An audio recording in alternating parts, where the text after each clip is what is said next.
Joe's going to be Zooming today, is that right? Yes, and Carrie, yeah. Carrie is too, okay, so full attendance, just, Just assumed it. yeah. Why? All right, Mr. Chairman. Save yourself the commute. Thanks. Good afternoon, everyone. Welcome to this edition of the Nantucket Historic District Commission. It's August 27th at 4 p.m. Can I get a motion to approve the agenda? So moved. We're here. All in favor, say aye. Aye. Any opposed? Carries. This meeting is being audio-video recorded. Anything you say or share will be shown on the town's YouTube. Please act accordingly. Please direct comments through the chair. It will make it easier for whomever is making our minutes. And as always, be polite. Thank you. Let's see. Be polite, please. Be polite, please. No, you got to have the directive at the beginning. Commissioner discussion. I'm going to hold off on value written submission and submission deadlines, probably at least today. Can I get a motion on consent? We have one item. Yeah, please. The commissioner comments, right? Yeah, I'd like to actually discuss it OFC. We haven't had a time to set that up, so. Consents?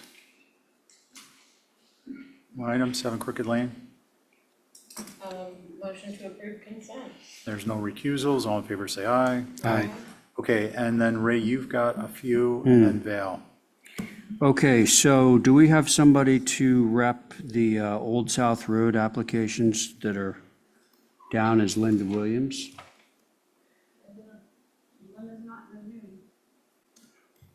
And no one else is here to rep those? I got a Gregory Sag. Oh, you do? Okay. Gregory, if you can hit accept. Thank you. While we're doing that, myself, Val, Angus, Abby, Carrie, on both. Okay?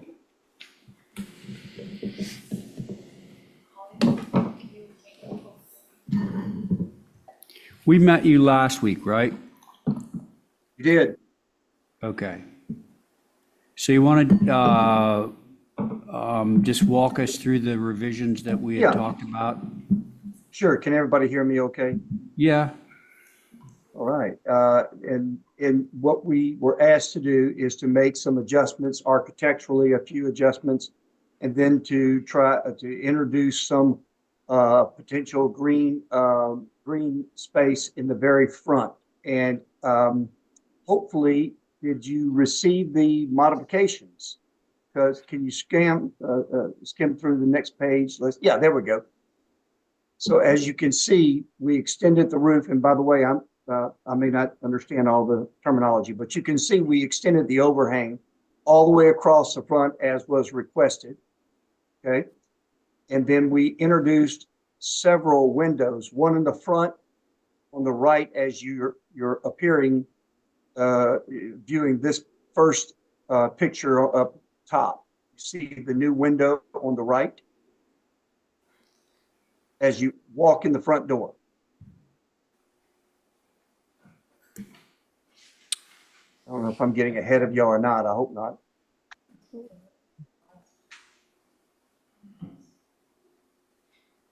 If it's there, it's not bubbled. I think we have it The front bubbled on. elevation shows two bubbles. It shows the elongated porch that you just talked about and a roofette over the two garage bays. Yeah, there we Those go. are the only bubbles I'm looking at. Yeah, that's right. We bubbled them on the plan, not the elevation. I apologize. Oh, well, is one of those windows that we see in elevation a new one? Is that what you're suggesting? Yes, it's an addition. The south elevation. Okay. Why don't you just continue and we'll get back to the window, okay? Okay, well, the modifications were the windows that we added, the overhang over the doors, and then the green space in the front. Those were the three critical issues that we were, it was our understanding to address. And you can see this depiction, the bubbled areas in the front, and then as you scroll through, you'll see the bubble areas on the windows. There's one right there at the top, page A 2.1. A window. I That's see. half. Okay. All right. Thank you. Let's, Holly, do you have anything to say on this? No, sir. No? Okay. We'll put it right to the board then. So, now, in point of fact, the so-called green space is part of the hardscape application, but we can wrap it into our general discussion. Who would like to begin? I'll go.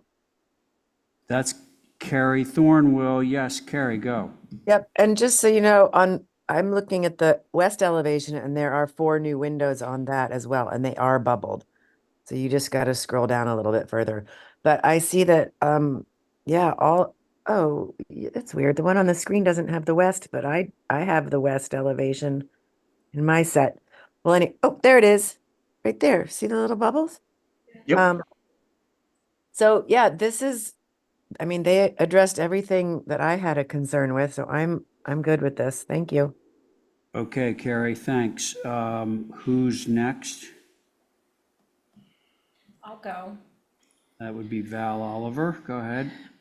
I think it's great. Thank you. Okay, Val, thank you. Angus Abbey. I think it's as pretty as it's gonna get. Try to make it prettier when we build it. Backhanded compliment if I ever heard one. Thank you, Abby. Angus. I appreciate all the revisions. I don't have anything to All add. Thank you. right. Well, I think we can move this one. Motion to approve is submitted. Okay. Because Carrie's out in Zoom land, let's do a voice vote. So on Val's motion, Angus, Aye. Abby, Aye. Carrie, Aye. Val, Aye. and I'm in favor. So let's check the hardscape now.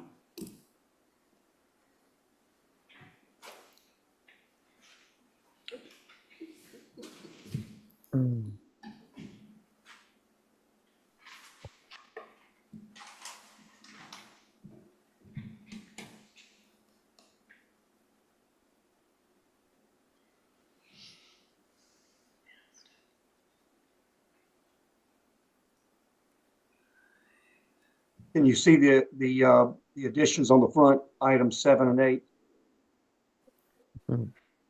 Yeah.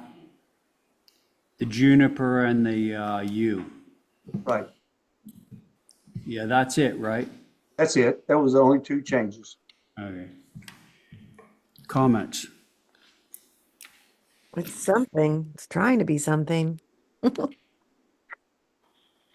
Trying hard. I appreciate the landscaping in the median or in that middle area that we were suggesting. I'm just thinking about yews and how high they grow, the same with the juniper. I think the goal was to just kind of break up the view of all the bays at once. And I'm not sure that these plantings are going to grow to that height. But thank you for adding green space there. Okay, Angus, thank you. Who's next? I'll go. Yep, Val. I think it's fine. Okay. Who would like to follow? I'm I here, agree. Mr. Chairman, if you need it. I could go if you want to. Okay. It's almost all done, Linda. Abby. I was hoping to get at least a tree in where number 7 is, to soften that front facade of all those sort of commercial garage doors. Did you get the word that they're allowing us to plant there? We've been in agreement with Jeff Koschulik to plant in that space. Yes, it Well, says but we have, excuse me for interrupting, Abby, but It's okay. the planting that is proposed, the yews and the spreading juniper, I certainly agree with Angus on the score of, like, if it's designed, if the intention was to screen the building, you're certainly not going to do it with a spreading juniper. unless you're a rabbit. And then, yeah, or deer. And then we did check with the Frito-Lay guys and the Pepsi guys, and they need that full thing for maneuvering, as What? opposed to moving into the pavement. So Jeff has allowed us to plant outside of the lot, but between the pavement and the street. So we've got a lot of planting going in that strip on both sides. On both sides of the sidewalk? Yeah. Okay, well, let's keep going. So, sorry, Abby, I think it was you, right? No, I think I'm done. I would You're have done. preferred a tree. I think. Thank you. Yeah, it's an interesting point. Carrie, I think that's to you. Yeah, I'm glad they've got something. It just seems so minimal, but I guess by program it's gonna have to be, or function. A tree would be great. I have a suggestion. Yeah, Val. How about in that little square near where the ramp is? Which side, Val? Where it's brown right now. It's labeled as number 6. Oh, that's a handicap ramp going into the office space. No, it says mulch and annuals. And in Okay. the No. picture, it's green. Right. The red leaf cut Japanese maples going in there. Yeah. There are Japanese maples going in that number 6? Yes. In the plan. Oh, I see, yeah, okay, all right. Well, has everyone spoken? Yeah, May I add something? I would make a motion to approve if that number 7 area had something that would be growing to 8 feet or so, whether it's some kind of hedge or tree but something that would, it looks like it needs to be fairly compact, but something that would grow higher than the juniper or the yews. All right, keep in mind that by code, these things have to be low where they come in and out so they can get visibility on it. So I'm not sure how tall I can go outside the sidewalk. Maybe the inside of it. But it's not enough for them to get a tree. Right here is what he's talking about, right? Yeah. well, I know that you can't. No, that's already, No, he's no, talking about down by the road, green Val. part. We'll plant what we can get in there, but so long as we have minimal, don't impact the visibility coming in and out of there with these trucks. What's this gentleman's name? Linda, what's the guy's name? I think Greg is here. I can't see up there. Greg? Greg. Greg's here. Greg, is there anything that you can plant that's taller than the flat junipers, just to move this along? Yeah, I mean, I'm willing to make a commitment that we'll find something that's going to be compact, not spread out wide, but too much so, but grow taller. I want to be able to look at the list of native plants that would work best there. And I need to speak with Jeff too. I hope that's good enough because we really need to move this Well, along. frankly, you could even do junipers, just not creeping junipers, I mean, they're Okay. vertical junipers as well. Yeah. But so let's stick with Angus's motion just to move it along, but what height did you say, Angus? Oh, 6 to 8 feet for the growth. Normally, they're Middle. coming in around 6 feet from Okay, Georgia. can we just say 6? 6. All right, thank you. Person 6 feet high. Okay, so Angus has just made a motion to approve this with the proviso that in zone 7 on the site plan will be planted evergreen species that will grow to a height of 6 feet.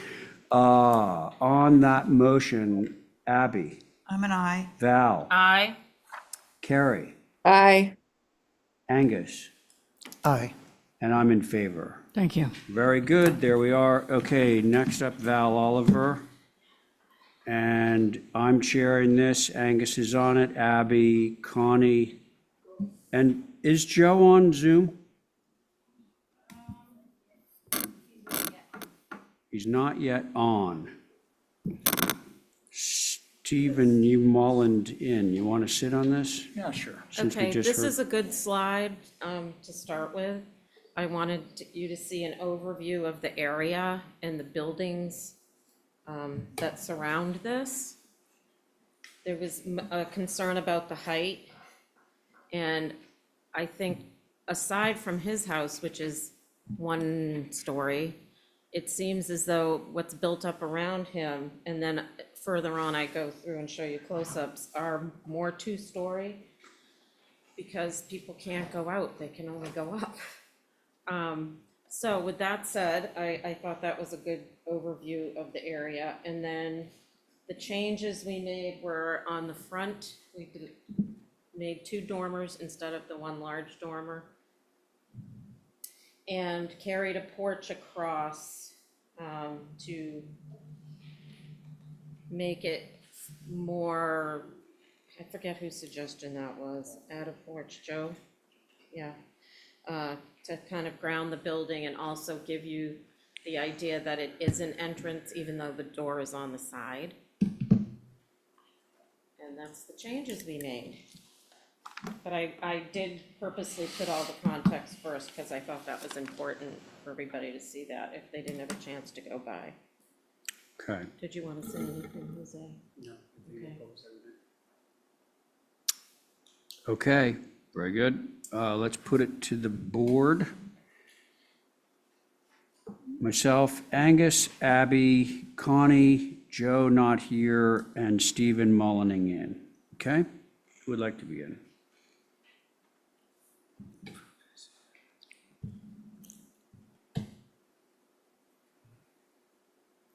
Got to get a coffee machine in this room. Everybody's tired tonight. I was gonna bring the espresso machine. So can I just ask a question to Of course, the Abby, go ahead. applicant? You can't ask a question.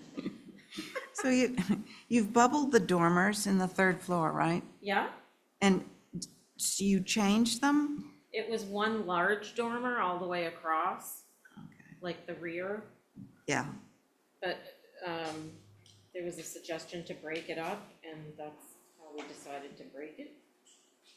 And then added the porch. right, okay. But it's still at 30 feet, correct? Yes, it is.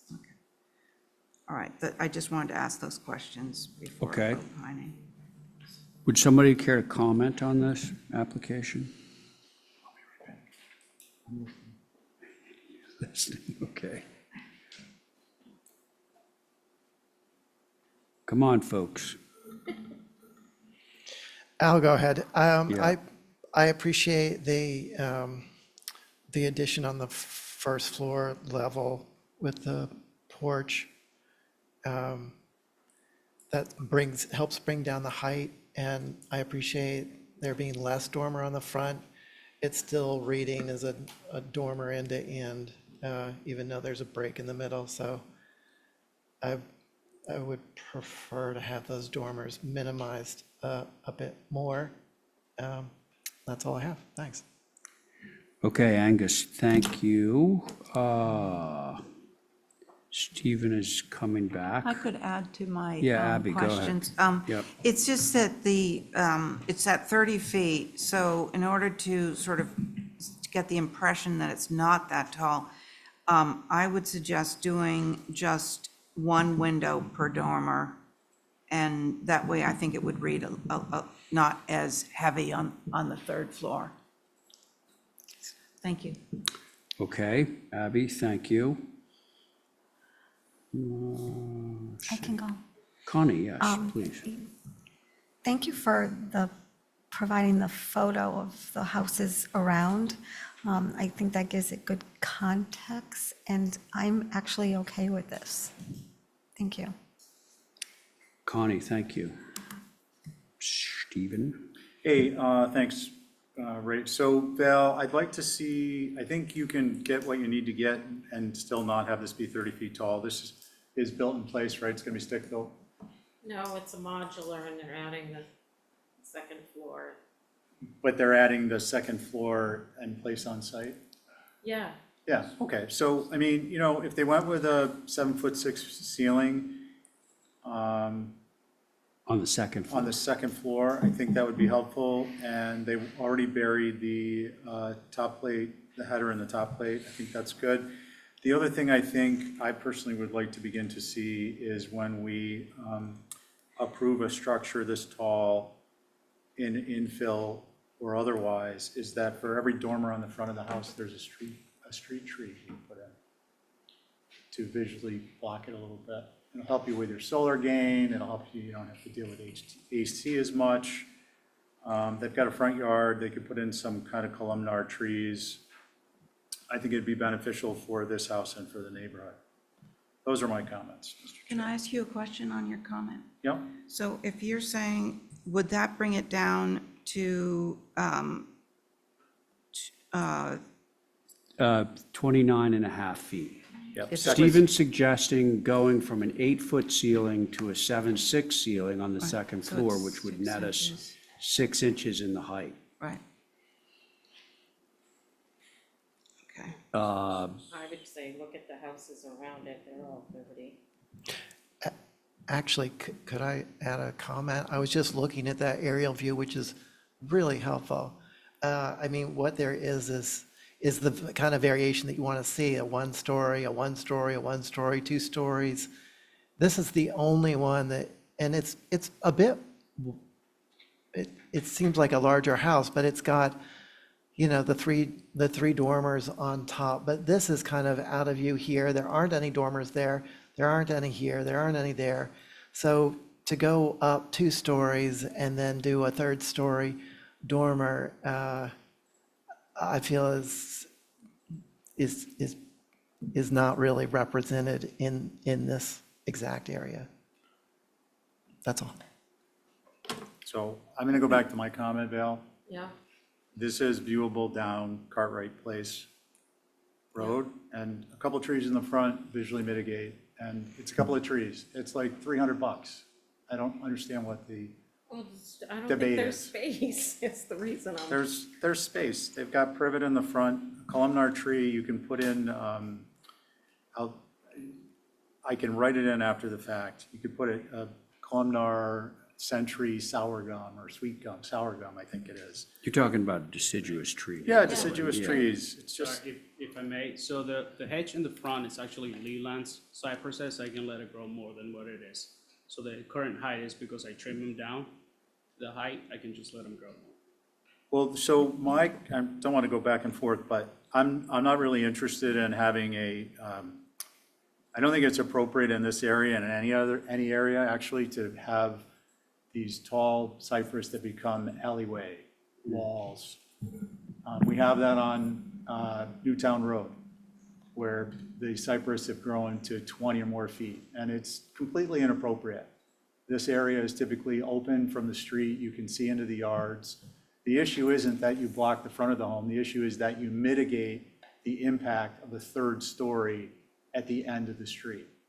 A couple of deciduous trees will accomplish that. I don't want to keep going on it, that's just my opinion on it. Thank you. Okay, and for what it's worth, I appreciate the idea of the 7'6" ceiling. Also, because it's going to decrease the amount of space between the eave of this building and the windows. So it isn't just about getting it down in height. I think that it's going to just make for a better proportion of the gable. The one with the triple dormer, by the way, you'll see that the windows tuck right up under the eave, and, you know, that's, for what it is, it's a nice look. And I do like the idea of the deciduous trees. So, excuse me, do you want anything, do you want to comment on that, Val? No, Should we try a motion for you? sure. Yeah, because I think we could get this approved, pretty sure. Somebody want to hazard a motion, given what the responses from the members have been? Motion to approve subject to Exhibit A. Exhibit A will show the reduction of 6 inches from the 2nd floor ceiling height and a plan to indicate a couple of columnar deciduous trees. Okay, that is Stephen's motion in the form of an Exhibit A. Thank you, Stephen, on that motion. Connie? Aye. Abby? No. Angus? No. Stephen? I guess. And I'm in favor. So that motion carries 3 in favor, 2 opposed. Sorry about that. Okay, Lisa's up next, so I'm gonna depart for a moment. Thank you. Yeah, thanks.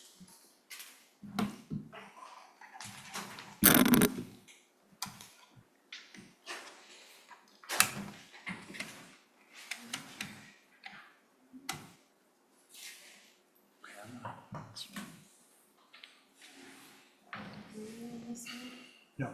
Oh, that one, yeah, I'll do the exhibit A. No, that's, Oh, no, I wasn't on that one.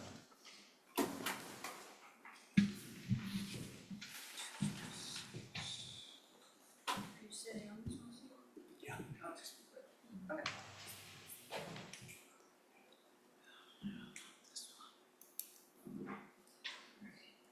So I think I need one more member. If Joe's not on, Joe Paul? Okay.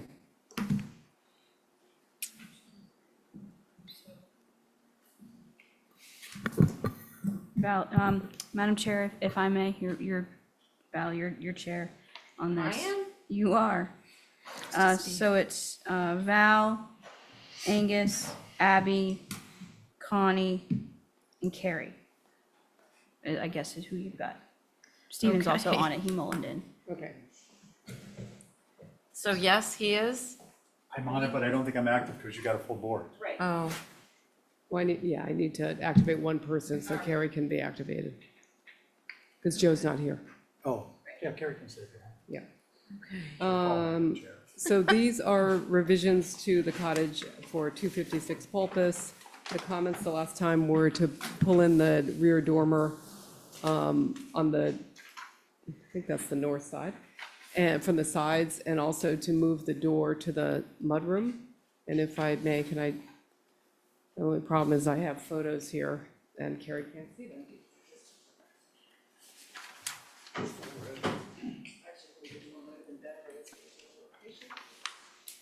Well, does Stephen want to do this so he can see the photos? You go, Carrie. Oh, she can't see the pictures. I won't see the photos. Gotcha. oh, that was Martha and Herman's house when I was a little kid. So those are pictures taken, I'm walking on the grass of the bike path, right to the left of the bike path, because I obviously can't be in the road. But the visibility is as you're driving out to Walwinet, and then coming back, you don't really see it because it's behind you. It's very difficult to see down that driveway. But in any case, we did move the door. We moved it to where the outdoor shower is shown in that photograph. So it's not in the rear, it's still in the main mass, but it's much closer to the rear mass. And then we pulled in the dormer as requested. And those were the only changes that had been suggested. Okay, who wants to go? Madam Chair. Oh, sorry, That's okay. Thank you. I'm not used to being Madam Chair. Holly, what do Thank you you. got? So for the record, this structure is at least a 1940s three-bay, could be a little older. The west is a better configuration, thank you. I hope that the ganged and single 2/2 windows that are existing could be just relocated in that wall instead of being new. And were no dimensions on the dormer. I do appreciate them coming off the ridge and the sides. Just to note that it should follow building with Nantucket in mind. So the dimensions, I think, would be helpful. Those are my comments. Thank you. Okay, anybody ready? Yeah, I'm good with the changes. Okay, thanks, Abby. Who else is on it? Angus, I can you go ready? ahead. Sure. I appreciate the photos that were brought in and the revisions that were made, and I'm fine with it. Okay, great. Joe's not here. Connie? Yeah, I agree. I appreciate the changes and I'm good with this. Thank Okay. you. Carrie? Well, I didn't see the photos, but I'm fine with this as well. Okay, Could I make a motion to approve with just one proviso, and that's picking up on Holly's comment about the mold window? So As long as it fits over counter, Oh, the height's an issue? might be, it looks like it's a bigger window, but I'd have to check that. I was just looking at the moles of the existing windows, and they're, at least the casing, some of them are like double casing. Oh, you mean like they have a weight and chain pocket between the two windows? Is that what you're suggesting? Yeah, that's something like that. Yeah, I can certainly add that to that window. That sounds great. So that's my motion. So what is it? Sorry? Having a casing in between so that it looks like a more authentic. Oh, Oh, okay. oh, yeah, window. yeah, that's Gotcha. I nice. think that's what you're suggesting, Angus. Okay. Is that what you were saying, Holly? Thank you. I was actually just mentioning the fact that you've got existing fenestration that could just be swapped if the double hung was the correct size. Yeah, this is not it's not a kitchen there now, and we're adding a kitchen. So I'm if not sure it, if if it doesn't fit just the one with the regular mold, that's the width of the trim? Yeah. Okay. Thank you. Okay, I guess we have to do a voice call, right? Angus, on your motion? Aye. Abby? Aye. Connie? Aye. Carrie? Aye. Val? Aye. Thank you. Okay.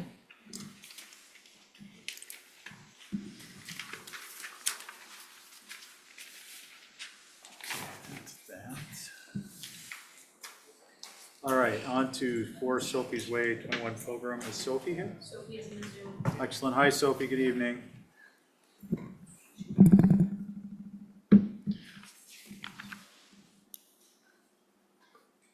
Hey, Sophie, if you could hit accept.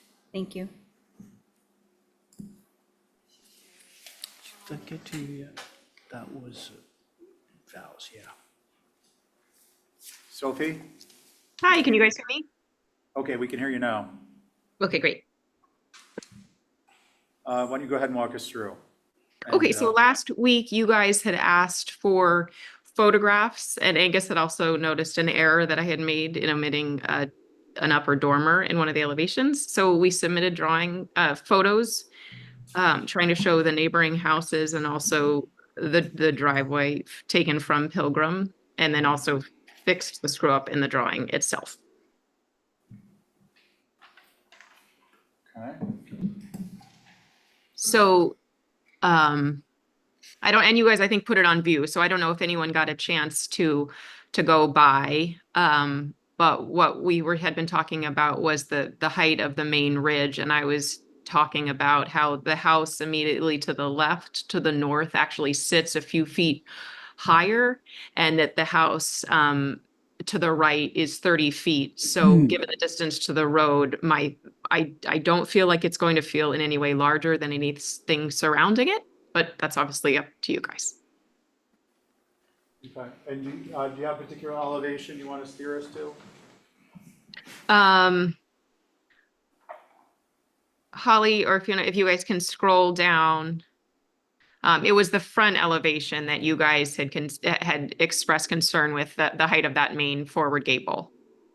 Thank you. Okay, who'd like to comment? Any questions, I guess, first for Sophie? The board, just to establish, is myself, Ray, Angus, Abby, and Val.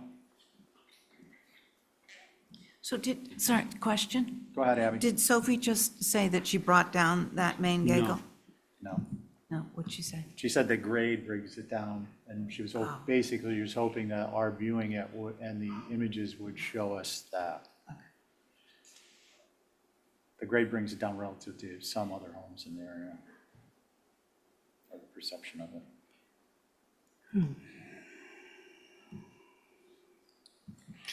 I'm happy to go ahead. Go ahead, Angus. Thank you. So I think, the pictures, the photos on G101 are so helpful in sort of getting context. And like the biggest thing that I can see is in the bottom left corner next door. And it's the dormers provide room space on the second floor. So that just sort of sets kind of the feeling of height. And so my concern is still about height, that in this case, the dormer is really sort of, grabbing at a third floor. So I'm still thinking that the west elevation, that main gable, could maybe come down to the 1.5-story height, more similar to the adjacent roof line to the left of the north gable, I suppose. That's all for now. Thank you. Thanks, Angus. Ray? Yeah, I'm of the same mind. That main gable, I keep looking at the 3 windows on the second floor versus the eave and saying, I really wish that eave would come down. Now, maybe there's, Sophie, are you trying to get like third floor program? I'm going to imagine that you are because of the dormer. I was just trying to get a little sleeping loft for kids, but if you guys want it to come, 6 inches, I mean, would 6 inches be enough? Well, I'm the second person, I think, to speak, so 30. you can see what other people have to say. But Sophie, all I'd like to do is see that main gable come down a bit, just so that it's more consonant with the second floor windows over the front door. That's it. Abby? Yeah, I agree. I think that it's almost 30 feet. I'd like to see that main gable come down, and it would be more in proportion with the smaller gable on the right. So those are my thoughts. Thank you. Okay. Dale? I have nothing. Nothing to add or no concerns? I have nothing to add and no concerns. Okay. Fair enough. So for me, I think if you could take 6 inches maybe out of that top plate on the second floor for the third floor rafters. The other thing I think that might help is the dormer on the left of the main mass. That could come down perhaps to bury closer to the header being buried in the top plate than not. And that would help to make that not look as tall. And I think that would be it for me.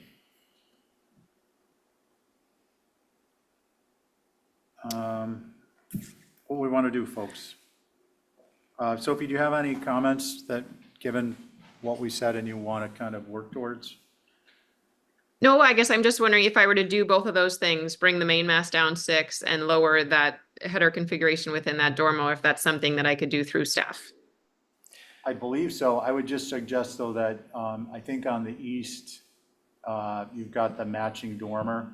So do you want to go ahead and lower that also I mean, that little one on the on the right? single story, yeah. Yeah, because they're probably going to share a space. And then we'll just mark it up as an Exhibit A. May I ask- Sophie? Did we lose her? No, that sounds great to me. Okay, yep, sorry, just wanted to make sure we were, there wasn't some issue with your program that we would have to then discuss. Can I add Angus? something? So the coming down that I was thinking about was more like bringing the main gable eave to the meeting rail of the third floor or the second floor windows.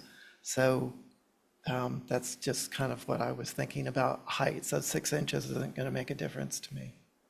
Okay, thank you. Well, why don't we see what the rest of the board would like to do? Can I just make one Yeah. more comment about this project? That the site itself is long and skinny. And it's like this building has been put sort of higgledy-piggledy so it fits on this site.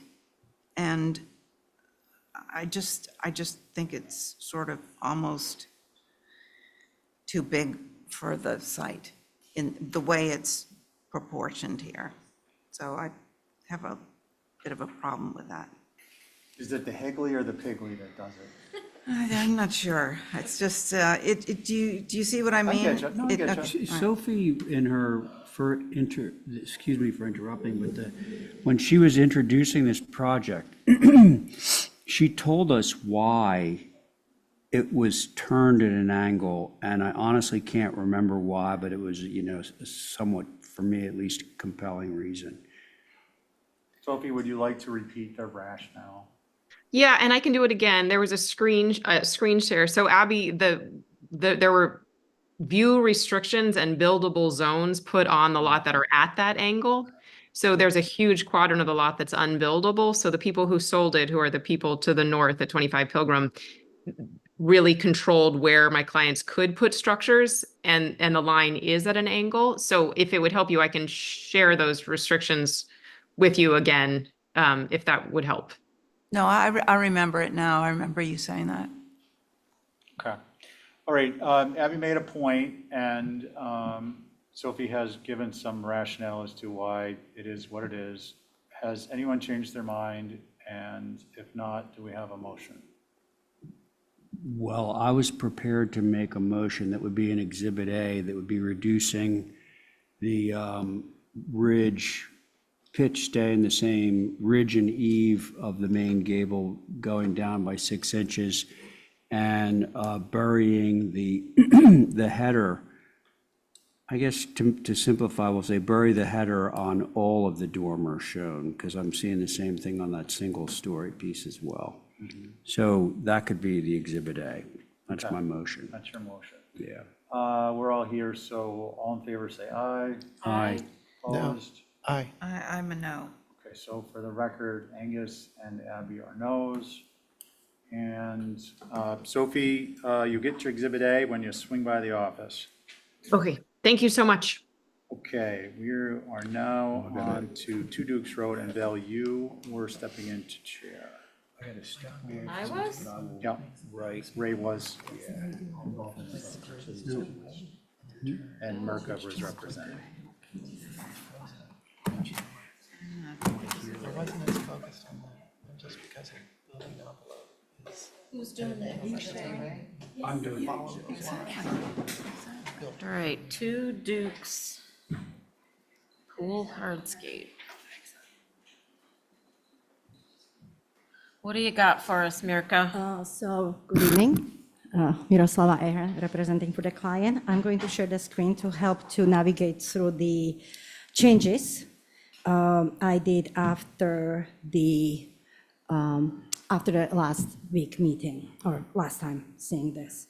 So give me a quick second, it should pop up. And yeah, okay, it should share. Perfect. Okay, just a quick second.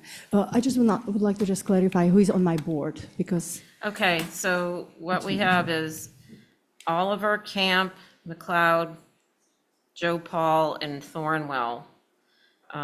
Joe's not here. Alternate is Welch, who Mullened in. perfect. I just wanted to, because I realized Joe is not here, just to clarify. Beautiful.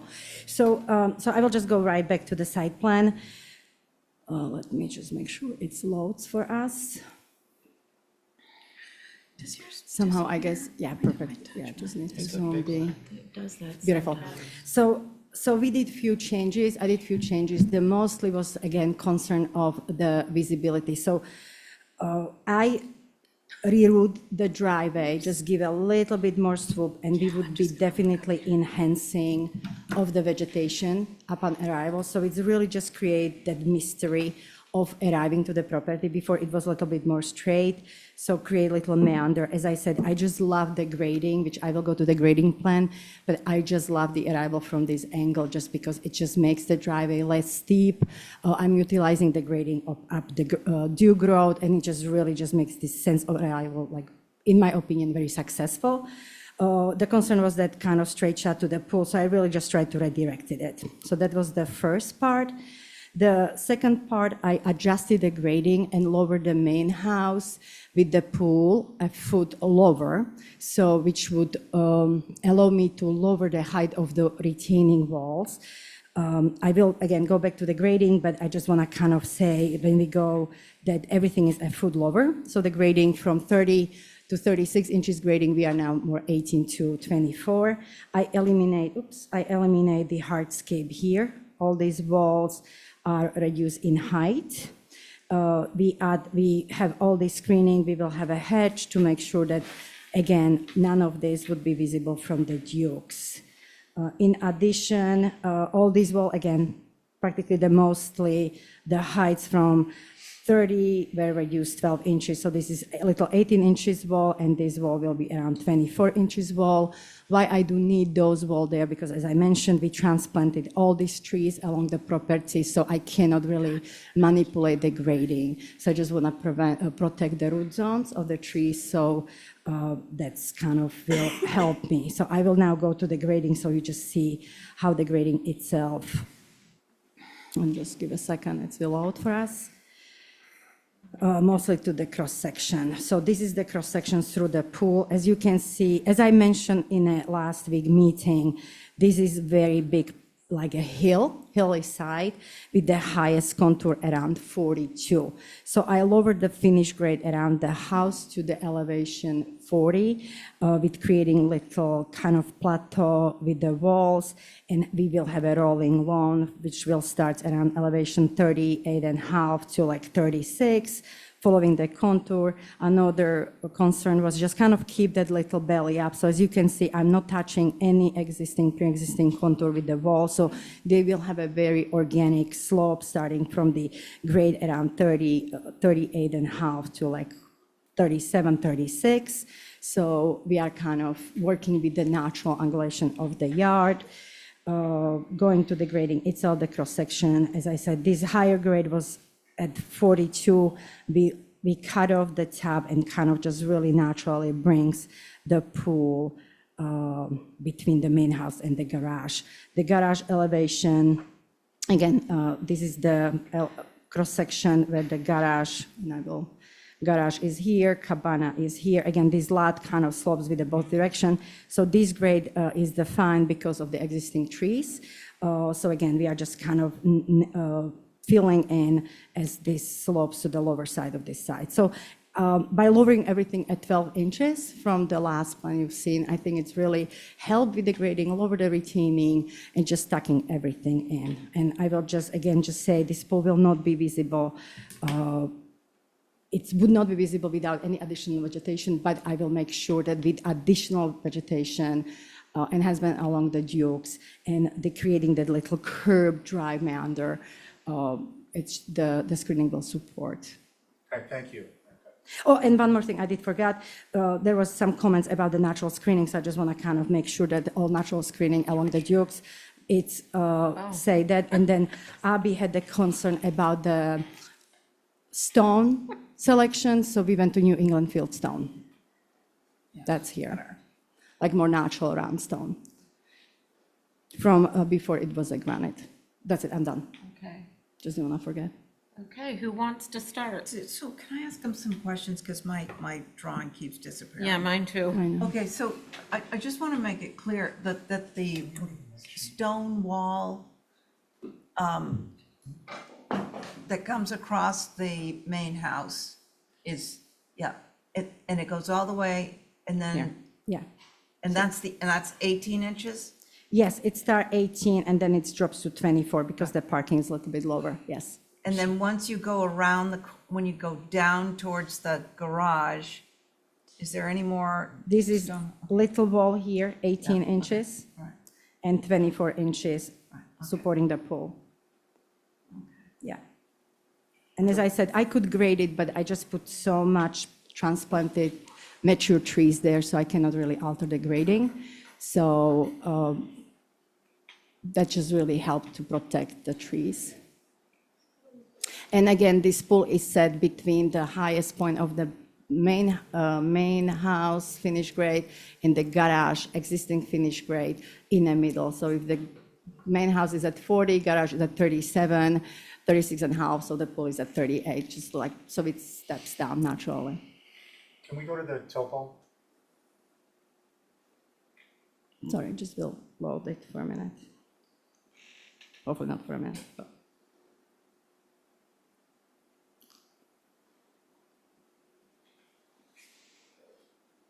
Which part? This is good, or? Yeah, no, you can zoom out a little bit. I just I thought it might be beneficial for us. A little bit too much. We want to be able to see the top of walls. Oh, okay. So just, I think you can come out a little bit more, So let me just see if I can, is it good? a little bit more, In or out? out, Out, like this? and then if you can center up, Oh, so you I can kind of see. see the front and the dimensions. Oh, sorry, just skip. Okay, is that better, Val? Slightly. Okay. And I think, Miracle, we probably Yeah. want to focus on the front, because that's what. Yeah, that would be the one, yeah. So I will again just work over the grades. As you can see, this is 37, 38, 39, 40, 41, 42. So I just dropped, so we are taking the 40 to our baseline. So we are cutting off 2 feet of the highest point, creating the plateau for the house. And then this was just supposed to kind of give a little bit underline to the front appeal, and then just getting the lawn in the elevation of the 38 and a half to 37, 36, 35. So it still will slope, but it just kind of created plateau, so the approach is way more user-friendly, instead of having lots of steps. Do you want to see if anyone has any questions? Anybody have any questions? Or go right to My only question was just what were existing grades compared to the elevations that are given? Where does these grades comparing to the elevation that it's given? So, meaning. Well, I'm just like, wanna make- is the house at existing grade, or is that coming up or going down? Going down. So as I mentioned, pre-existing elevation. So this is the existing house right now, which was, main entry was from this side, which was around elevation 42. Finished grade, you can even see a little bit trace of pre-existing. So all this was at elevation 42, 41 and a half. So right now I am lowering the house to the finished grade around to 40. So I am Thank you. taking the high point out. Thank you.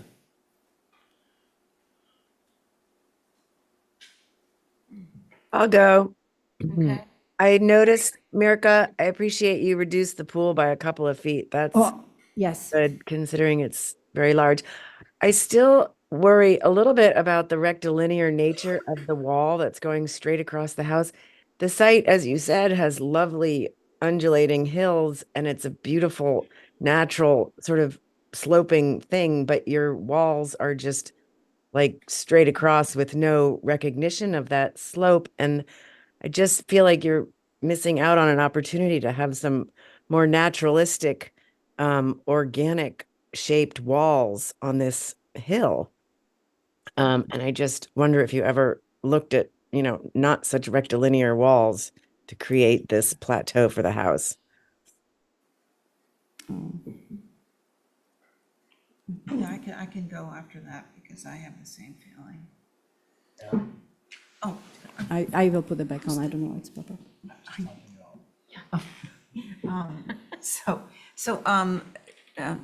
Off of Carrie's thoughts about all that squaring off, it's, it's clear from the site that it is an undulating, it goes from, I don't know, it goes 10 feet in sort of curving natural landscape, and this just seems very squared off.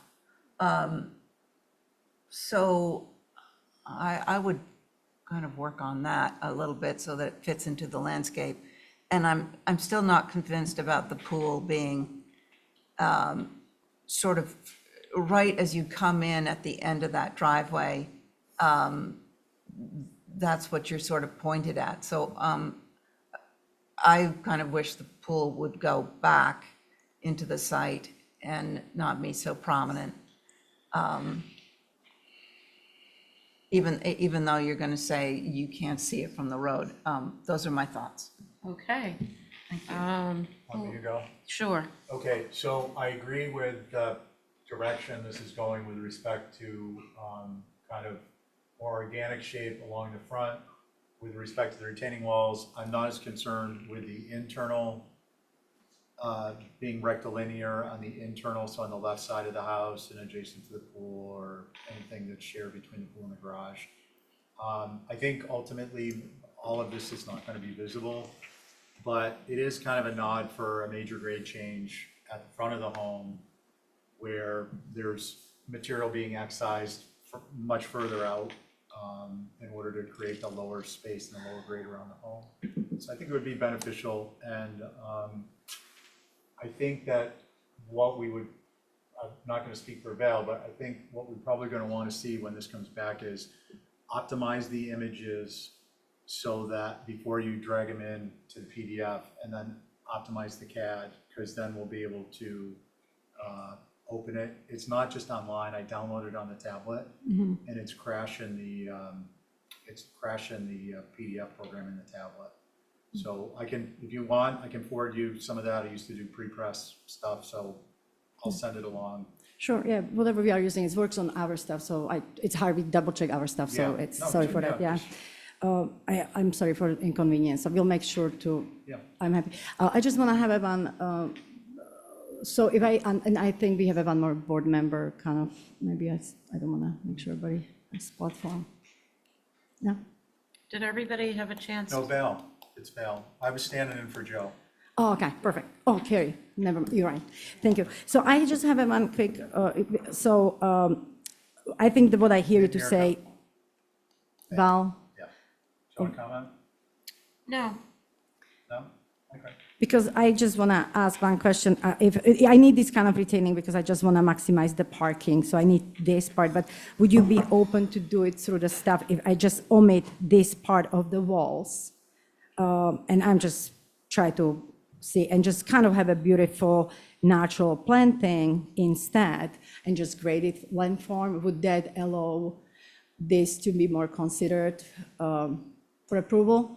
Just as we say, because that seems like the sticky points. I would rather than eliminate the wall, the ones we are the most visible. Carrie, how extensive do you want that to be? For me, I think that's great because the hill is the character and setting of this whole place. So the more you see of the hill, the better off we are. Okay, Abby? What? Mirko was just trying to determine how much of Oh. of that retaining wall needs to be turned into more of an organic. I think that helps. I think it takes away the curse of that straight wall.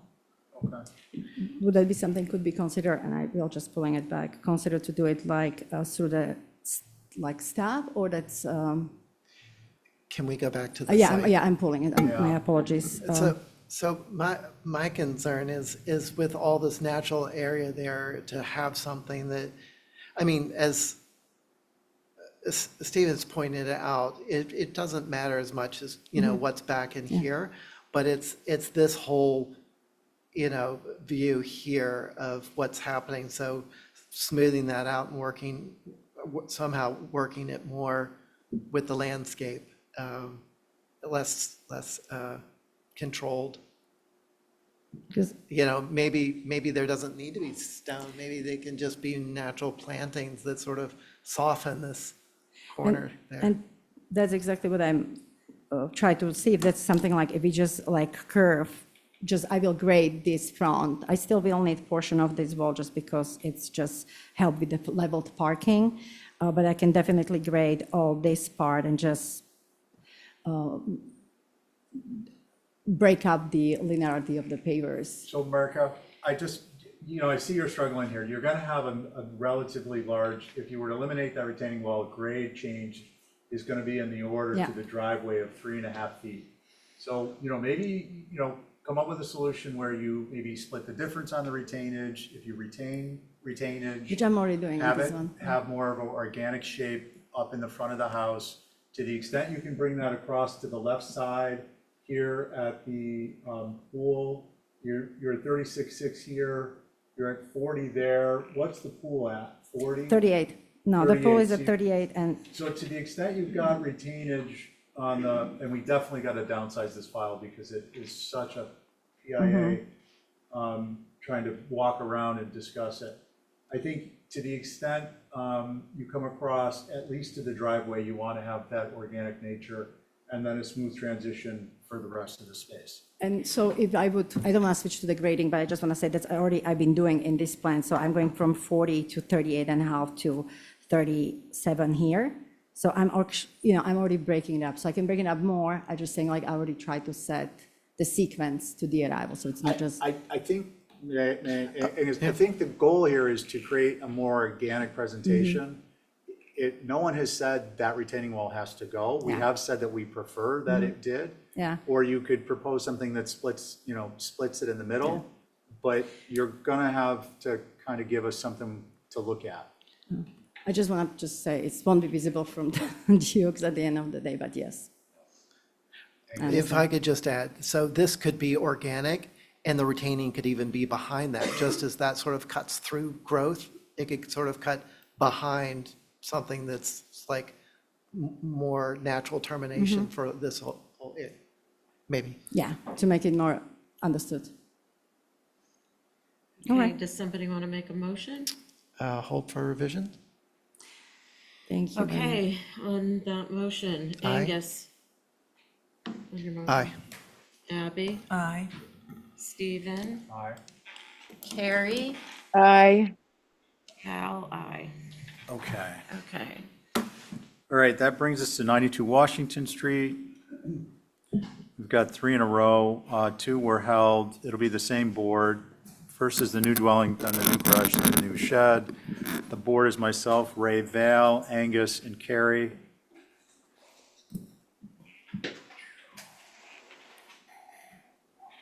You didn't have to cross it out. Force of habit. Sorry. Good evening, Marshall. Welcome in person. Well, Marshall is the person who does the filing for my office, Oh. but I'm Leo Wilson from Leo. Hammond Wilson, so, but I'm sure he's watching at home. It's okay if I don't call somebody the wrong name in the evening. I'm doing pretty well. Great. I think that goes to you. Why don't you, are you presenting on your tablet or you're gonna? No, I'm work going to with rely staff? on staff here. Okay, so to go kindly through- direct them to where you'd like to be during the course of the presentation. Sure. So if you'll recall, we went through the presentation for the house in June, and we're given a list of things that you asked us to address. And so if we can scroll down in this presentation, you'll see that we've prepared the previous presentation of the elevations and the new ones. So continue down. This is all context for us. Keep going. And they should be able to be enlarged once you get down. I'd say keep going. There you go. So continue down.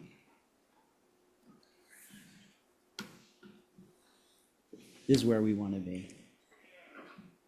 So let's start with this one. Is there a way we can see both of them on the screen at once? Okay, well, you can see enough at the top, I imagine there. So the comments were essentially some simplifications and following the guidelines a little more closely. So you'll see if I start at the top with the dormers on the upper level, and this is the waterfront side, that we had tried to use the paired windows in the dormer with a recess piece, and you said you're working too hard, let's simplify that. And also, we had pan dormer assemblies in the house, and again, referring back to precedents in the neighborhood, really it's not something that you guys are accustomed to using. So you'll see in the bottom, we've taken those out. We've simplified the window forms, simplified all of the detailing above the doors in the center component, removed the transoms. All of this is in addition to a reduction in height of 1 foot 7 inches, and that was by reducing the ceiling heights on both the first floor and the second floor. You'll also see that there is, we've pulled the chimney mast back in. You can see that at the left side of the drawing.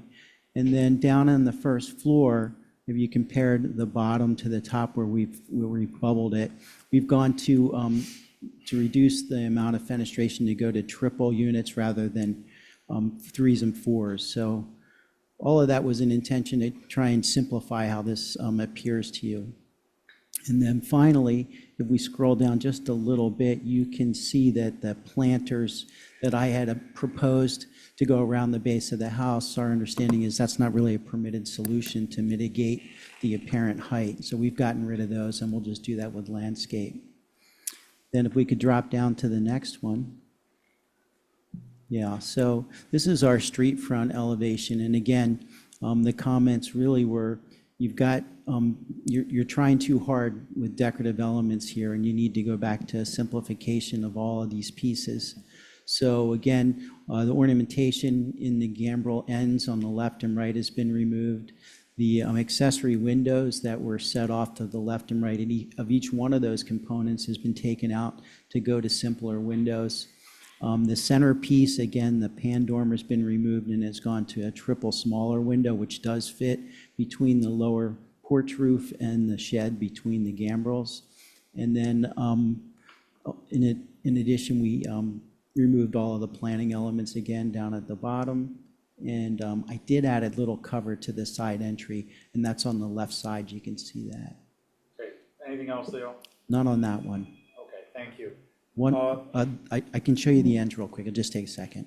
Pardon me? I can show you the sides real quick if we just scroll down one more. He only showed us 2 elevators. Yeah, there you go. I figured we're going to look at them anyways. Okay, so, but this was a pretty big one, taking that chimney mass and pushing it back into the house and simplifying the fenestration patterns and again, the dormers. And I'll leave it at that. Okay, fair enough. Any questions for Leo at this point before Holly?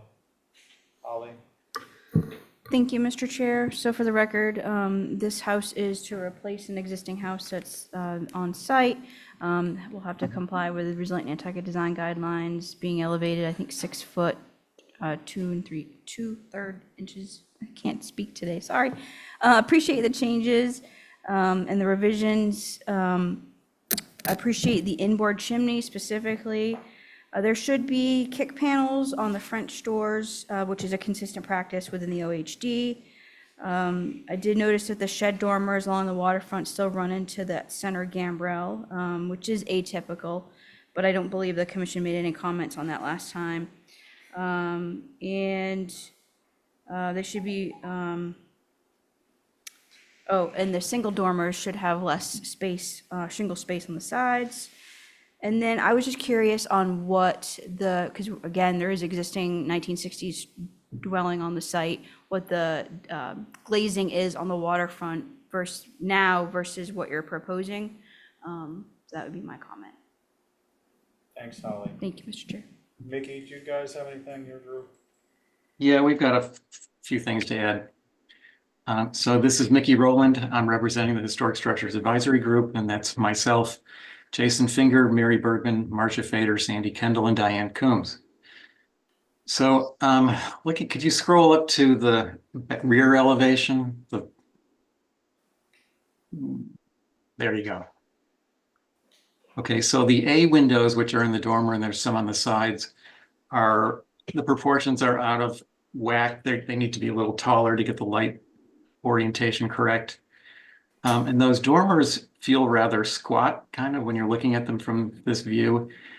It would be worth considering steepening the pitch of those dormers and running them up onto the upper roof plane.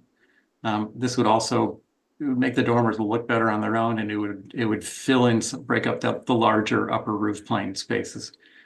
There's 3 sets of French doors facing the harbor. It would be preferable to use door-window combinations to break that up a little bit. And as Holly mentioned, the kick panels. Could you go to the front, please? There. So the height still feels a little too tall. I wouldn't change the roof pitch, but narrowing the width of the main gable from the side view, I guess, would drop the ridge down a little bit without hurting the program any.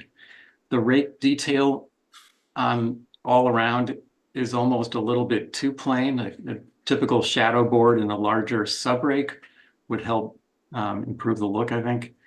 The front door is kind of formal. That should be rethought with those side lights. And the front porch is kind of awkwardly asymmetrical. The hip, that's actually a hipped roof over the front door. And that roof pitch on the left side of that hip is extraordinarily steep. That should be adjusted somehow. And then the middle dormer connecting the two gables really doesn't work very well. It's not something we like to do, especially on the front of the building. I think a smaller isolated dormer in that position might work better. And that's it. Thank you. Thanks, Mickey. Would like to begin. Again, myself, Ray, Val, Angus, and Carrie. I can. Ray. So, first of all, Leo, thank you. You know, comparing the earlier submission to this one, you know, it's moved a long way. Some of the things that Mickey just talked about resonated with me, in particular, the water side and the size of those dormers. So, you know, I'm sort of looking and, yeah. You know, the windows are short, and the reason that they are so is because you have a dormer and then you have this big sweeping arc that's sort of cutting into it and therefore raising up the sill height. I think that Mickey's interest in getting those windows taller is a good thing. That's going to be a good thing for your clients, presumably. And I think that the way that's answered is by changing the curve of that arc so that you're able to get more wall going down. I wouldn't want to see the roof pitch change. It's probably as low as it wants to be. Agree with Holly on the kick panels on all the French doors. I think also, just for the sake of completeness and transparency, all the roof pitches should be identified on the elevations. Currently, they're not. That is it for now. Thank you. Thanks. Who else? Who's next? I'm happy to go ahead. Angus?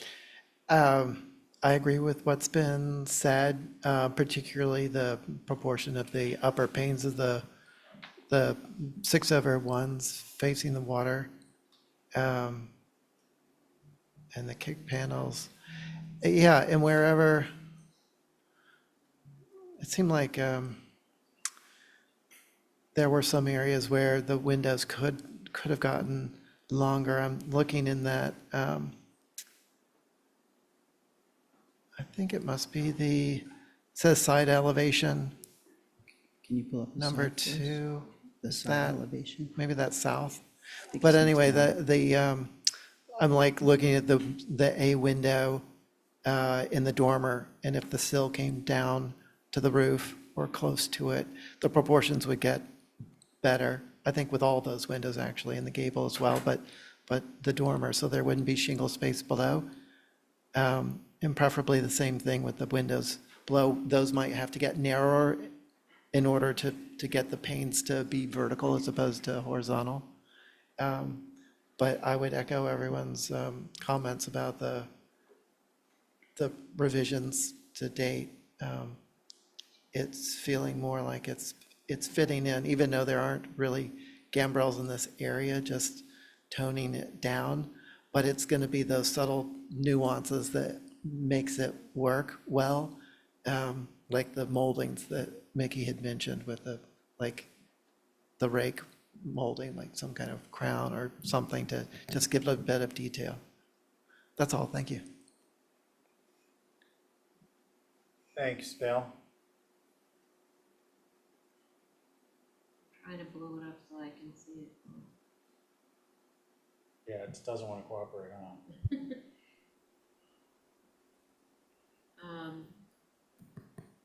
I have nothing else to add. I do have a question though. The little roof you added over the door on the,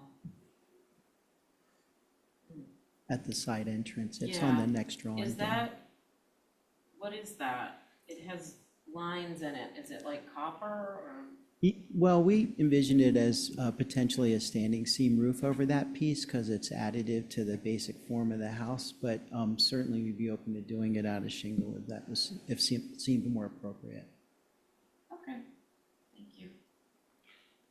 Carrie? Thanks. I appreciate all the simplification, mostly in the fenestration on the end elevations. I still think I'm sort of stuck on the fact that there really are no gambrels in this neighborhood. And while you have simplified it, I'm still considering the fact that the flare just seems too fanciful for this neighborhood, even the subtle one that you have. And I would really just prefer some straight lines on all the roof bases. And also on the water side, I do feel that the fenestration is a little too rhythmic and regular, and that a little breaking up, I forget who said that, but a little breaking up of all the French doors. It's just, there's not a, I don't know, it's just almost too static looking on that waterfront. There's a lot of stuff going on down there. And I think that's it. I appreciate the chimney being brought in quite a lot. And yeah, I would not be in favor of a standing seam roof here. That's it. Thanks.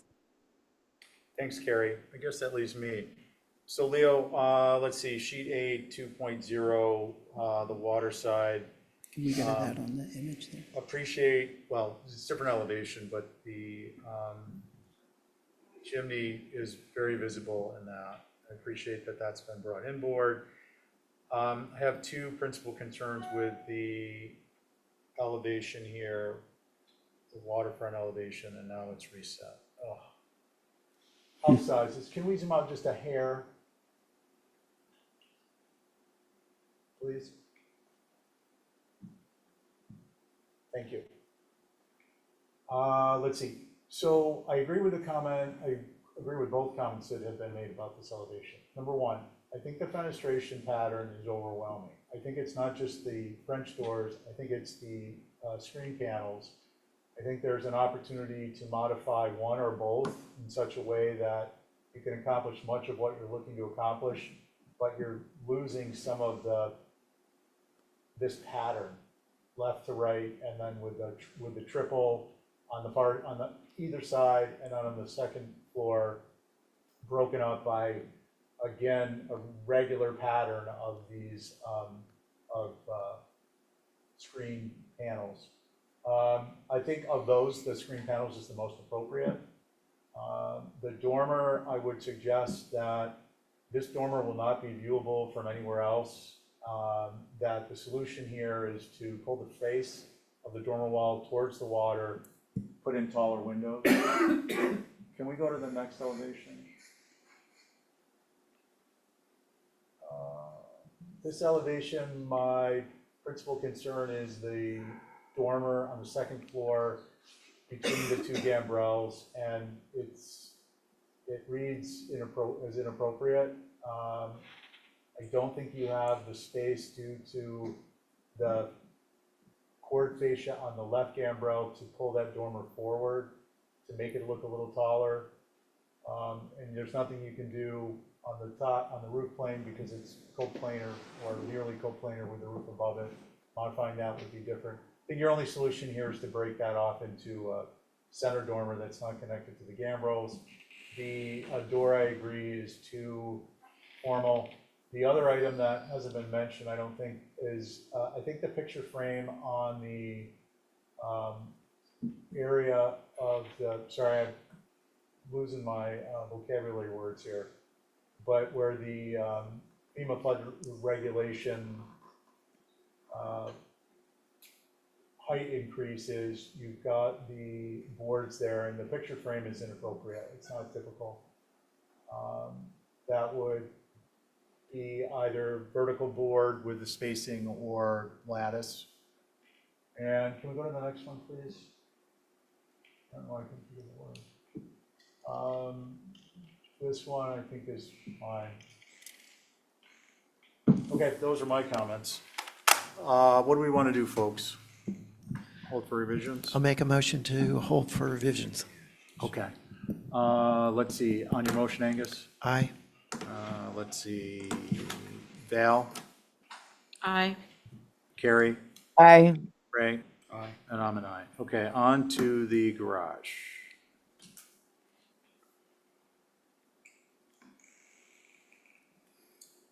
Boy, it's tough when you Same can't remember board. the word skirt, huh? Same board, okay. Yeah, same board for the next two of them. Can I just make a comment while we're switching the gears here? Pardon me? Can I make a comment while we're switching gears to the garage? Depends on the nature of the comment. Well, it just has to do with the architecture of the house. It's unfortunate because the front elevation doesn't show the offset of the two gables. So it's a little bit more dynamic than it appears in straight-on elevation. Can you bring up, you've lost a sheet of paper, just so you're aware. Leo, at your next, at the next presentation, can you give us a perspective of that? Yeah, we've got a full set of them. We'll just Okay. slide some back in there so we can study it more closely. I think I can address everything there, but that's a little tricky, that dormer piece. And the other but- thing, while we're taking advantage of the lull here, is file optimization is We, really we, important. we worked hard to dumb it down, but we'll see if we can figure out another way to do it. We went through two. It's all the photos. It's, what typically happens is people put the photos in and then they optimize the photos first and then bring them in. Okay, I'll Because the make sure my DPI staff to does it. see these things on screen is like less than 72. We don't need a 600 DPI image in it. By the way, it is evident that you were able to make significant changes because your images, one, are very clear, and we don't stall out until we get into the CAD. So it looks like it's the CAD side for you, whereas Mirka was the CAD side. So, we'll get some standards at some point, but we're Yeah. going to rely on you. We'll take another shot. Thank you, we appreciate it. You can see how much it slows down the flow. Understood. Okay, Leo, why don't you briefly walk us through this is a new garage. We haven't seen it, and let me just ask, did you make modifications to track modifications to the house in terms of the styles? Okay, why don't you go ahead and we'll take it from there. So the garage is a fairly straightforward structure. It's a gambrel with a smaller piece that's towards the street, a reduced gambrel, if you will. You can see it in the upper right corner or upper left corner of the drawing in front of you. That's what you'd see from the street. I'm not sure I can make it any simpler. I think maybe we can look at those trim details we talked about before where perhaps it's oversimplified, and I can study those. But the forms are real simple, and then off to the right, you can see this piece really is all but impossible to see from the street, or honestly, even from the water. It has a peak that lets me see the water from that balcony, but I don't know that anyone can see that piece. And then finally, on the elevations, the two-car piece there, that's perpendicular to the street, so it creates a court in front of the house. And the shed dormers here, again, we paired them. We had one before and we went to two, and we took all of the extraneous trim details at the ends of the gambrels out. So fairly simple. Okay, thank you. Holly?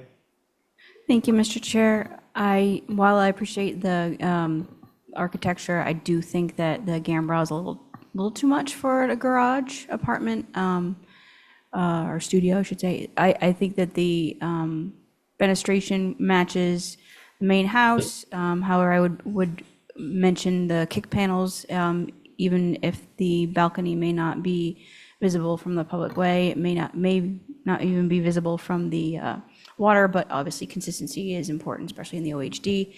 But I think a more simple gable structure would be more appropriate. So those are my comments. Thank you. Thanks, Holly. Mickey, do your group have anything to add? Yeah, a little bit.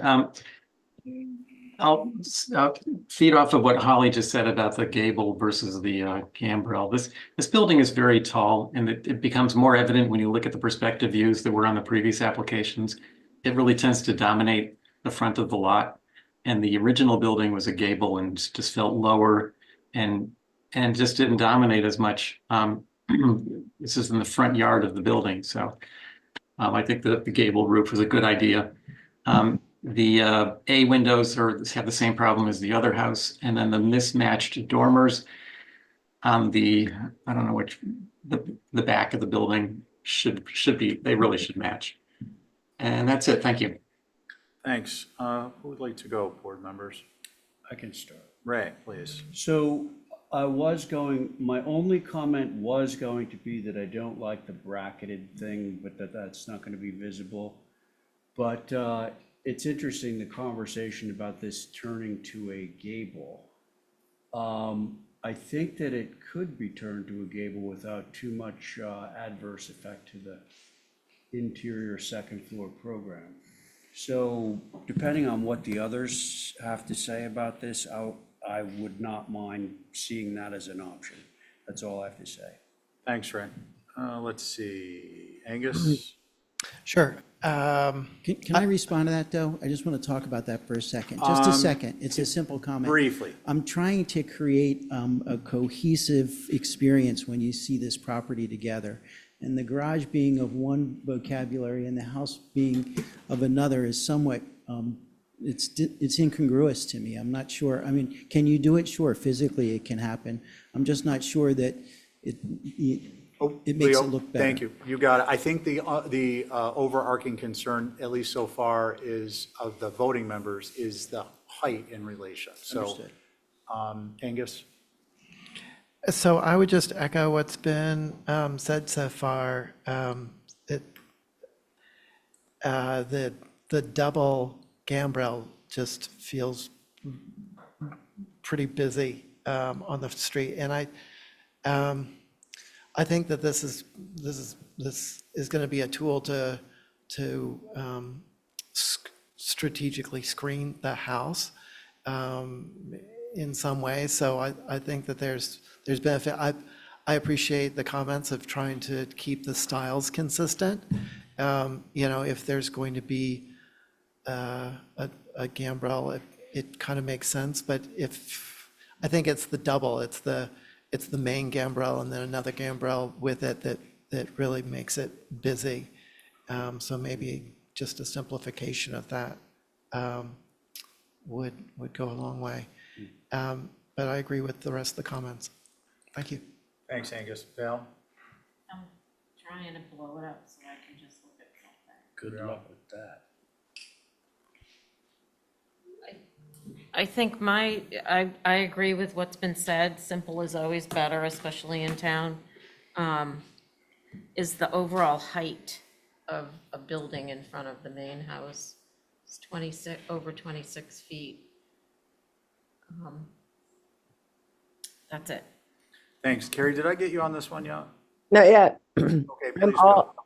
thanks. I'm all for a gable and bringing the roof mass down. It just seems very massive up above.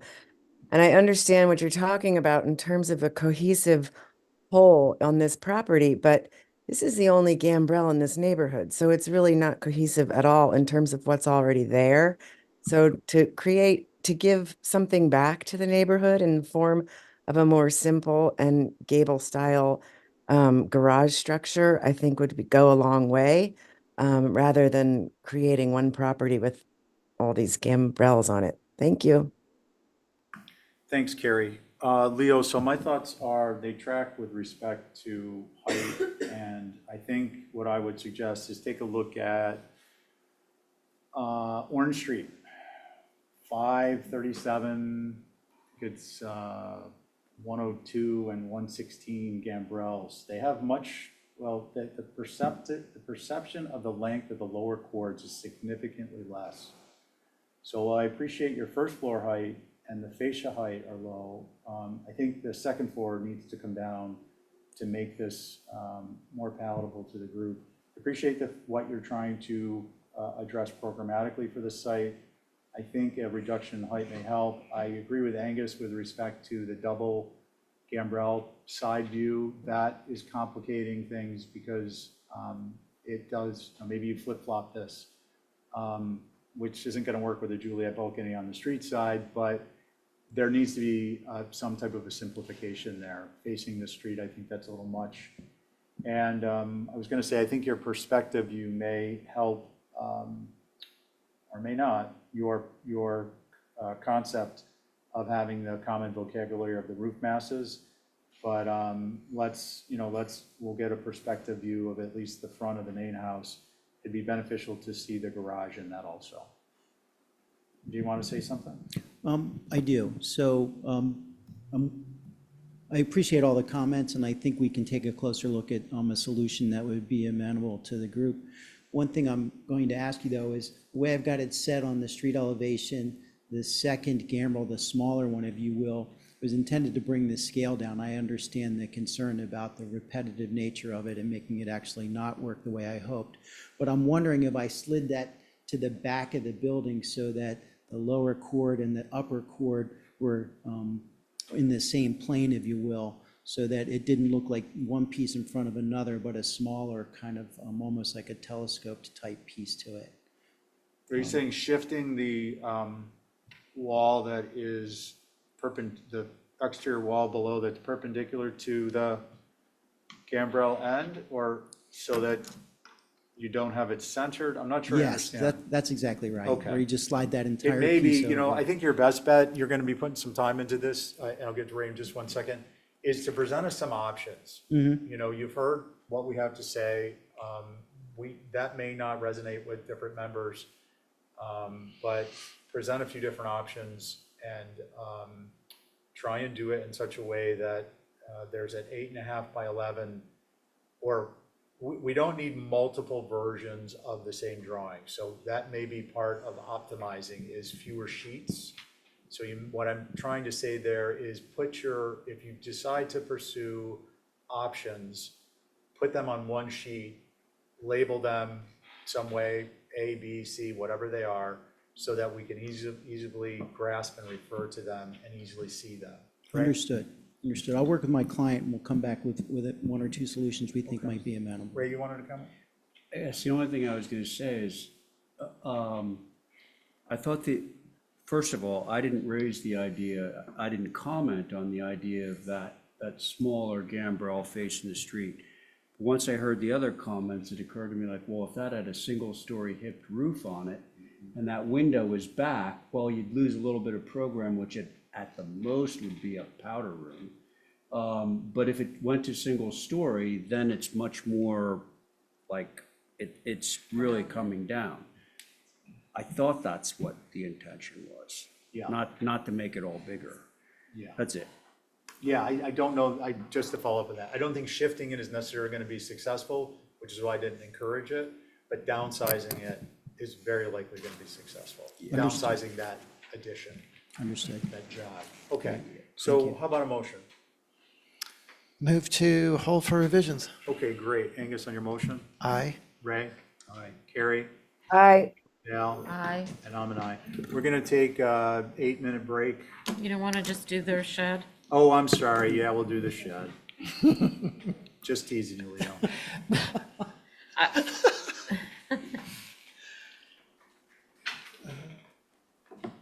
We should just get all these comments on this.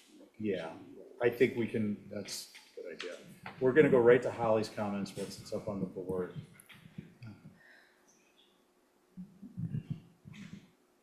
You good with that, Leo? I am. Thank you. Appreciate your assistance with this. Thank you, Mr. Chair. This is a simple shed. My only constructive comment would be that the door does seem a little taller, the header height with the eave of it.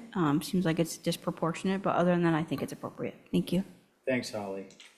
Mickey, do you guys have anything to add, or can we go right to the group? Just a quick one. First of all, the elevations really should be labeled east and west or whatever.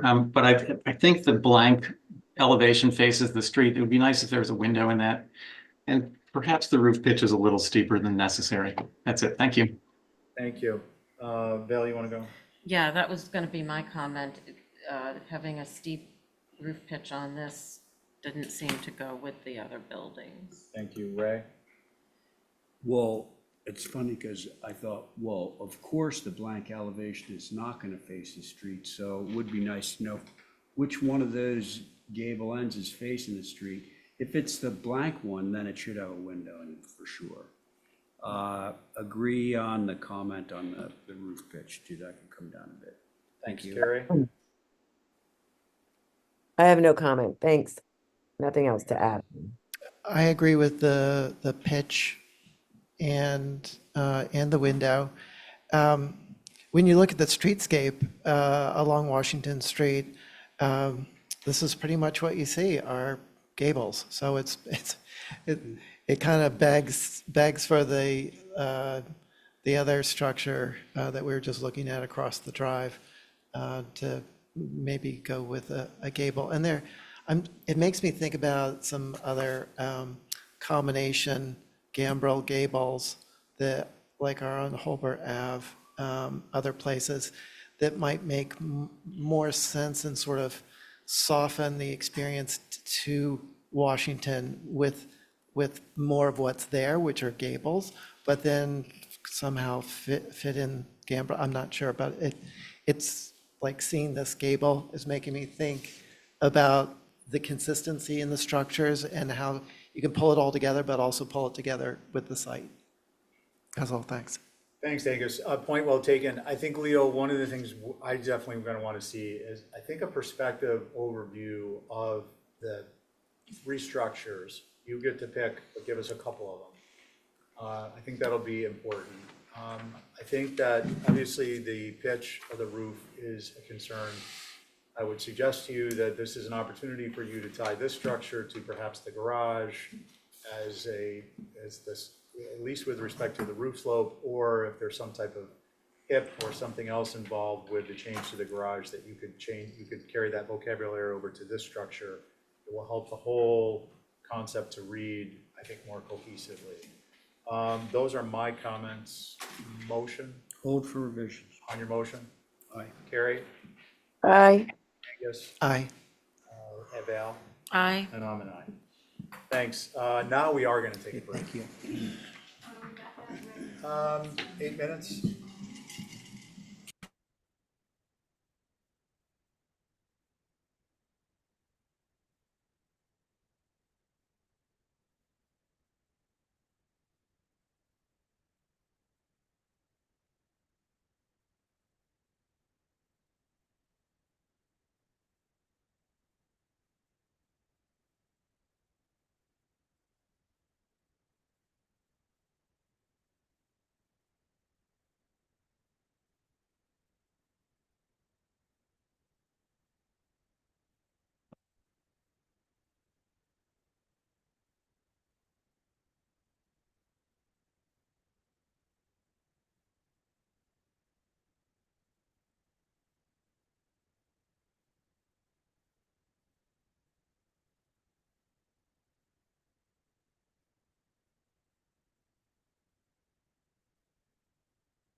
No, I'm staying home in bed doing HTC.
Next up, we have 1315 Nancy Ann Lane. The board is myself, Ray, Val, Angus, and Abby. Can we get a motion to revise the agenda to substitute Abby Camp for Connie Patton? Oh, you mean the clerical thing? Yeah. Oh, sure. I'll move that. We're here. All in favor, say aye. Aye. Any opposed? Aye. Okay, so Abby, you're official. As reflected in the minutes provided. Okay. Matt, when you're ready. Okay, thank you, Mr. Chair. So if you recall, you've seen this the structure once before.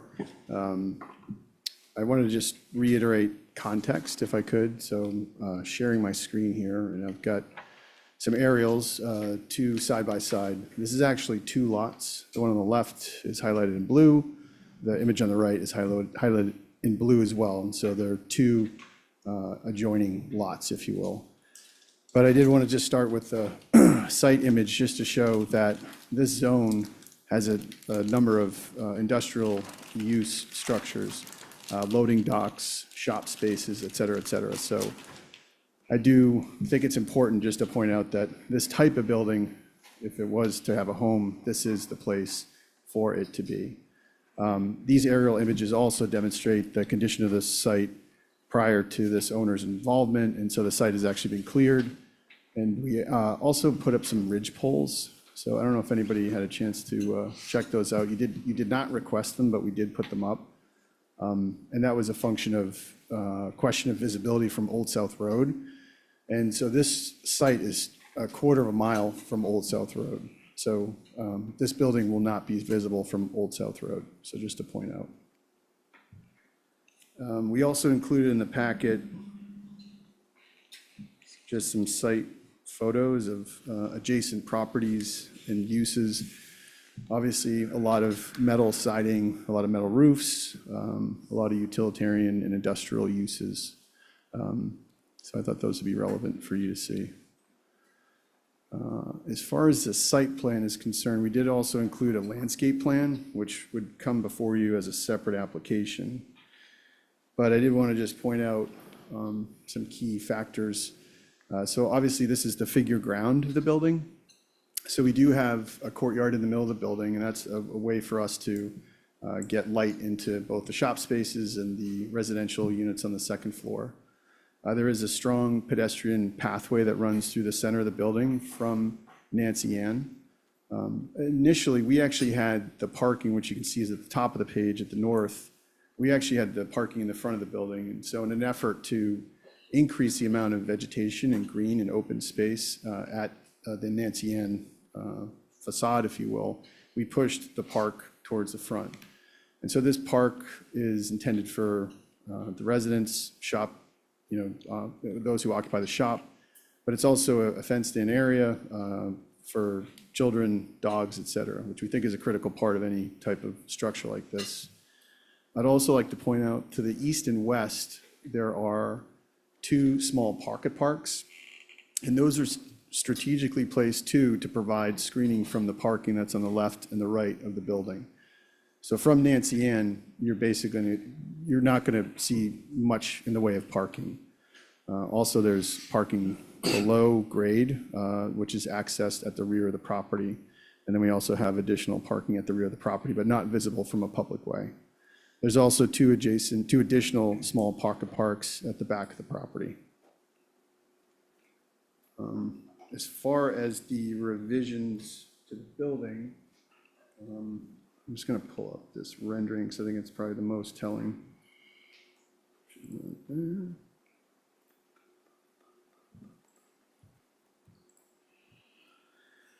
So I just thought this is the most, we actually submitted revisions, elevations. There was so much clouding on them. I just requested that we omit them, but we can submit those. But in terms of the massing, we've actually dropped the entire second floor plate height to 1.5 stories, which I think is helpful, drops the scale of the building. The initial submission was a very industrial-looking building by design. We did actually consult, we talked with Richmond Development, and some of their feedback was that this is a designated industrial use, and therefore the building should reflect it. Obviously, the board didn't respond well to that, which I understand. So we've taken your comments and really made as many changes as possible. So the biggest one is dropping the second floor plate height to 1.5 stories. We've added shed dormers.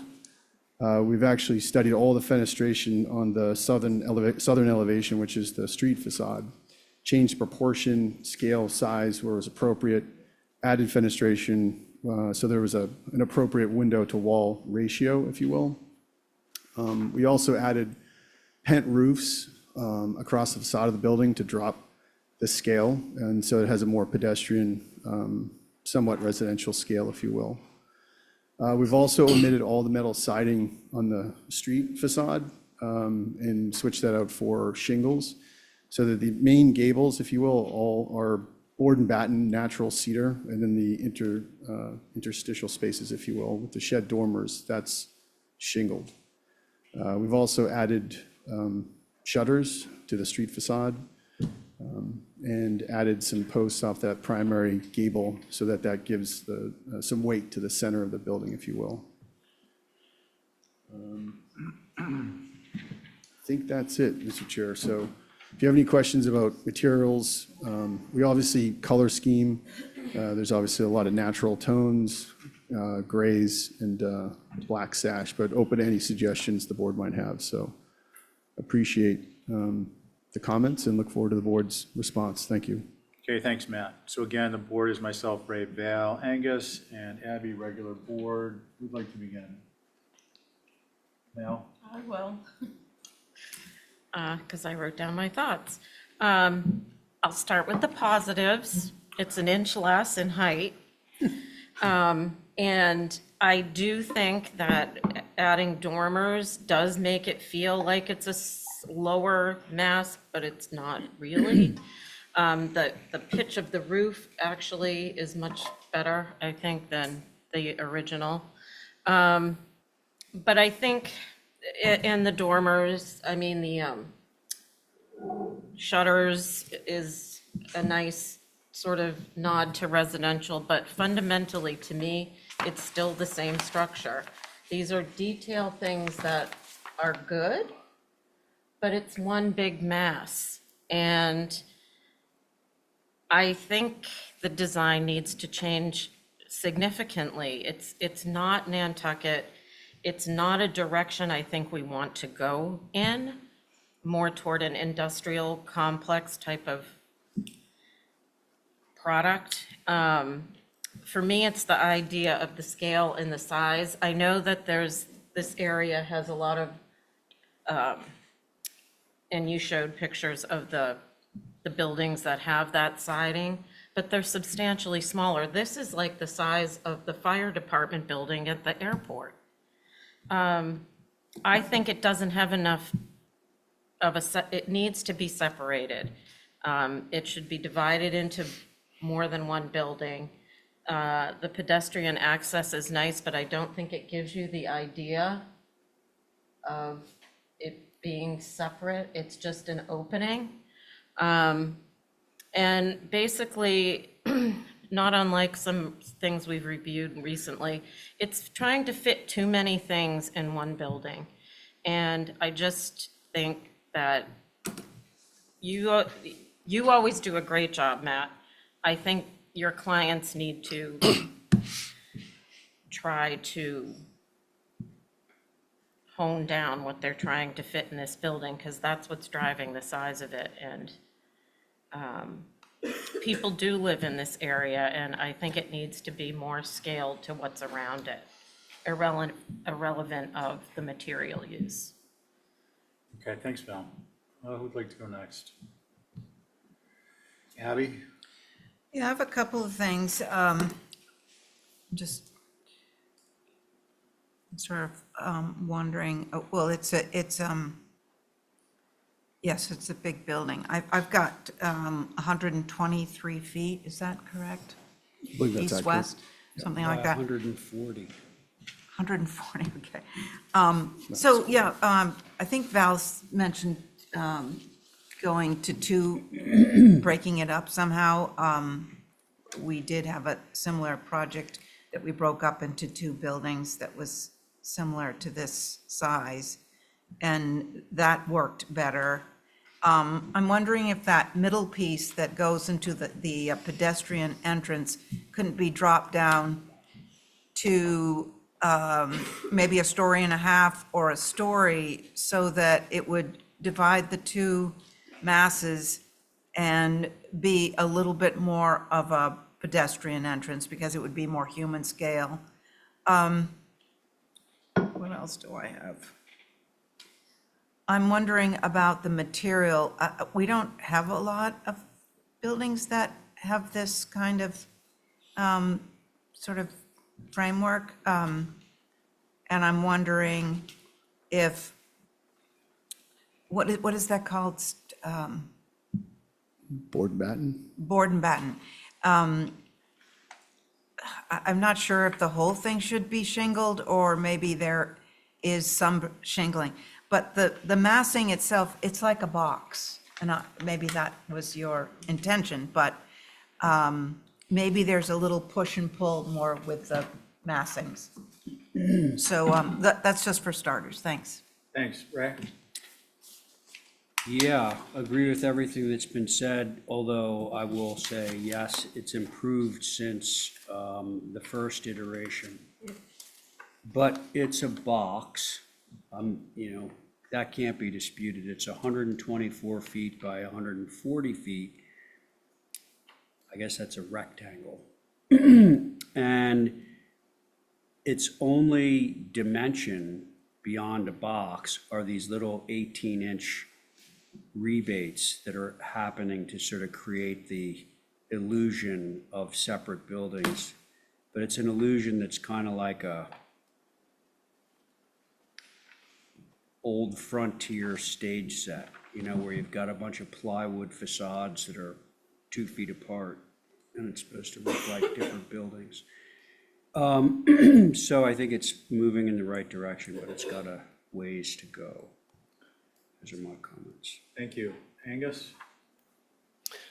I appreciate, I mean, the presentation of this has come a long way since the last one. But as is pointed out, it's still, the program still reads the same, 2 stories, 124 by 140. And I'm just, how you've fixed that will be interesting to see. I'm just thinking, the other day I went through Richmond, I guess it's the Richmond development, and there's so many of the houses, pretty much every one of them is about the same height. They have some that are gables this way and that way and sub gables, but it all reads as one big thing. And I almost wonder if the simplification of this being one building rather than fitting 8 buildings into this is the way to go or not. I'm not sure. I mean, it feels like an industrial area. And I appreciate the sensitivity of the structure as presented so far compared to what's around it. I guess we need to think about what is the end vision for this neighborhood and how is this going to fit into it.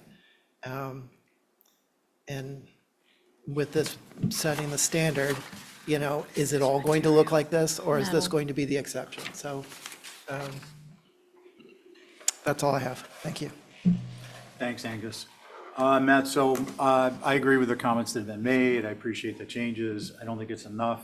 I think the overarching issue for me and my biggest concern is this is much too large a structure to be cloaked in residential, architectural elements vocabulary. It is you don't get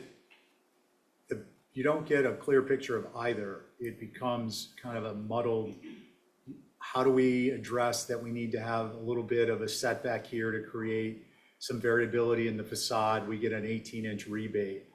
It's not sufficient because it's not just happening in one place, it's happening repetitively around the whole structure. So the result of trying to marry residential architectural elements to a building this large, I don't believe is ever going to be successful.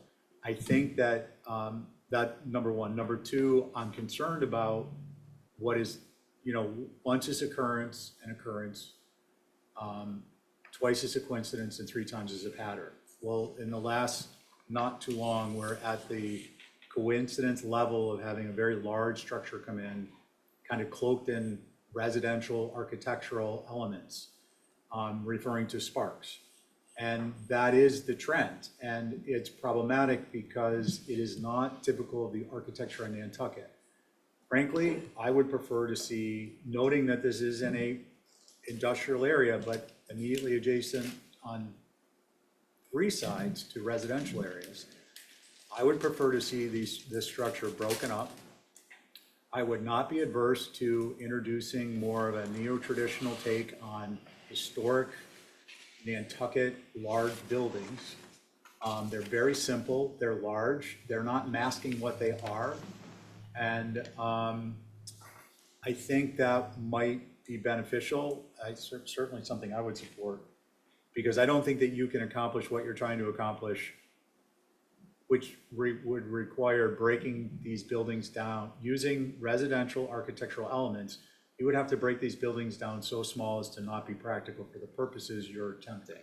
I think they need to be broken down into a number of buildings. I think they can be large. I think perhaps you guys could stage it so that you have some residential element towards the front and the bigger elements towards the back. And, big house, little house, barn type of a thing. There's some room for you to be working on this, but I don't think a single structure is going to be successful for me and from the comments of the board. Could You want to comment? If I could. Yeah, Well, please. I very much appreciate the board's comments. And I would just start by saying one of the benefits of this project is the location. I know that the Mid-Island project was something that this board, struggled with. I totally understand that. And to me, that's a much different location. It's highly visible. And I commend the board for all the work that they did with that project. In this particular location, given the context where it's, there's a lot of, I'm going to use the word storage, but I use that term loosely, but I take it you've all been down there. Two is that the program, when we talk about the program, it is a dense program, but one of the reasons I've found this project so appealing, just in terms of, philosophy, if you will, is that if you took the same amount of program and you spread it out, it would be probably like a 4-acre site. And so I really do appreciate the sense of the density of it. And it also does serve a need. Now, I know that's not this board's jurisdiction. So anyways, that's one. Two is, definitely not trying to make this look like a residence, but just trying to drop the scale of it. So I do understand that it is this structure where we're not trying to make it look like a residence, but we are trying to address these scale issues. I think that you've given us some feedback, so we could take that and go back and see what we can do to address it. Sounds good, Matt. And let me just clarify my comment about residential architectural elements was with respect to residential scale. So we're on the same page with that. Do we have a motion? Hold for revisions. All in favor, say aye. Aye. Any opposed? Okay, that carries unanimously. Thank you, gentlemen. Thank you. Okay, we're going to move to 7 Folger. The board is myself, Ray, Val, Angus, and Carrie. Hello, Mr. Chairman. I am remote, but I'm on the screen. If I could get, Good evening. excuse me, permission to share. What's that? Oh, All yours. all right. I'm going to share the screen for everybody. I believe there was a supplement sent around to you all. I apologize for the late tardiness of that, but you should have received it, I believe, today. But I've got everything up on the screen because we did a few renderings. Just to familiarize everybody with this is at 7 Folger Lane. It is at the end of Folger Lane here, coming down. This is the house that you previously approved some modifications to. This is the property back here on the left. And you've got all the context images we talked about last time. Additionally, we sort of focused last time on the fact that the proposed structure that we have is here set into the rear of the site, and there isn't any visibility from Folger Lane, but the board felt that there was some limited visibility through the brush located back here in Sunset Hill that you could see sort of the facade, the western facade of the building, which we had previously submitted with quite a bit of glass into it.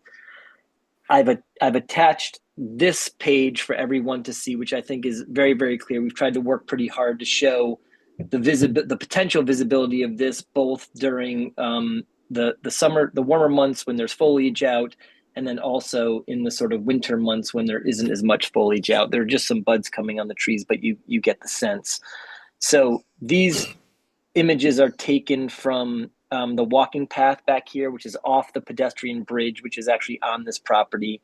And I'll just zoom in so everybody can see that when the leaves are out, there is a bit of visibility of the structure that you can see into the distance. However, it is quite limited. And then we've taken some views to also show how with the glazing on that facade, the visibility of it, and so on and so forth. And then I've done the same thing down at the bottom here, which I assume you all have seen, of it at the daytime, and then in the winter months, you certainly can see more of the glass along that facade. So I'm hopeful this demonstration gives you a little bit more of a snapshot of what the visibility is. The revisions are here. There's been a few other revisions over and above the west elevation. We previously had this more of a salt box. Now it's more of a broken back. Our homeowner wanted a little bit more headroom in this rear portion of it. So we sort of added that in. But again, I think it's a pretty low structure that sits with no visibility anywhere on the 3 sides except for the western side. And you'll also notice here that before we had what was a 24-foot continuous door across that facade that we've now reduced down from 24 feet of total glazing there to 13 feet combined. So we've reduced it by almost 50%, which I'm hopeful the board will see is a meaningful change and one that, based on the limited visibility shown on the previous page, is approvable on this site. So I'll just come back to those and sort of show, how limited it actually is. I would also state that if one was to build a 2-story structure back here, which they could, there would be a lot more glazing percentage on that facade facing this area. So hopefully the fact that it is 1 story and it is connected to the landscape, that the board finds this change okay. That's it, Mr. Chair. Thank you, Andrew. Does anyone have any questions for Andrew? Okay, Holly? Thank you, Mr. Chair. So for the record, this site is located within the OHD. The main dwelling on the lot is a non-contributing infill appropriately. Appreciate the changes to this accessory structure, the roof slope, the grade, et cetera, especially the 6-panel door with 3. It is atypical for an accessory building within the OHD as far as the glazing. But I believe the broken back is appreciative and in a more appropriate style. Because again, I do note that there could be something taller there. I didn't see any proposed vegetation to soften the visibility from Coffin Park, which obviously is a public land, but appreciate the supplemental views and the use of the turtle glass. I hope I saw that correctly, and thank you for providing that. So those are my comments, Mr. Chair. Thank you. Thanks, Holly. Mickey, you guys got anything to add? Yeah, just a little. The French door should have kick panels, and the picture window in the middle is really large. It looks like a huge French door. That would be better off as a couple double hung windows. And the pergola has a kind of a very, very modern feel to it. Thank you. Thank you. Who would like to begin? Myself, Ray, Val, Angus, and Carrie. I'll go. Val. I do appreciate the changes, Andrew, thank you. And I guess my only question would be, can the pergola, instead of being a pergola, be a porch with a roof to sort of mitigate some of that glass impact? Andrew? The pergola will be natural to weather, so I think it will gray out. I don't know that the covered roof, Val, actually integrates well into that eave line. It's gonna come down low, and I think it compromises the simplicity of the broken back. I think, natural to weather. I'd be willing to, depending where the board, I can come back with something, get an approval on the structure without the pergola and come back if that's where we end up. But I do think at natural to weather, it will somewhat disappear in this context. Thanks, Andrew. Anything else, Bill? No. Okay. Ray? I'm actually fine with this. Ray's good with it. It's very limited visibility. Okay. Let's see. Angus? I appreciate the alterations. Did the chimney come down the last time, or is it this time? But Angus, it did. I lowered it. We didn't cloud the chimney. We clouded the dimension of it, but we lowered it by like 3 feet. I'm sorry. I meant to clarify thank you. that too as well. 7 feet seemed really high. 4.5 feet plus still seems a little high, but in the overall, proportion of the structure, seems okay. I'm totally fine with the window changes and the broken back where the roof was extending before. My concern is still with the elevation facing where the French doors are, and I appreciate the reduction. I would say that I would much rather see kick panels on the doors and lose I guess it would be the bottom row of lights, so that that picture window would turn into 2 large 6x6s. It could still be the same amount of glass and then just pulled apart, ideally. I appreciate what's been done so far. Thank you. Thanks, Angus. Carrie?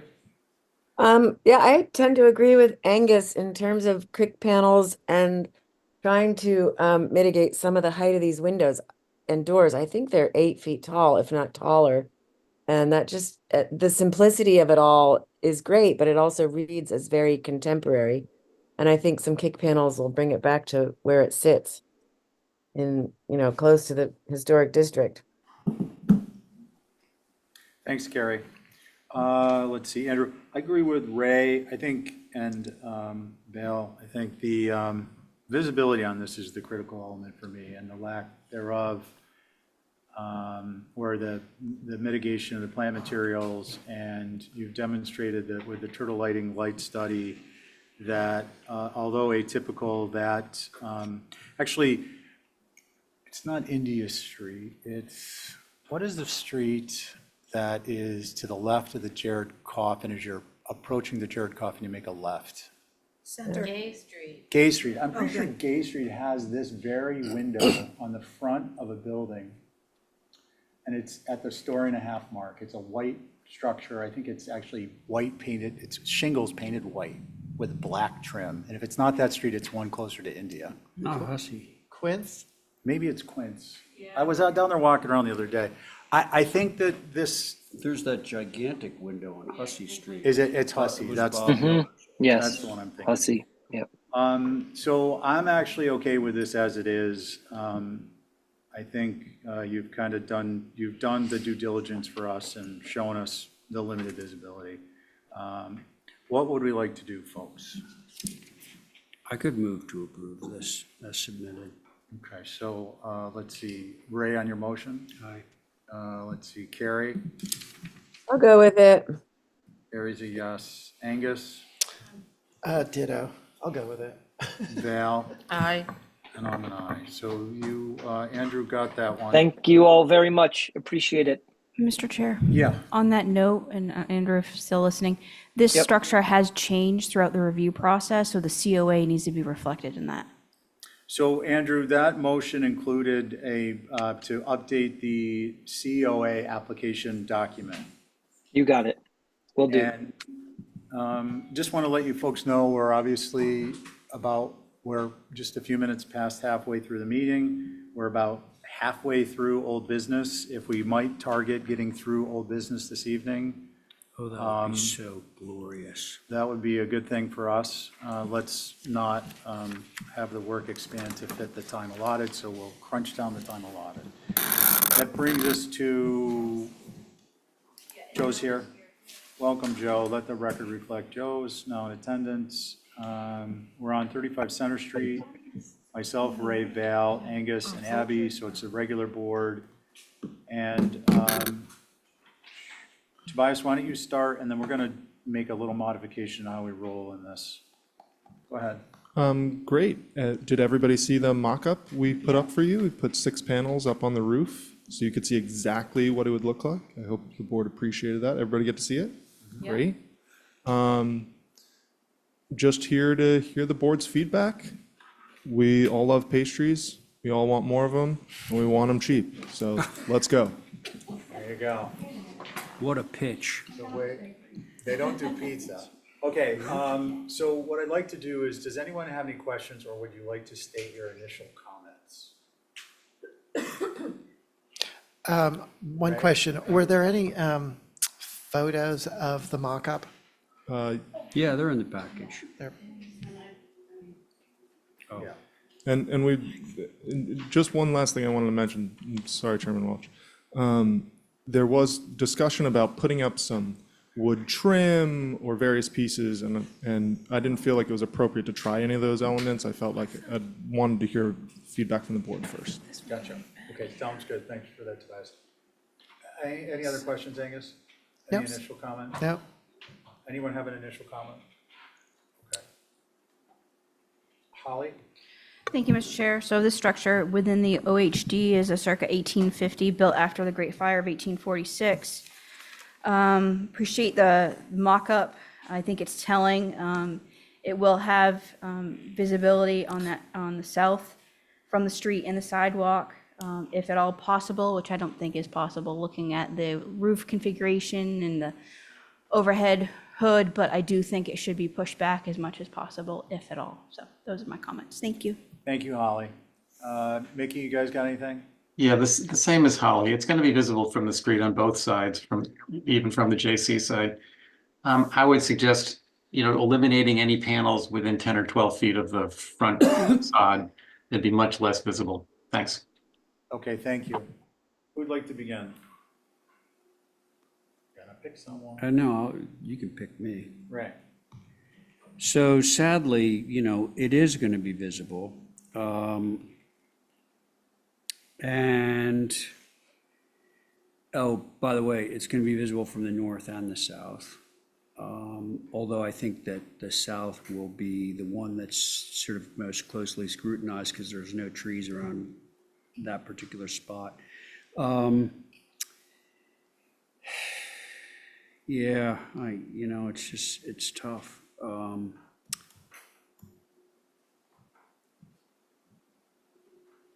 Like Mickey, I don't know what number he just said, but pushing it back, more off of the eve end would serve to make it less conspicuous.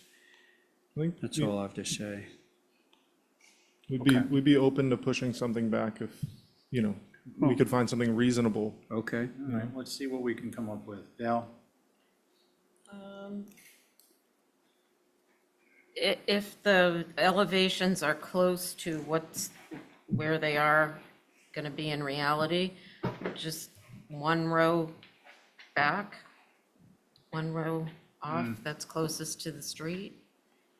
Yeah, that was kind of our, when we were, talking about it, we were like, yeah, I think the board might, I think that would make sense of, I don't want to say completely eliminate it, but, reduce it by 90%, depending on what, you have to stand at a specific point of view if you really want to see it, you know what I mean? Gotcha, Tobias. Okay, so let's see, the Ray, Val. I think then it will be, less noticeable. Okay, Abby? Yeah, I'd go along with that. I'm mostly concerned about the south elevation. That's the one that I usually seem to be walking and might look up and see. But not that, so I think if you took it a panel back, or as Mickey said, 8 to 10 feet off I'd be okay with that. Thank you. Thanks. I'm- Angus? So I think Mickey said 10 to 12 feet, and I'd like to see maybe with a red stripe and a yellow stripe or something, what that looks like mocked up, if that's possible. Ray? I have an additional, this is just something to note in terms of the accuracy of the location of the panels on the south side. So we have a photo A, that shows the panels, right? And I was thinking, well, they look closer to the edge than the drawing would suggest. So you can just barely catch the second floor window casing on the south side. And you'll see that the panel is closer to the road, also known as west, than the window. Now, if we go to the elevation, they appear to align. In other words, the drawing is suggesting that they're further back from the edge than they actually are. That's neither here nor there, doesn't change my opinion of what I said earlier, but it's just like the accuracy of the drawings. Gotcha. So my thoughts on this are that it should be, on both sides, the panel should be no closer than the halfway point of the length of the roof. And that simplifies matters by not having to worry about a dimension, accuracy of drawings, so on and so forth. Not to suggest any issues, these are solar, we get it. Yeah. But I think that if the direction of the board is to allow these, it would be that they are at least not closer than the midspan of the roof plane. At least that far away from the street, midspan of the roof plane. I'm sure there's a better way to say that. Yeah, I'm not sure what you mean. Do you mean halfway Means across the halfway roof? Yeah, halfway across Okay. left to right, no closer than the halfway point. That still gives you on solar on both sides of a structure, fairly decent amount. That's just kind of encompassing some thoughts on what's been said. Personally, I'm concerned about this being in the historic district, being visible. I would strongly suggest if this is motion for approval, that it is on a test case basis to determine actually, not just from a mock-up, but from real-life experience over the course of, say, 12 months, what the visual effect of this is from, through all the different seasons, through the different aspects of downtown life, people being around, not being around, cars being there, not being there. I think it's important that we have, if we do this as a test, we have a year to evaluate. We're not going to claw back the approval, but I think that gives us a basis if we decide that we are not going to approve future ones. Those are my suggestions. What would we like to do, folks? Brett, yeah.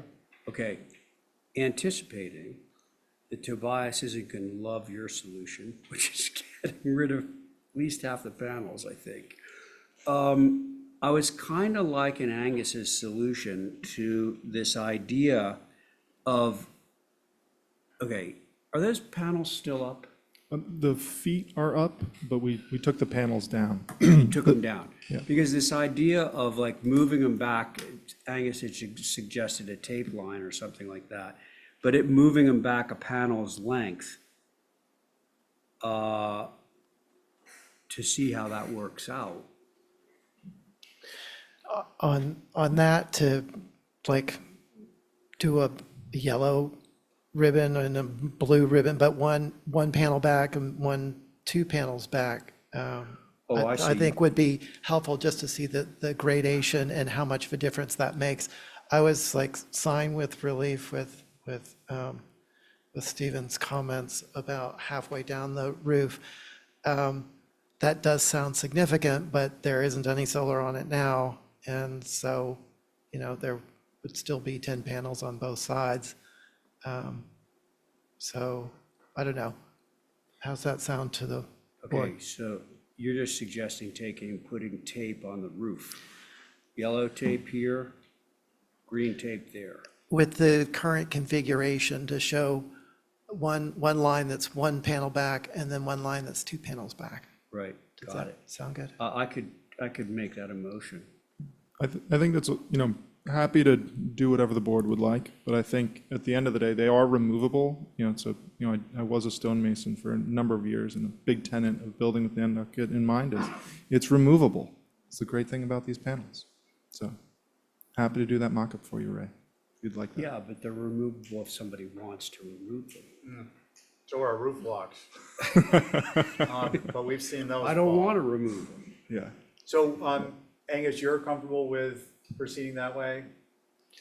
So basically, a motion for doing another mock-up, just showing where those that edges are. lines are. Great. Or take the halfway? Oh, I think if we do the lines on there, I think you'd be like, this makes sense. So I'm happy Let with everybody take a look at it. I'll be here at the next one. I'll keep my. that. Thank you. vote We'll perspective. maybe we But can I move. think it's important, and you're okay with the We're always here to work test with you. case 1 year? Yeah. We're always here to work with you guys. All right, so how about a motion to hold for a modified mock-up and a view? Great. We'll pick it up next week. So moved. And you'll let staff know to let us know. Thursday by noon. Awesome. Thank you. Abby, was that your motion? yeah, yes. All in favor, say aye. Aye. Any opposed? Okay, that carries. Thank you. Okay, 61 Center. Is Matt? Matt, Next Center Street. is he still here?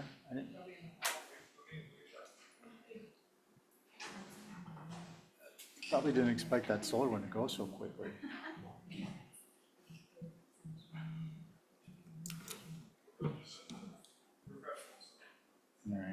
All right. Do we want to take 19B Hummock while we're waiting? Yeah, why don't we take you folks? You're here. It's really great. No need to apologize, Catherine. All right, welcome to the HCC, first of all. We are going to pull up your drawings, and if you would kindly direct staff where to go as you make your presentation through the pages, that would be helpful. We are here for, hopefully you guys had a view. We are hoping to put a metal roof on the barn in the back. Oh, right. So I'm hoping you guys viewed it. Oh, what happened to? Well, they're looking for Matt. We're approved. It's built, it's up. We're just waiting for you guys to approve the roof. Okay, so in what color is the metal roof? It's green. I have the picture. Okay. Well, we're open, green isn't the color, green. I think that was the issue. Yeah. Like, what color green is it? Oh, Oh, there's two. And We're open to wider. Thank you. Good. okay. Thank you. Okay. Does anyone have a concern with the dark green? no. I just wanted clarification. Or gray? Are you guys open to gray? Well, let's do this first. Does anyone have a concern with the dark green, given its location? Sorry. Okay, no, fair enough. I don't. And I don't. I'm good with green. And who is our other, I'm sorry, is it Angus? No, this is. No, it's Joe. This is from a year ago. It's myself, Ray, Val, Abby, and Joe. Joe here? Yeah. Joe, do you have a dark green, concern with dark green? I do not have a concern with dark green. Okay, did, Ray, were you making a Motion motion? to approve as submitted. What's the dark green color, Catherine? Forest green. Forest green. Forest. How appropriate. No, Ray on your motion? Aye. Joe? Aye. Abby? Aye. Val? No. For the record, Val Oliver is a no. Stephen Welch is a yes. Okay, thank you for coming in. Thank you. Good luck with it. Nice resilient, energy resilient material.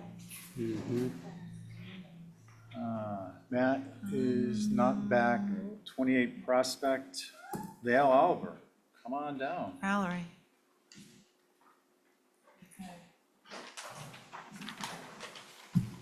And Joe, so the board is myself, Ray, Abby, Angus, and Joe. I think Did I read that wrong? Ashley or her husband are supposed to be on as well. 20 people on here, so.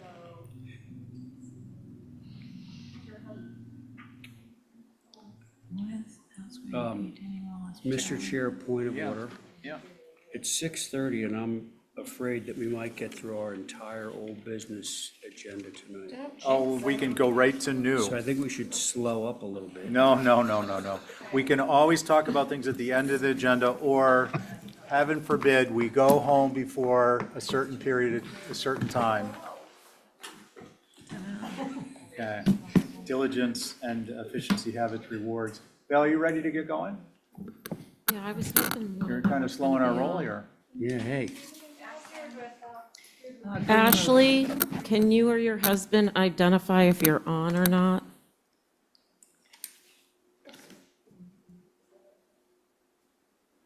No? Yeah. They bailed on you. What do you got, Val? I got,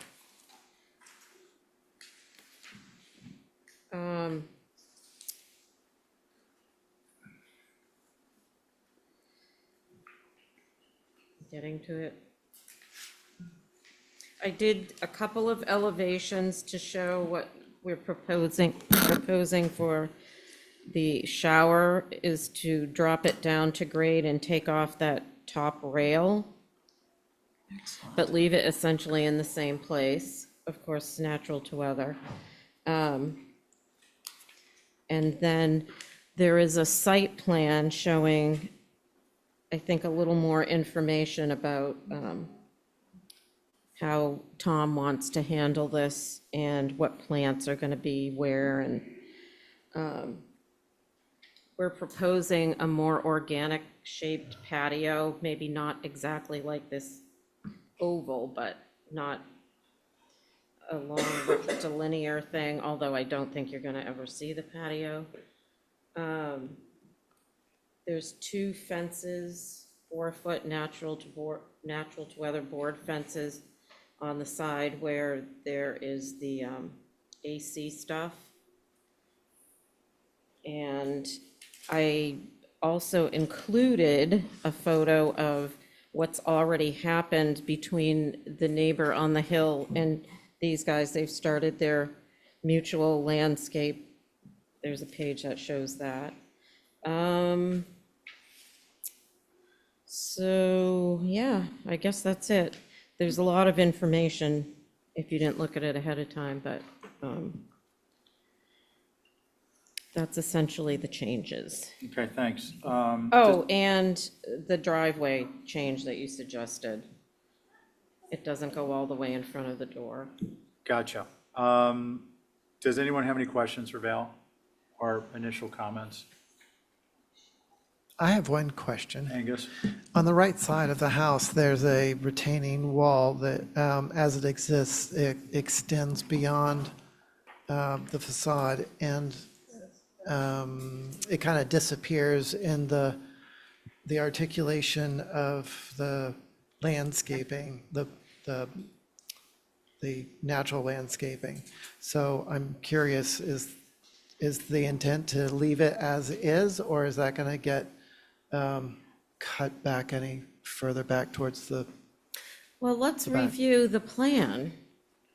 They want to keep the mound with the natural vegetation there. There's a tree going to be planted and some ground plantings in front of the natural to weather fence and the wall.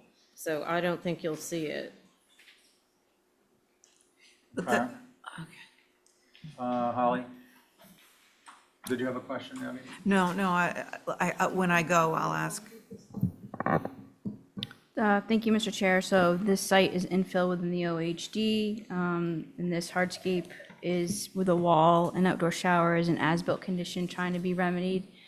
I think the most thing that I do have a concern on is the outdoor shower. I didn't see that it was being relocated.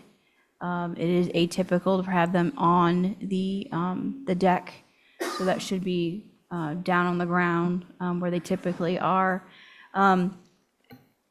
It's kind of, I think it would be helpful, and maybe Val can clarify. I don't believe there was any landscaping plans that were approved previously, and if there were, it should be notated on the plans. I don't think there was. I think this is a hybrid, right? Is that what you're putting in now is? I'm not sure I understand. We didn't have any plant material on the other one. It wasn't as finessed as this. Oh, I meant historically, you got a COA for the structure, but I don't think there was a COA issued for any other No, hardscaping. no. Okay, and I think that's kind of where there's some clarifications on what exactly is the as-built conditions and what is actually being proposed. I think that would be helpful. Val, Thank you. your application is to remedy as built and to put in a hardscape, is that correct? Yeah, I Okay. mean, the as-built topography is what's existing, so we're dealing with the grade change. Let me be more specific. Okay. You're here to cure the retaining wall, the shower, Yeah, and to add fencing for the AC, and to also address the driveway and the patio. correct. Okay, that's what we're proceeding with. And is that noted on the application? Yes. Okay, just asking. I want to be clear for everyone. Mickey, do you guys have any comments? Just a couple. So the driveway is shown at 19 feet wide. I guess that's to the ends of the flared portion of it, but it still creates kind of a wide driveway. It's a single car width driveway. It could probably be narrowed down a little bit. 19 seems a little excessive. And then the outdoor shower, it's good that it's being lowered down, but it's still sort of an awkward shape. Extends out from the building, whereas normally it would go along the building. So I think that if it could be reduced in its depth coming out away from the building, that would be an improvement. And one last sort of a comment question on the site plan, right at the street side, it shows low planting right along the words low planting right along the Prospect Street. If you go to the site plan, Yeah. Are those new plantings? Yeah, there's nothing there right now. No, I know, but the reason I'm bringing this up is because there's a crosswalk leading right into this property. And, naturally it would make a lot of sense to have a brick sidewalk connecting the crosswalk down to the left toward the sidewalk that's existing. But if you plant those low plantings, are they in the actual street right of way or are they on your property? Mickey, I'll answer that. There isn't actually a sidewalk on that side of the street Right. at that point. There isn't now, but there is, in front of this house, but to the left, I think this one starts a couple houses down. Yeah, no, okay, well, I appreciate the comments. I'll pick that up in my own. Let's see, who'd like to begin? You can refer to. Oh, we got a butters? We do have a butters, Oh, Mr. great. Chair. Okay. Looking forward to it. Come on down to the mic, please introduce yourselves. First of all, can you hear me? We can. Okay. Most of you know me by now, Joan Taylor, 16 Mill Street. We have compiled 17 of us together to put all our concerns together, which is basically we trust the HDC and all your comments on everything, but we do want to have input on the location of the outdoor shower. Since the beginning, since this was built and we saw it, we called the owners and suggested that Joan, they... I'm sorry, I'm going to hold you just to comments on what you feel are inappropriate architectural elements as opposed to the history, because Okay. number one, we've heard it, and to be fair to the process, this is, a Okay. revisit Fair. and revisions. Fair Thank enough. you. So While the current plan suggests lowering the shower to grade, which is an improvement, the shower is still very large, particularly compared to the examples, which are actually the showers from 16 Mill Street, my home, and the abutter at 26 Mill Street. Number two, we feel it's still in a pretty obvious and awkward place. Please understand that this will not be only seen from the Mill Street view corridor, but it's also seen from the land bank land, which has paths that are mowed and people use frequently from the surrounding neighborhood, which are about 20 feet from where the patio will be. In addition to that, we think that the design that Commissioner Val did originally was absolutely perfect for overlooking the swath of land, the abutting land bank land all the way down, it runs all the way down to Mill Street, and that breaking the deck up to lower that shower creates a bunch of kind of chopped up elements that don't relate well, and the simplicity and character is lost. So we've suggested several other locations that might be more discreet. There's that 5-foot alleyway that was created. There's the other end of the porch potentially. I believe if you look back at the original plans, there are plumbing stacks on both sides. Okay. So we're just looking to have that explored to try to get a win-win situation for everybody. Okay, thanks, Jill. And I think my other neighbor would like to say. Sure. Good evening. Hello. My name's Ann Davis, and I'm at 15 Mill Street. You know, I've done a lot of thinking about this, and I won't repeat what Joan has said, but I kind of think of this a little bit as the front facade of the house, because it's the side that everybody sees. People visiting the public land, Mill Street. It's certainly the most forward-facing and most visible facade. And because the house is on a hill, passersby will see the shower, whether it's on the deck or lowered. From various angles, this shower blocks the main architectural features that give this building its character, simplicity, and symmetry. And I've noticed that. The shower's there now, and some of the windows are blocked, the doors, when you're at certain angles. It's you know, couldn't the shower be moved to one of the sides of the house so that everyone could view the house without seeing a discordant obstruction? It's blocking the view of the house. Okay. So. Thank you. Let's see, Holly, is there anyone online? I guess they're not here. They had to go to a kindergarten thing. Okay. Oh, good. Okay. Okay. I'm not going to take comments at this point unless there's going to be something else that she's going to add to the proposal. Let's get Well, on to the she board. can agree to a change if she's on. Yeah, I'm saying at this point, let's move on. I am on. Ashley Olson is here. Hi. Yes. Thank you. Welcome. Val's presented the project. We understand the changes. We've heard from the neighbors. Unless you have information about something you'd like to modify, we're going to move on to the board. Okay, sure. My only comment would be that the reason why I personally decided against potentially putting in that alley next to the retaining wall was that from standing there, it felt apparent to me that the Muellers would be looking into the shower because their house is much higher up. So I thought that wasn't an option, but I'm very open to what you guys think because I think your opinions are usually best. So thank you. Okay, thank you. Who would like to begin? I don't have anything exciting to say, but I could Abby? start. So, yeah, so the way you've drawn the shower now, Val, is it on grade? Because it looks like it's on a deck. Well, it's on a platform that you're standing on at grade. Okay, but it's not on grade, like, you know, sometimes people On the have. dirt, no. Yeah, like, I mean, but sometimes people put like brick underneath but you're saying it's on a wooden platform? Yeah, I Okay, mean, we well, can change that. I think to make it smaller, maybe if it were on grade and if it were made smaller, maybe it wouldn't have so much impact. The other thing that sort of bothers me, I've been driving by this and I kind of check it out every once in a while, is the retaining wall is really apparent. And I'm wondering.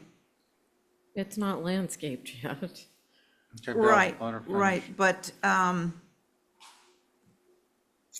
the problem is that it's right next to the old Mueller house, and which is historic, and to see the retaining wall. So I just want to make sure that we don't see that retaining wall from the road.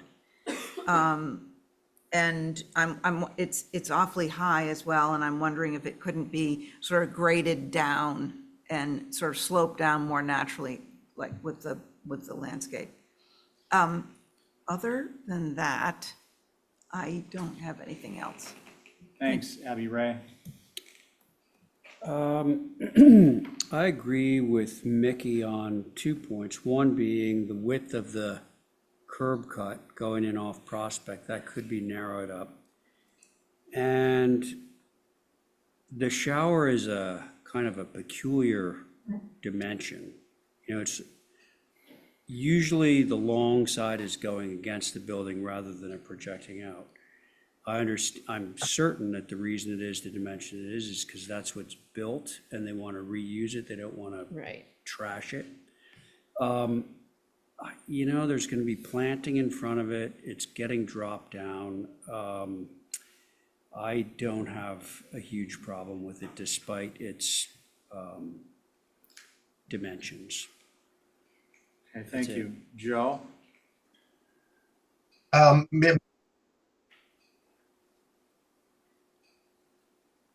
No, we can't hear you.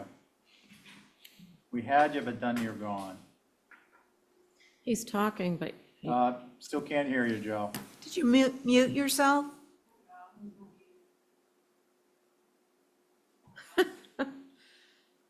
I'll say one more thing about the shower stall, if. Go ahead, Amy.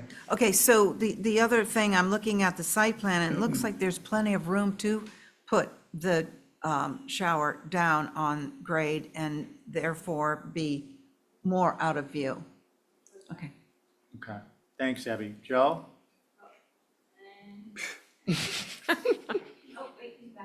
And Joe? Yeah, can you hear me? Yeah, we can hear you. Now we can't. Tell him to turn off his video. Turn off your video. If you can just click the video, that might give you some better bandwidth. All right. We can Are we hear you good? now. We can Okay. still hear you. Okay, All right, go ahead. great. I have no concerns. Okay, thank you. Angus? After all that. I agree with what's been said so far. Typically, the shower would go on the back of the house. And in that respect, this makes sense, but the back of this house is so visible from the land down below, as has been pointed out. And in that respect, I almost think that it's working in the favor of the visibility, for it to be narrower facing away from the back of the house as opposed to stretching along it, just sort of minimizing the visual of it. But I appreciate it going to grade, but I would have it be at grade. So whether that's stone at grade or deck at grade, but to actually bring it down to grade. And I'm not sure how tall it is now, but preferably it wouldn't be much more than 5.5 or 6 feet for the finish height of it. And really my primary concern is that retaining wall that extends out beyond the front of the house. So it's a little bit awkward because of the grade that's so close and so high next to the house. And I just want to point out, if you went to the page where they've started the plantings with the neighbors up above. I think I see that where it says mutual plantings Yeah, have yeah, started. yeah. Yeah, that's where I'm looking. So I think as Abby has pointed out, the concern would be that you would never see that wall. In one of the, just above that photograph, it says 4-foot board fence here. So would that sort of go up to the face of the retaining wall or just No, across it perpendicular? It's a few feet back on the building, as you suggested Yeah, before, right before the window well. yeah. I think the retaining wall, if they put the caveat, you can't see it at time of inspection and thereafter. We'll lower the shower down to be on cement or a brick and cut it back by a third. Can we, before we negotiate, can we finish up with everyone? Angus, do you have anything else to add? I just want to make sure. So 4-foot board fence, a couple of feet. Is that like 3 or 4 feet? Is it back to the window well? Is that where it is on the front of the house? Yes. Okay, that's all. Thank you. Okay, so the apron, the driveway, I believe, should be no wider than 12 feet with a 1-foot flare, 10 feet deep standard. The shower dropped to the lower platform, I'm okay with, subject to eliminating the step area there. I think the step should, can we go to the plan? Can we zoom in on the rear corner where the shower is? Here.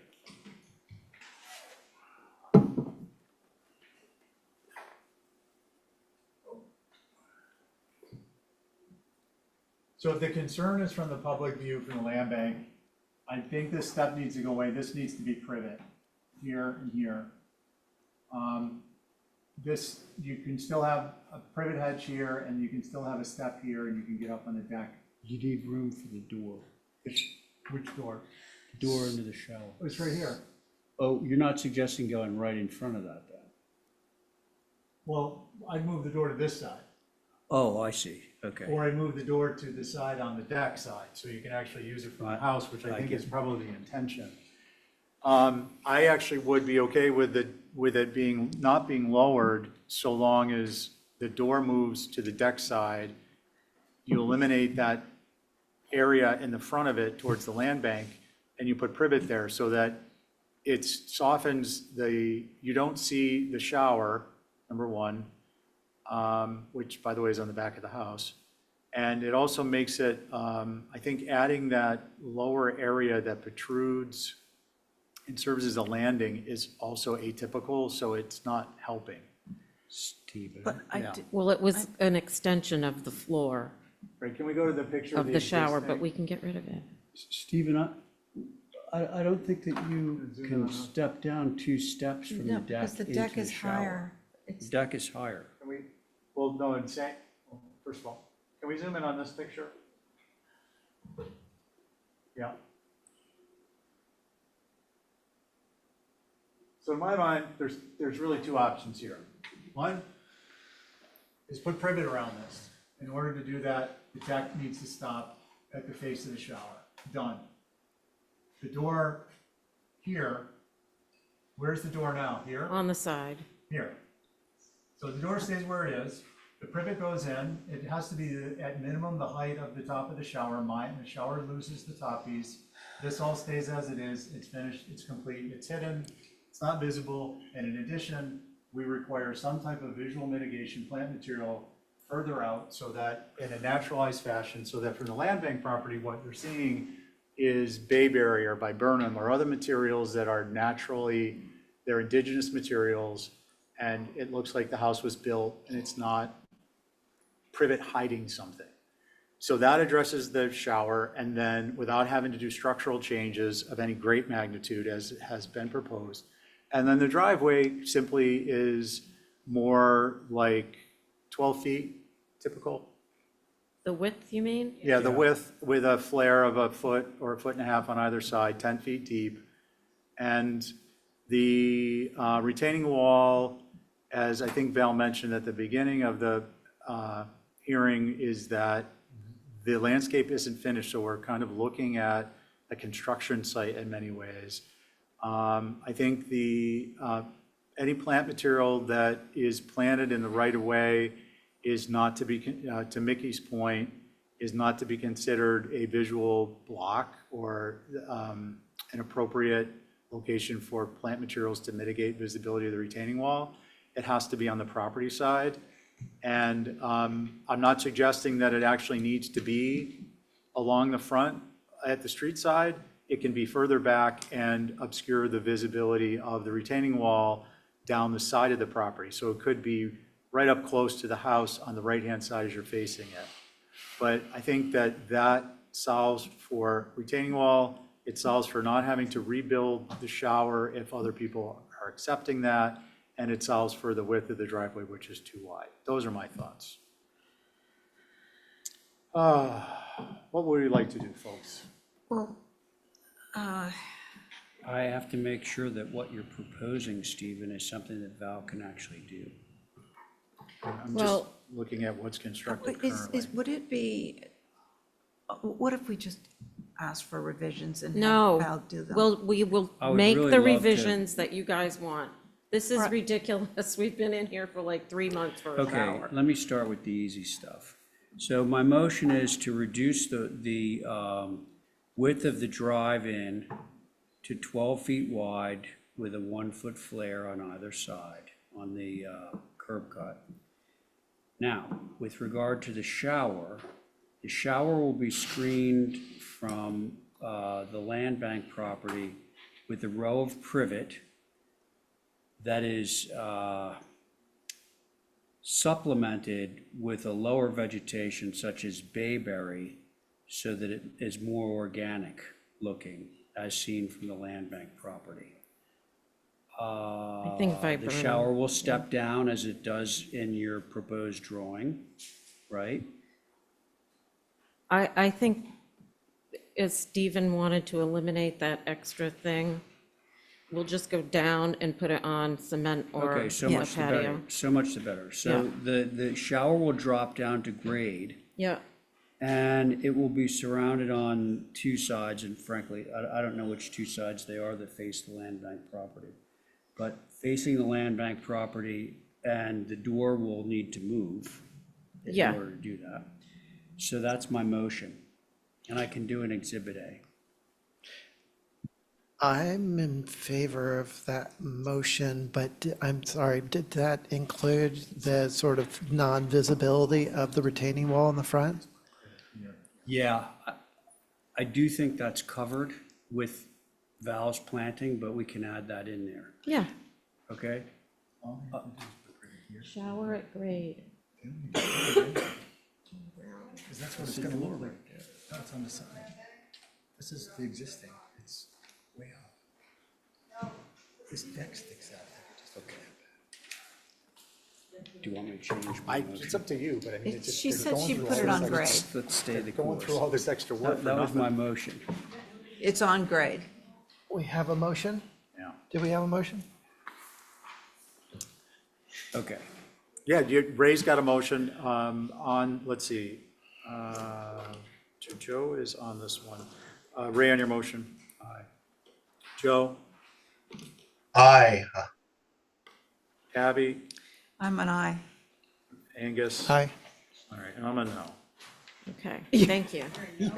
I'm a no, that they're gonna hide it with privet, that after they lower it, it's gonna be the same thing. It's a waste of time. I don't understand that. I'll show you later, and you're gonna kick yourself for agreeing to that. Okay, let's move on to, Matt is here, so we're gonna go back to 61 61. Center. Thank you, Mr. Chair. Apologies, I stepped out. You guys are moving really quick. You, that's okay. Matt, you know the drill, please, are you gonna do it on your I tablet? was just gonna let the. Okay, yeah, you guys just do it. please. So, kindly- okay, so you've seen this before, so there's 2 elements to this request. One is creating a code-compliant set of stairs entering into this inn. The other component is adding an exterior accessible lift at the rear of that, at the rear of the property. And I think most of the conversation revolved around the south elevation, and we had previously come in with a single directional stair. I think that went to the right. And I think a lot of the conversation revolved around trying to maintain the existing deck size of that entry portico, but then also focusing on a solution that was symmetrical or balanced because the architectural detailing of that portico. And I think that the board collectively suggested the solution that we presented on sheet D301. We have a series of perspectives. And so what we've done is maintained the size and dimension of the existing portico and its associated deck. We come down 2 or 3 risers to a secondary landing, and then we've got this basically kind of a friendship stair. So we thought it was, again, this is the board's suggestion. I think it works pretty well. So with that, look forward to comments from the board, Mr. Chair. Thank you. Thanks, Matt. Holly? Thank you, Mr. Chairs. For the record, this is a circa 1803 Martin House Inn. It's a 5-bay, 2.5-story with a central ridge chimney. And it once was a 3-bay. And then as early as the 1890s, maybe even earlier, we have photographic proof that it was changed to the current configuration now with that central access. Friendship stair, and I get that this, first of all, I want to appreciate the changes, Matt. While it's not a traditional friendship stair, which I don't think would be appropriate, it does retain that character defining feature of the center portico, center entry. I think it's different. I think that the central access is important to retain since it has been part of the structure for at least since the 1890s. So if I do think it's being the current configuration that it stands now, and I understand the rise over run issue.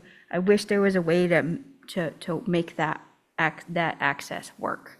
I'm not sure that this proposal is really what this structure needs. But I look forward to hearing the commission's comments. Thank you. Thanks, Holly. Mickey, you guys got anything to add? Yeah, I actually think the friendship stair works pretty well for this condition. It solves the problem, and I think it feels pretty appropriate. Couple things, the center post in that landing probably isn't necessary. I think it might simplify it if you got rid of that center post. And then the only other thought I had is that maybe if you push the landing back away from the streets, from the sidewalk, 1 tread, maybe 2, you could get some planting in front of the friendship stair to soften the edge on the sidewalk. So that's it. Thank you. Thanks, Mickey. Who'd like to begin? It's myself, Ray, Val, Angus, and Abby, so regular board. I can be quick. Ray, I like Mickey's recipe. thank Yeah. you. Let's see, I'm Abby? coming around to that too. I was stuck on this, this front entrance because it's a very ta-da sort of entry into this antique house. And I'm slowly coming around to your idea. But I do think Mickey's idea of softening the front would be great if you could just do a bed that could just soften what you've got going on there with the friendship stairs. I think that would go a long way. Thanks, Abby. Angus? I guess I'm wondering, if we're talking about removing a tread, so 10 inches, what could be planted that would make a difference? And my only concern with that is then that landing gets to be another riser higher. And I'm kind of preferring it to be as diminutive as possible so that the emphasis is on the original entry and stair perpendicular to it. Please remind me why the straight stair can't happen? Through you, Mr. Chair, I can answer that. Go ahead. The rise and run does not meet the commercial code requirements of 711. It's a shallow rise and run. And we did study this at at length, and we actually got the survey to find out exactly where the property ends. And unfortunately, it just doesn't fit. And it's not uncommon. We've done like a lot of research, historical photographic research, and so this is a fairly common situation where the rise and run was incredibly steep, but that was pre-building code. Through the chair, thank you, Matt. So I would probably lean more towards accepting it as submitted. Thank you. Thank you. Val? I like Nikki's idea of putting something in front of it. You could even cut the top step into the deck a little bit and maybe push it back that way. We could. No, you can't? No, you can. Okay. But yeah, that's it. Thanks. So I agree with Angus and Val, and I think the marriage of those two concepts is the key to success, because then you get the green space at the front that I think we were all hoping for without increasing the height of the landing. Number one. Number two, Matt, can we zoom in on the sheet, the elevation that shows the rail?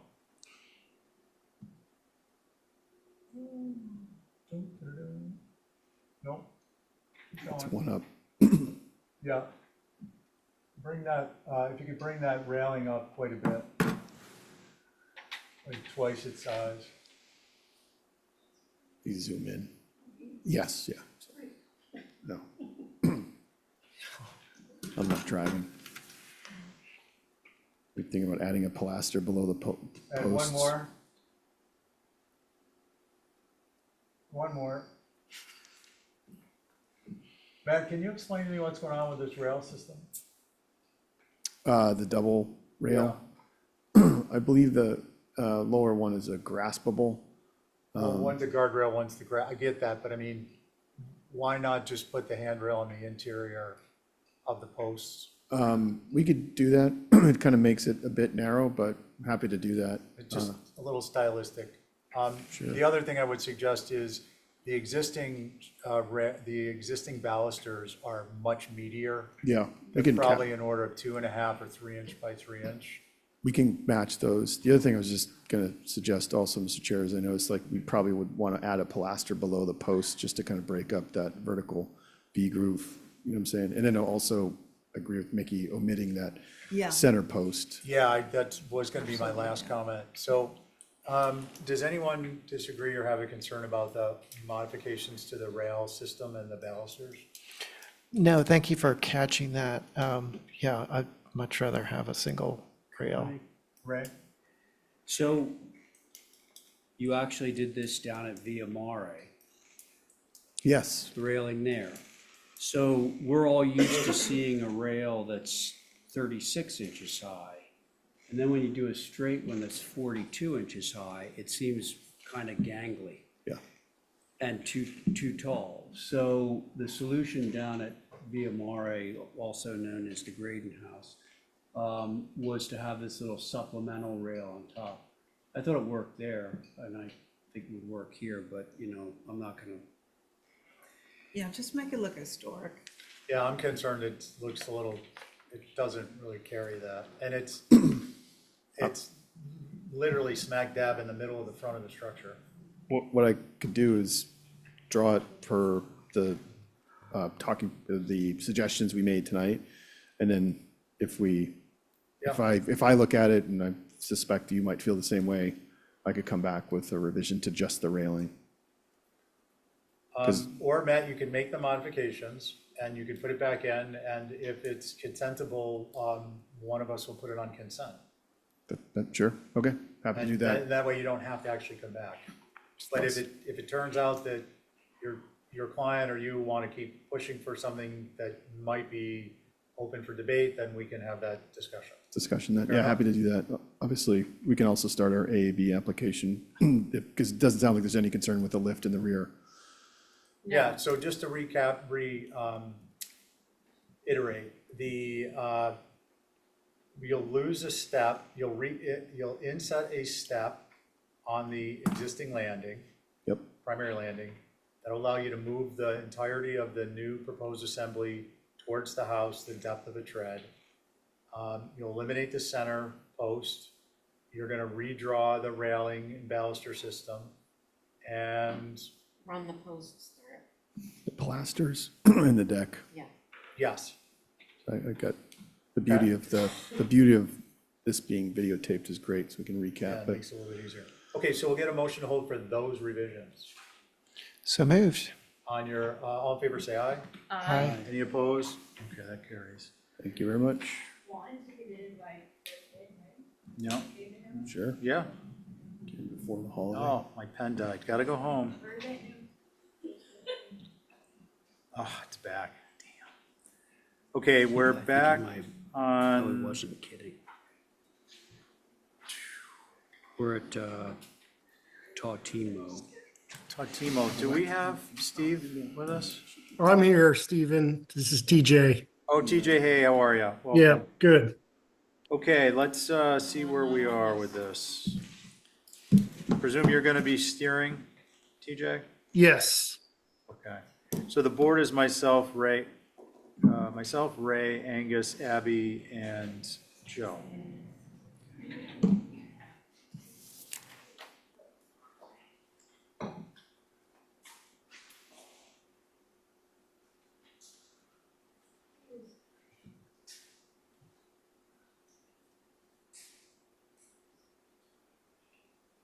You with us, TJ? Yep. Should I go ahead?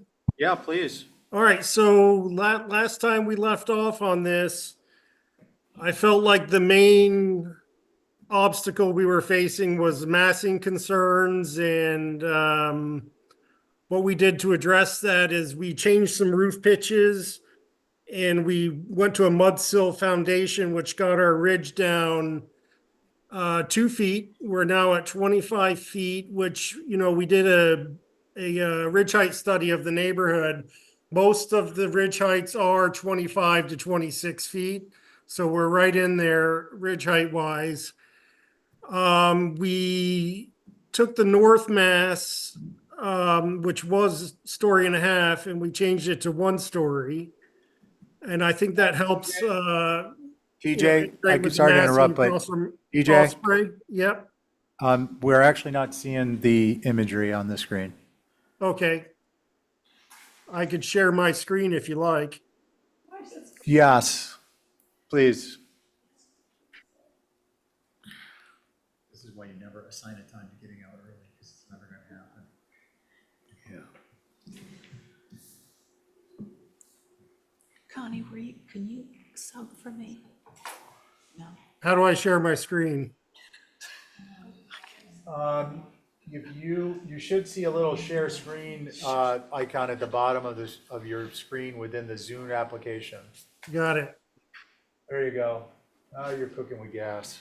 All right. So like I was saying, I'm going to start with these renderings, get you a look at those, and I'll switch to the elevations. Let me find them. There we go. So this is the east elevation. You see we dropped the ridge height 2 feet. We reduced the north mass on the right-hand side to 1 story. And moving down to the next elevation, the south elevation, we again revised the fenestration on that south-facing dormer so that there was less shingle space and it was a sizable enough dormer that we were able to get 4 windows in it. We added in a window well on the south elevation. If you can't see that, it's kind of not showing up too well on my screen. It's a little bit light. There it is. On the west elevation, facing away from Tautimo Road way, we revised the deck details. So what we came in with at first was shingled post with a lot of cottage corners, and I don't think you all appreciated that the combination of that with the corner boards on the house. So we made it regular post, added some trim boards, and kind of revise that situation. What else we have? And the last thing would just be that we added some windows on the north elevation where at once we had the 1.5-story mass. Anything else? That's it. Thank you. Okay, thank you. Who'd like to begin? Abby? Okay.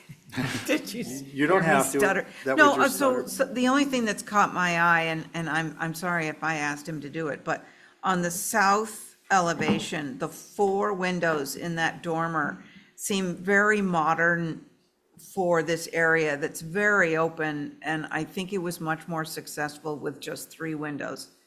It was a lot more subtle, and right now they're sort of yelling at us. I don't mind them on the east elevation, but it's that south elevation that seems overly fenestrated. Other than that, I appreciate the reduction and in size of those gables, the massing, and yeah, I'm pretty good to go. Okay, thank you. Let's see. I'm ready. Ray? I'm still having a problem with these second floor decks. Appreciate the columns on the first floor, I think, although they seem very tall and slender. But these like opaque shingled walls with the interspersed railing in between, particularly the one on the south end of the west elevation that's over enclosed mass, looks like a crenellation on top of a medieval tower. In fact, if you look at the north elevations, they all have that sort of crenellation kind of look that you don't see anywhere around here. And I would agree with Abby on the scene from everywhere, including Osprey Way, which is, right to the side of all this stuff. That's it for me. Thanks. Okay, Joe? Yeah, hopefully you can hear me. I think the only issue I have is also the decks and how those half walls are treated, and the legginess of those columns, which I'm assuming is because you don't want to drop the ceiling in that space on the far right of this west elevation that's on the screen. And it looks like you don't have a step down to that second floor deck, but I think that's the only concern I have. I appreciate the reduction in the massing on that faces Osprey, and I think that greatly enhanced both of those elevations. Abby's comments about the 4 windows on the facing interior, I don't know if you're going to see those. So I think that's it. Just I would be curious to see what this would look like with more of a traditional open rail, and maybe some adjustment to maybe the decks don't have to all be at the same level. Anyway, those are my comments. Thank you. Thanks, Joe. Angus? Thank you. So looking at the south elevation, where I think our comment was there was too much shingle area, which I don't think it was to add a window, it was more to reduce the wall area. So could we go to south elevation? Oh. TJ, can you go to the south elevation, please? Yeah, I'm on it. That's it. The previous, just bringing the cheek wall in closer to either side of the 3 windows, I think would help. This has always been a little bit of a issue for me, and I kind of thought it would get sorted out, that layering of gables and dormers. Could you please scroll to the facade? Thank you for having a little bit of rhythm with the dropping of this to 1 story from the 1.5 story on the right side, but on the left, I feel like that detracts from the central part. And I think it would be better to have that eave coming through and step the dormer back a couple of feet and just have lights in it or low eave windows, but something that makes it look less like the facade. And that's all. Thanks. Thank you. Let's see, that leaves me, I think. So TJ, 2 principal concerns. One is the second floor decks, and I think either downsizing, make them all shingle wall, or give us an option to see those with the balusters, typical balusters. I'd actually like to see both of those. The other is on the south elevation, and I think, I'm not positive, but I think what Angus was referring to is the west side of the south elevation, which is the layered gable with dormers. Those have been a concern of mine all along, and I agree with the comment that Angus made that downsizing on the opposite side was successful, at least as viewed from the front.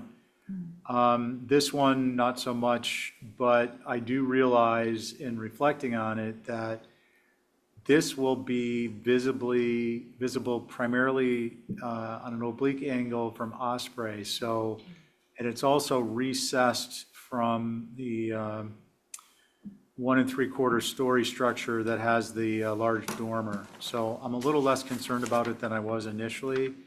I think I'm hopeful that it's sufficiently hidden that it's not ever going to be seen the way it's shown. Because if it is, I think it really detracts from the overall design.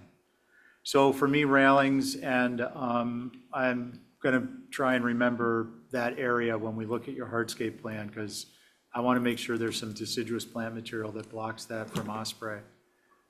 Those are my comments. What would we like to do? I think we better move for some revisions. Yes. Motion? So moved. On your motion? Aye. Joe? Aye.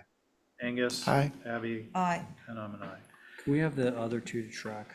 TJ, you guys did get feedback on the new cabana, I believe. Can we get those just to track? Yeah, we can get those tracked. That's fine. Okay, we appreciate it. Thanks so much. Third time will be the charm, hopefully. That'll move us to 6 Forest Ave, New Garage Studio. Tori, I thought I saw you. Tori, your board is myself, Ray, Abby, Val, and Joe. Good evening, everybody. Hi. Good evening.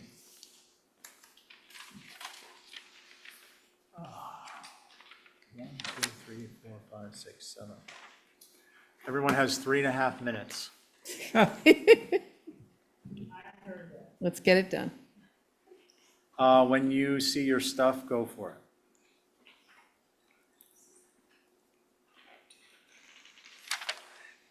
Val, you're on this one, I think. I am? Yep.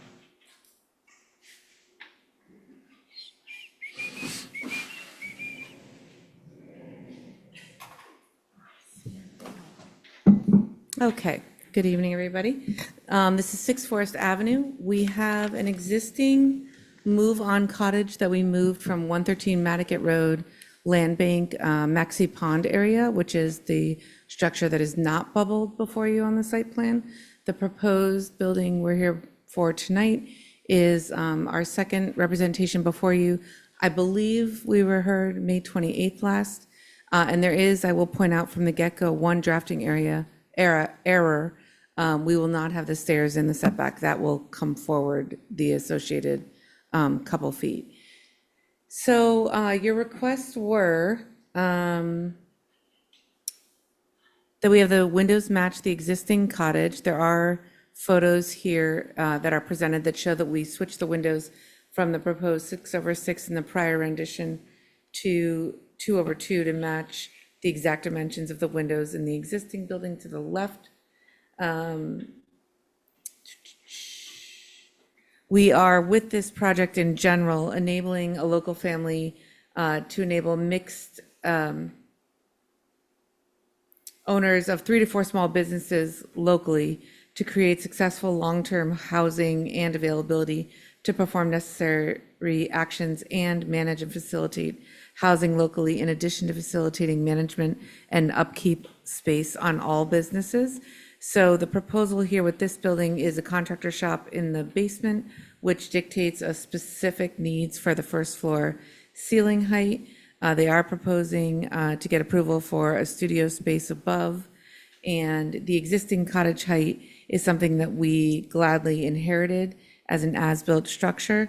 I believe the existing height of the new, not the existing, the proposed height of the new structure will be very similar in size to the existing structure. There are plans for a future housing third structure that will be in front of these two structures to the, I believe it's the southwest corner of the lot. And so this is our next step in that process. We have specifically, as I mentioned, moved the stairs to the rear of the building, which increased the available space between the existing cottage and the proposed building, which was a concern of yours at the last meeting. I explained the slight drafting error. We will pull those out of the setback. And the windows are to match. We are changing the sidewall and the roof to all shingled, red roof cedar shingled roof and white cedar shingled sidewall. And with that, I look forward to your questions and comments. I will let you know that the sash is proposed to be green, and all the trim is proposed to be cedar natural to weather. The windows are proposed to be simulated divided light double hung. Okay, thank you, Tori. Yep. Does anyone have any questions? Why don't we go right ahead? I know who we are. If you don't I mind- can start if you want. Go ahead, please, Joe. Yeah, I appreciate the stair moving, and it feels like there's a little more breathing space between the buildings. On the east elevation, the little pent roof that is over the door, I think that it would be, I'd love to see that roof plane be more integrated into the mass of the building. And I think that if the first floor stepped forward 3 feet, and then you'd have that pent roof would go across that whole thing, and it wouldn't just be this applique, it would be more integrated. And I think that would really soften the verticality of this, and it wouldn't compete so much with the main house. And when I look at the photograph of that you provided of the front elevation, where you've got the existing house, there is a little pent roof, but that roof, the main roof runs across that whole facade. And I think having that common language between the two structures would be helpful. And then my concerns about the height and verticality would go away. And I have no concerns with the other elevations. It's really just that one little roof and that band board that's there. Like, those things would go away on the east elevation, if that makes sense. Those are my comments. Thanks, Joe. Ray? Agree with what Joe said, and I would add to that. It seems like almost like a step has been gone in the wrong direction in terms of the fenestration of the east elevation. Because now we got this teeny tiny little window swimming in this vast sea of shingle on the second floor. So I'd like to see 2 windows up there, ideally not ganged, plus whatever Joe just said. That's it. Got it. Thank you. Let's see. Abby? I'm with Joe What about me? and Ray. Oh, okay. Okay. Al? The roof is metal. No, we are proposing red cedar roof. The drawings don't reflect that, but we are proposing that. And I will make sure the drawings and the application reflect that. I agree with what's been said. Thanks, Bill. Yeah, I didn't see an application for this. What happened to that? Oh, good Uh, point. It was submitted with the original submission? You mean like Okay, so resubmitted with the Has old to be business? resubmitted. Yeah, so on the checklist, you've got it checked, but it needs to be included. And I have it in front of me if you have any questions. Yeah, no, I want to, just, Tori, for future reference, please. And Sure. it's not just you, it's everyone. 'cause Yep. What we're approving is what we're approving, but we don't have all the information. So, yeah, the setback needs to be addressed, the materials need to be listed, and the pent roof, as Joe said. So basically, I agree with what's been said. Great. In addition, we need the drawings revised. Yeah. And we need the application updated and revised, and we need to confirm that it's a red cedar roof. Does somebody want to make a motion? Joe should make it. Joe, you up for it? In the solar panels. Trying to capture a motion that includes all those things, or would we hold for revisions? No, you can do it. I think we can do it, or Val, do you want to do it? You're I here? can try, And you're going to address the solar? and I can do an exhibit, maybe? I don't know. Exhibit A? Yeah. It might be easier, Joe, we'll have Val do it. You good with that? Yeah, that would be great. Thank you. Okay, cool. Okay, so, Want me to run through it? through an exhibit A, add a second window on the east gable, Second floor. second floor. What about the roof, the little roof? The pent roof. Ended. He was suggesting, I think, like the whole building shifting out. He was. Yep. Okay. Are you amenable to that? Yes, we are. Okay. All right. To add another window in the east gable, not mulled. Extend the roof across the east from side to side and bump the building out under that roof a few feet, 3 feet, 4 feet? Joe said 3. Three? We're amenable to Okay. whatever you prefer. Cross off solar panels, that's a separate application. Yes. Clean up the drawings, like remove the band board and all that, and the proper, and cite what the materials are on the elevations And application. and application. Was there anything else? That's all I heard. Sorry, got distracted. You said recite? Recite on the location on the plan? Oh, no, I didn't. To get it out of the setback? Yeah. Okay, And then you got the roof cedar shingle? I didn't get that either. Okay. Okay, So is that your motion as an exhibit A? yes, and somebody will have to help me with that. Yep, sure. On Val's motion, Val, Aye. Ray, Joe, Aye. Angus? Oh, I'm not on this one. Oh, no on this one? Not on this one. Thank you so Abby much. She just left. Just left, and I'm an aye. Okay. So that's left. Thank you so much. She'll be back eventually. I'm chair, and the next one at 12 Pilgrim. Awesome. It's you, Matthew. I have to pee. I'm not on that one. Oh, I guess I.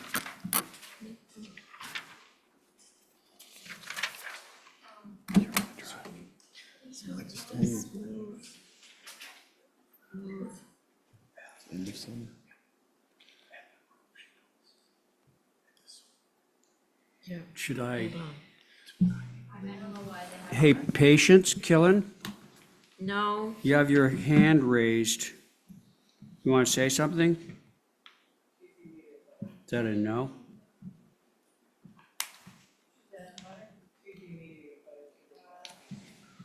On which one?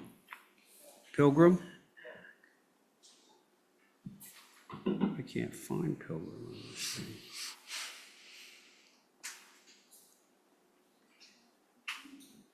Oh, right. Yeah, I remember this.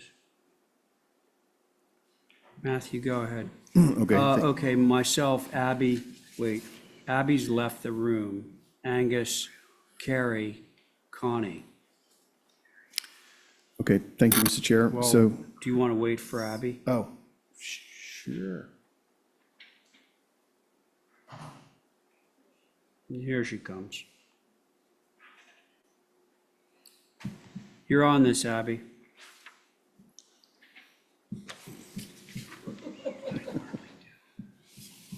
Okay, go ahead, Okay, Matthew. thank you, Mr. Chair. So you've seen this application once before. The board's reviewed it and commented. Just to remind everybody that there was a design that was approved prior to this. And so a majority of the comments, based on the last presentation, were that in terms of the size scale of the structure, it's very similar to what was approved previously, perhaps slightly more successfully with the omission of the quote-unquote rocket ship on the previous design. But one of the comments was that the height was something that you wanted, the board had collectively asked me to look at. And so what we've done is adjusted the roof pitch and dropped the overall ridge height by 1 foot, 8 inches. And I think that this height is in line with the previous approval. So with that, look forward to comments from the board, Mr. Chair. Thank you. Okay, folks, there are the revisions. Let's see, Patience, did you want to say something? Is her hand raised? Her Yes, hand is okay. raised. Can you hear me? Yes, go ahead, Patience. Okay, great. I'm in a butter at number 10 Pilgrim Road. Yep. And my main concern is the height of the building.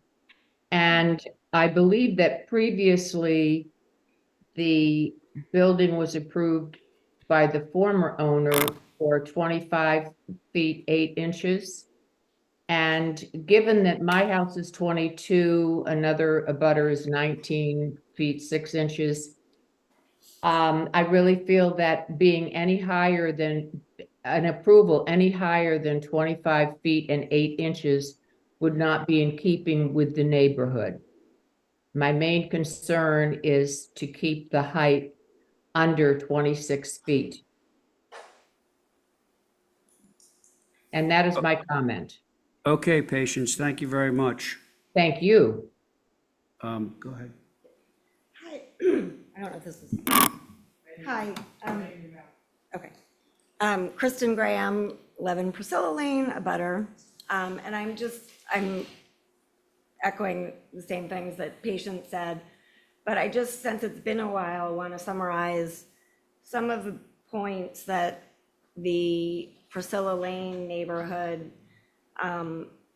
have shared with the commissioners over the course of the past application from the previous owner to now. 12 Pilgrim, while it's Pilgrim Road, we're really consider it part of the Priscilla Lane loop. And Priscilla Lane consists of smaller, more modest houses. As Patience said, well, I guess as Matt said, this application that he's presenting started out at 2910 and he's reduced it to 28.2, which is essentially the starting height of the previous owner's application, not the ending height. And over a course of many, many meetings, the HDC thankfully requested the height be reduced, and it ended up being approved at 25 feet, 8 inches. I clearly remember the height poles and perspective drawings of something as high as 28 feet in relation to the surrounding homes, and it was startling and very out of character with the neighborhood. The neighbors were all concerned about the height and also concerned about the precedent an approval of that height could create for future homes in the area. And as I said, thankfully, the height was brought down quite a bit. Obviously, this application is much more suitable in many ways, and really every way, except we're still very concerned about the height.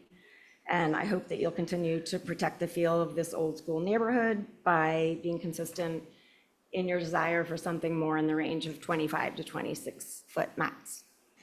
Thanks, Kirsten. Okay, board members. I can go. Yes, Abby. I appreciate the neighbors kind of bringing us back to what we already went through. And this area of Pilgrim Road they are smaller. It's not, we haven't gotten further down where, there are some pretty big, grandiose, structures. So I would like to see this come down. I like the design. It's not that. It's just the scale on this site, in this neighborhood, should be appropriate. Thank you. Abby, thank you. Who's next? I can go ahead. Thank you, Angus. So I mentioned in the beginning about this siding, and unfortunately, this situation of driveway and garage is happening, I think, too often in front of houses and detracting from the facade and the streetscape. Along Pilgrim Road, the houses, generally, if there is a garage in front, you're not really seeing it juxtaposed with the house. They're sort of tucked around a corner, or there's the garage and no house, or a winding path. And a lot of it is, I think I've mentioned this before, is nestled in. And the combination of the height, the garage, and all the parking in front of the house doesn't leave any room for the same kind of landscaping and softening that the other houses along those lanes provide for the structures. So you don't really see all of them at once, and to have something that's on the larger side of what's in the neighborhood and to have it open and not really have a buffer is a concern still. Thank you. Thank you, Angus. We have Carrie Connie. Who's next? I'll go. Okay, Carrie. I really do appreciate that you brought it down in height, but I do think you have to go more considering the rest of the context and neighborhood. I do agree with Angus about sort of the opening up of this property and having the garage right next to it, and not only next to it, but prominent in front of it. The outdoor shower on the front is also an issue, and if the shed garage does stay where it is, I would think the shower could go behind that. But I think bringing down the ridge height, and maybe even because it's quite a large second floor. I do appreciate that you have some one-story space, but if you need to bring the ridge height down, maybe adding some more on the ground floor program way in the back might help accommodate some of your program. Thanks. Carrie, thank you. Connie? Matt, it's 28-2. Yeah. Correct. Yeah, I have to agree with my fellow commissioners. If there's a way to bring this down, I think that would fit in better with the neighborhood. And the garage, I think you might have mentioned that that's not. Through you, Mr. Chair, yeah, so that's not before you this evening, but I will say that that garage, as shown, is what was approved as part of the previous approval. Okay. I believe. What? Good, Connie? Yeah, thank you. Okay. I have nothing to add. The height seems to be a problem for all of us. Can I have a motion to hold for revisions? So moved. Thank you. Let's see, with voice vote. So Connie? Aye. Carrie? Aye. Angus? Aye. Abby? Aye. And I'm in favor. Stephen, Yeah. I need that. Bio break. So can you will. pull somebody else in for Russell's Way? You got 3 people, actually. Thank you. Let's see, Connie, you haven't seen much action this evening. I know, I keep. So we're gonna activate you on 30 Russell's Way. Chip, you there?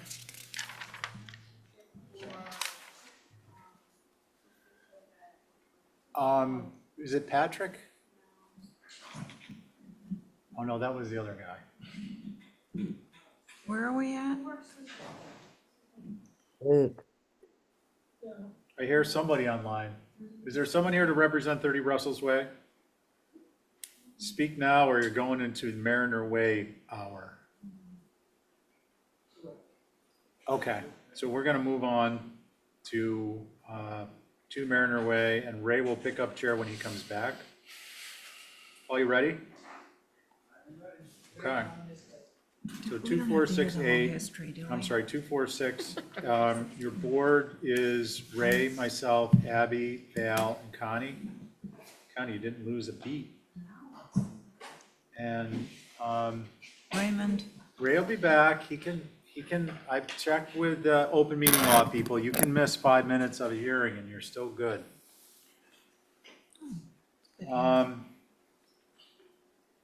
Once it's up and running, Paul, kindly direct staff to where you want to be in your presentation.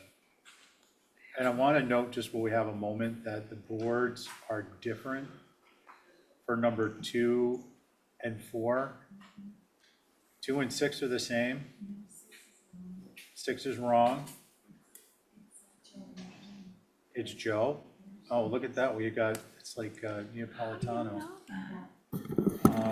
Okay, so for this one, again, it's Ray, myself, Abby, Val, and Connie. The next one is going to have Carrie, and the following one is going to have Joe.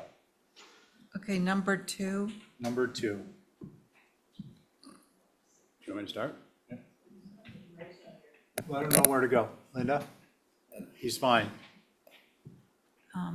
Okay, thank you. Paul Santos from Nantucket Surveyors on behalf of the applicant Doherty ACK LLC, who is also the property owner. I am going to be very brief tonight. So we're going to start with 2 Mariner Way. Just to refresh your memory, 2 Mariner Way was a dwelling and pool inset in the deck, was previously approved by the HDC. That approval was obtained in March of 2023. The size of the pool was 11 by 18. In subsequent revisions, the pool size now before you is 7 foot 2 inches by 12 foot 6 inches. So original approval, 11 by 18. We're now talking about 7 foot 2 inches by 12 foot 6 inches. The only reason we are back before you is through approvals in the Conservation Commission. The pool itself, instead of being flush with the deck, is now raised within the deck approximately 24 inches. And we have no elevation. So that is the substantive amendment to the application, is simply raising the pool within the deck approximately 24 inches. And we've also reduced the size of the pool. The plan that you see before you is a landscape plan, which highlights in yellow the proposed screening. We have an area here to the abutter, and then this area here, which is along the 2-4 property line and along the street line here to Mariner Way. We're proposing an American holly, which is a year-round screening in this particular area. To refresh your memory, Union Street is in this vicinity here, Mariner Way is here, and again, Mariner Way is a one-way street with access in an east-west direction. So as you travel down Mariner Way, if you were in a vehicle, you would have to look back over your left shoulder to even try to look in the general location where the pool is. Comments over the number of hearings that we've had follow along the line. Vegetative screening needs to be tall, robust, and year-round to conceal the entire deck. We feel we've accomplished that with the American holly. In order to mitigate the pools within the deck, that this is not, whatever we do is not anomalous to the particular area. The plantings we've chosen are not invasive and are on the approved list of Conservation Commission plantings for this particular area, which is in a flood zone. And lastly, statements have been made that your mandate covers visibility from a public traveled way, and we feel that we have proven that we have properly screened these pools, and they will be invisible from a public way. Again, pool location is tucked in this corner in the deck. Union Street, Mariner Way. And I'm happy to answer any questions that you may have. Just one brief comment. Again, this is an amendment to a previously approved pool application. There's been a lot of talk about the appropriateness of the pools in this particular area. I think the board has opined previously by approving the pool. This is simply an application to discuss whether 24 inches elevating a pool and a deck raises to the point of whether this board would then feel it's necessary to not approve that revision. And I'm happy to answer any questions the board may have. Paul, thank you. Holly? Thank you, Mr. Chair. So for the record, this is infill subdivision, infill structures, and as the applicant noted, you all did approve the pool, and it's before you because of the changes to Concom approval. And I think at the end of the day, trying to weigh out not necessarily the pool, because you've already opined on that, but its appropriateness to the obviously the character and setting of the OHD, because the subdivision is located within the OHD. I think with the applications that we've seen for this, we received current site photos showing visibility or lack thereof. And then this landscaping plan, which I do appreciate. I'm glad to hear from a resiliency perspective, obviously not HTC's purview, but it goes hand in hand with our resilient Nantucket design guidelines, that these holly trees are appropriate. My only comment on that is one, if the plantings could be at the highest height, if the commission's so inclined to approve this, and two, to clarify what changes, if any, are actually going to be done to the deck railing system, with it being now elevated due to Concom's requirements. If there is no change, I think that needs to be clear, and maybe that's a refresher for everybody to know what that's going to look like. I will note, we do have abutters in the queue with their hand raised as well. So those are my comments, Mr. Chair. Thank you. Holly, thank you. But next we have Mickey. Yes, so, the landscaping hedge can be an effective screening tool, but sometimes those plantings look just as out of place as whatever it is they're trying to hide. A good example of that is the huge Leyland cypress hedge on Jefferson Street in town. It's very obtrusive. So you don't want the hedge to become sort of a problem in itself. A non-traditional and an obtrusive landscaping screen would not be appropriate. Thank you. Mickey, thank you. And I'm going to open it up to, it seems that are there any people that want to speak on this in the room? Other than Paul, of course. Okay, so for those of you on Zoom that want to speak on this application, I'm going to ask that you stick to the HDC's purview. And try not, if there's more than one person talking, try not to repeat the message. Thank you. Let's see, Amy, we'll recognize you first. Thank you so much. Can you hear me? Yep. Great. Thank you, commissioners. For the record, my name is Amy Cohane, and my husband and I live at 76 Union Street. I'm representing 9 abutting properties alongside many other neighbors in the vicinity, all opposed to the proposed Mariner Way pools. I want to thank Commissioner Oliver for her comments on July 23rd, stating that the entire development is already incongruent with the neighborhood because of the excessive lift that was required by other governing boards.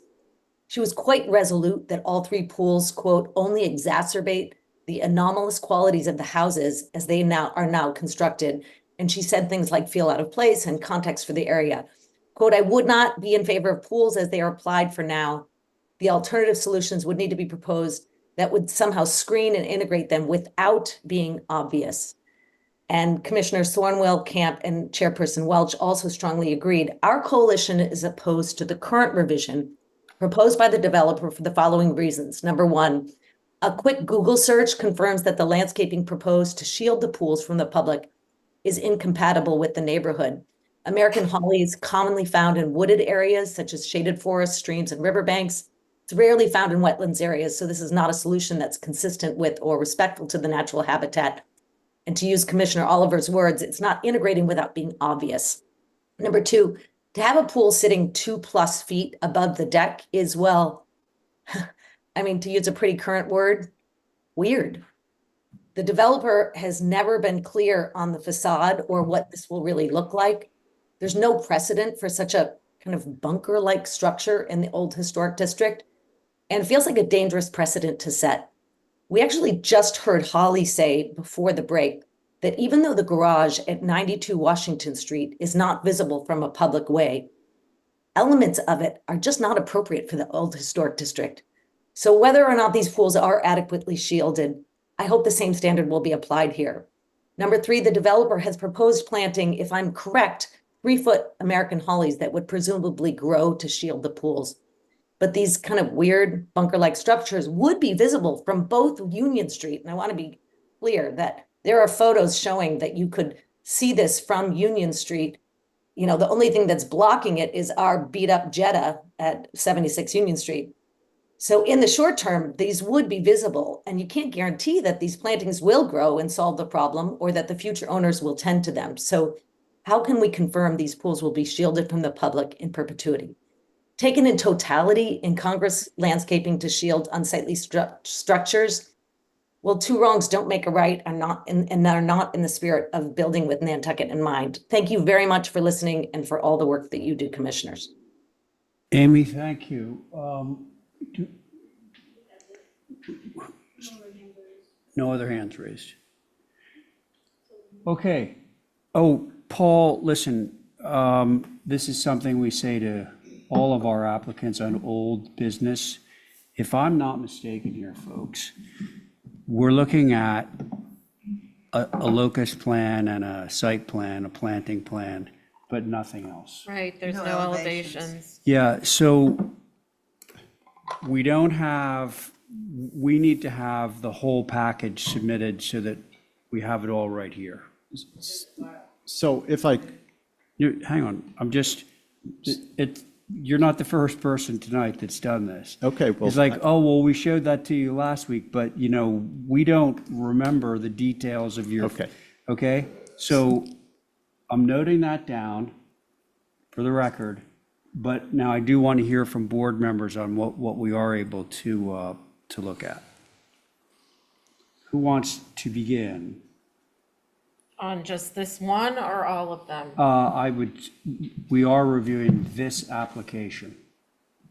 You know, this particular one. We're gonna have three reviews tonight. Well, having looked at these ahead of time, my problem is everything is lined up in a line. It's no different than the cedar trees, which I think are on one of these coming up. Lining trees up in a perfect line that grow and smash into each other just to screen something because they grow rapidly is not, in my opinion, appealing. I see it everywhere on the island now. Anybody who's gonna put, you know, 3 houses where there was none before has to divide it up with something, and if it's not a fence, it's these walls of green, fast-growing evergreens that just are not normal. And I would want to see something that looks akin to what's natural in the area.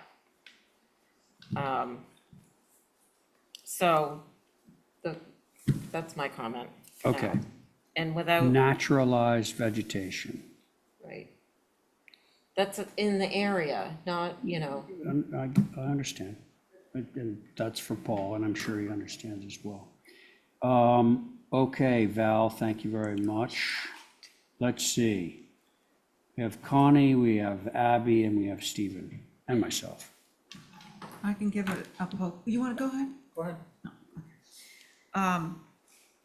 Let's see. First of all, it's in the historic district. And the way I see this, it's reading like a development. And if we have, okay, one swimming pool and set a precedence, it's going to be so all 4 buildings will have the same.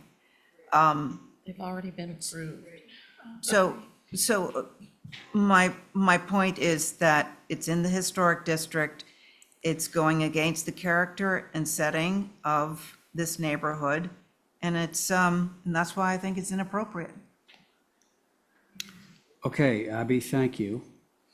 Connie, Stephen. I'll go. Steve. Through you, Mr. Chair. Paul, is there anything proposed with respect to the pool area itself and the deck railing, or what's that going to be?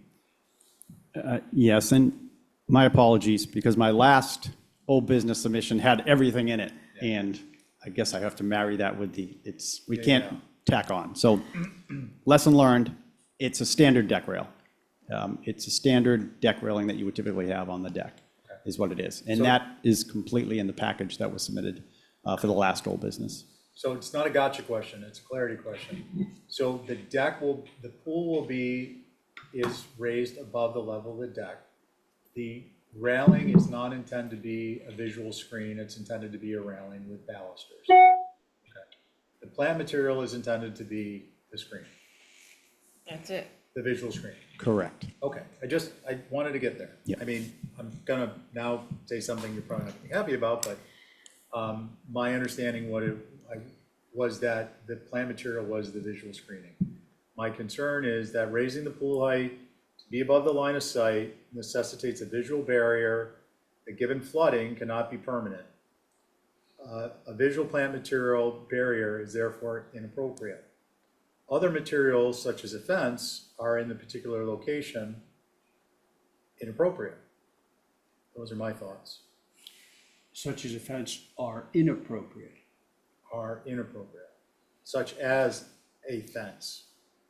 In other words. Other materials. No visual blocking of any kind is appropriate. I think from the driveway side, because, we've just gone through this with other applications where we talk about what's an appropriate fence height and how does the fence fit into the setting? And we're looking at this, we are obviously looking at this as an individual application. However, not unlike other subdivisions where there are common elements, we look at the group.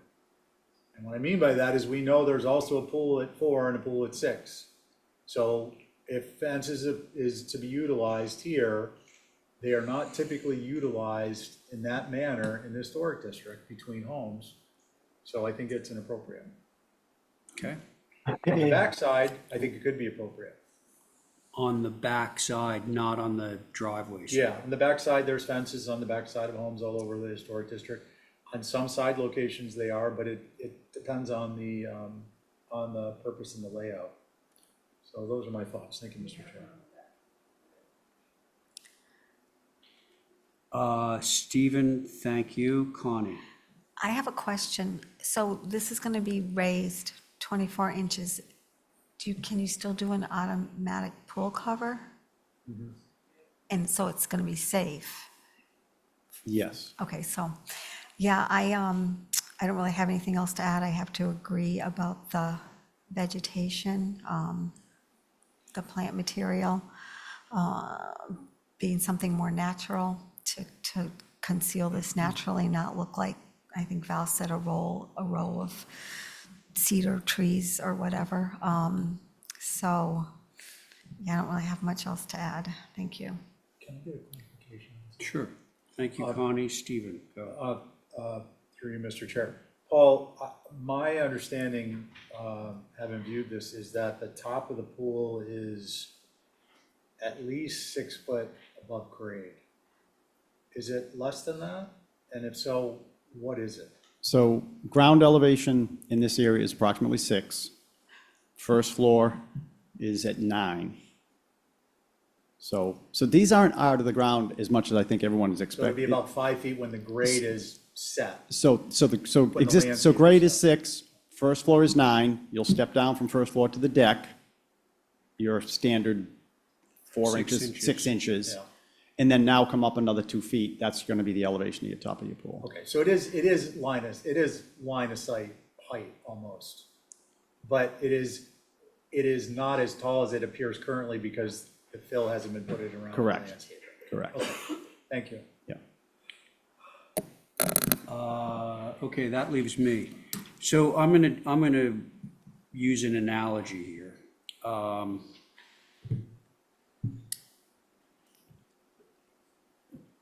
As I'm sure you guys know, Lisa and I are doing a bunch of projects down on Easton Street.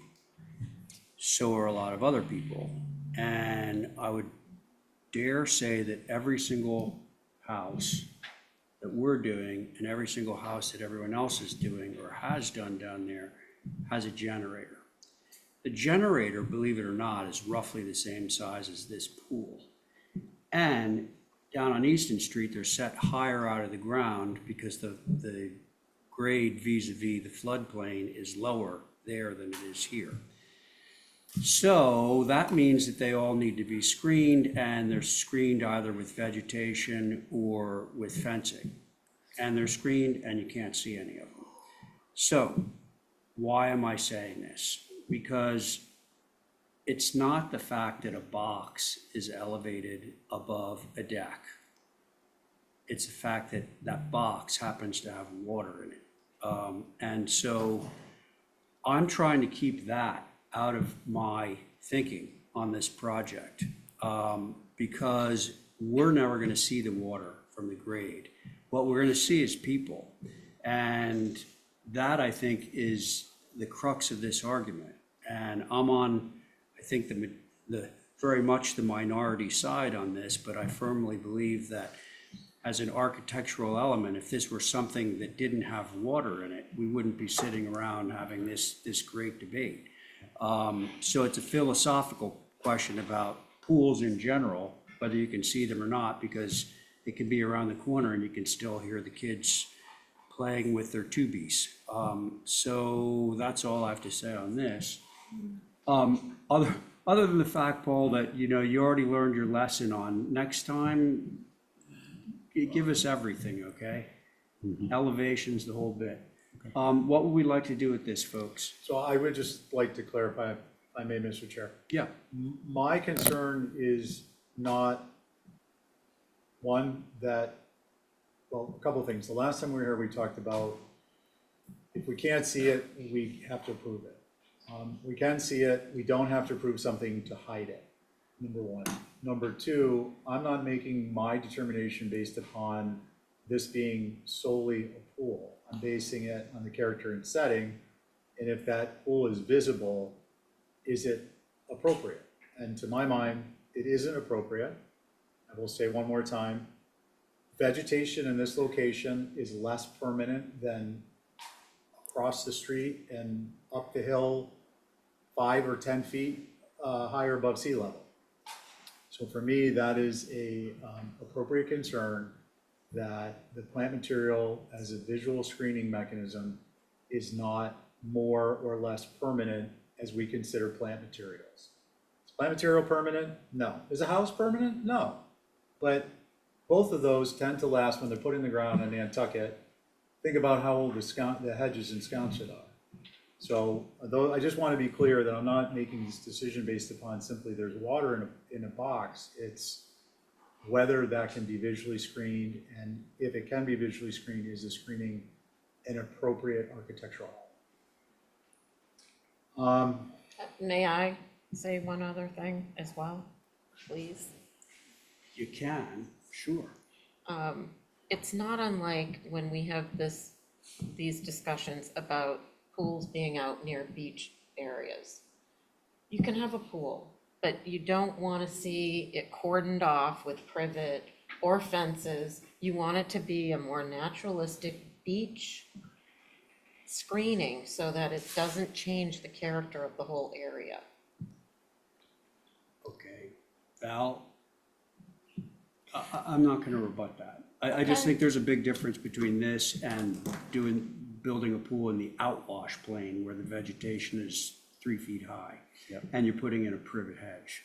I would make that distinction. But So listen, I think we have two more of these to go, and hopefully they'll go a little bit faster, although this was not too long. Should we move this in some form or fashion, please? Yeah, I'm just trying to get a read on, How? Sure, the board. well, it's, Well, yeah, So- Connie, I wasn't sure, Connie, will you re-summarize your position, please? I think I'm leaning more toward Ray. Okay, that, fair enough, that's enough. I said I'm leaning more she said toward that, I said Ray. it was a terrible admission. No, I just, I'm, If I could just make one brief statement. when the chair- Okay, quickly, Paul. Just quickly, again, and I hate to keep harping on it, but the commission is opined on pools here. The question is the 24-inch height above the deck. Right. And to Ray's point, and to kind of what I was thinking before this, and maybe it's simplistic, but if I come before this board with this deck, and then I come in with patio furniture, tables, chairs, people are going to be congregated on the deck. Does this board have any care of what I'm putting on that deck once it's approved? And does the 24-inch reveal on that deck that could have been a large table, could have been a fire pit, could have been anything else, you would never ask what was going there and have no concern? And that's what we're talking about, a 24-inch reveal on the deck that was previously approved as a pool to be flush, that was approved to be not visible. The pool was to be not visible at the time it was constructed and in perpetuity. It's right on the HDC certificate of appropriateness. So we're talking about screening a 24-inch structure above the existing deck. Okay. That's Paul- permanent. Okay, let's no back and forth. Thank you, Paul. I'm gonna go. There we are. So I'm gonna answer that, and then I'm gonna make a motion. Paul, there is a distinction between 24 inches and 24 inches that's a pool. And I'm not, I respect you and I understand what you're, trying to accomplish here and, all that. But at the HDC, if we break structural elements and issues of structures down to increments of feet, and then we talk about, oh, well, it can be put behind a privet, or the privet can be built, the privet can be installed, and then we can come in for an approval. The fortitude of our positions is lost. We will not be able to do our job in a way that's meaningful. We should hang it up.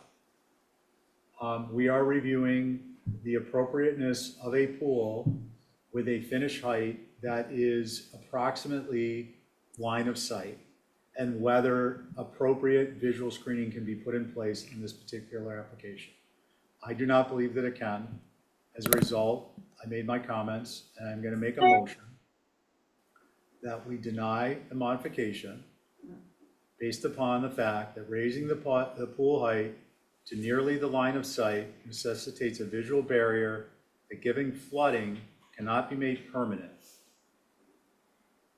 A visual plant material barrier is therefore inappropriate. And other materials, such as fence along the driveway, are in this particular location, at this particular home, inappropriate to character and setting. So that's my motion on this one. Okay. So there's Stephen's motion. I'm going to do a voice vote, even though we are all in the room, just for clarity's sake. So let's see. Stephen's motion. On that motion, Abby, aye. Val, Aye. Connie. no. Okay, Stephen on your motion, I'm an aye. and I'm against, so that motion carries 3 in favor, 2 opposed. Now, let's give a 4 Mariners Way a try. And hopefully we can, condense some of this down. And Mr. Chair, Yes. you're gonna write that on the COA, correct? Who's sitting on this one? The board on 4, Ray, Stephen, Abby, Val, and Carrie Thornwell. Carrie is still with us? Yep. Okay, great. Thank you.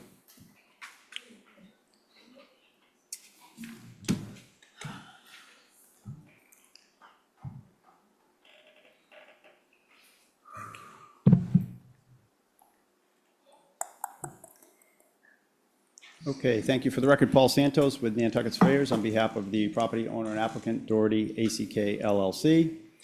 This is an amendment to a previously approved pool application for 4 Mariner Way. Plan that you see before you is the landscape proposal. This original pool was approved, in this case, not inset in a deck. It was at grade in April of 2023. Pool was approved as a 10-foot by 15-foot pool.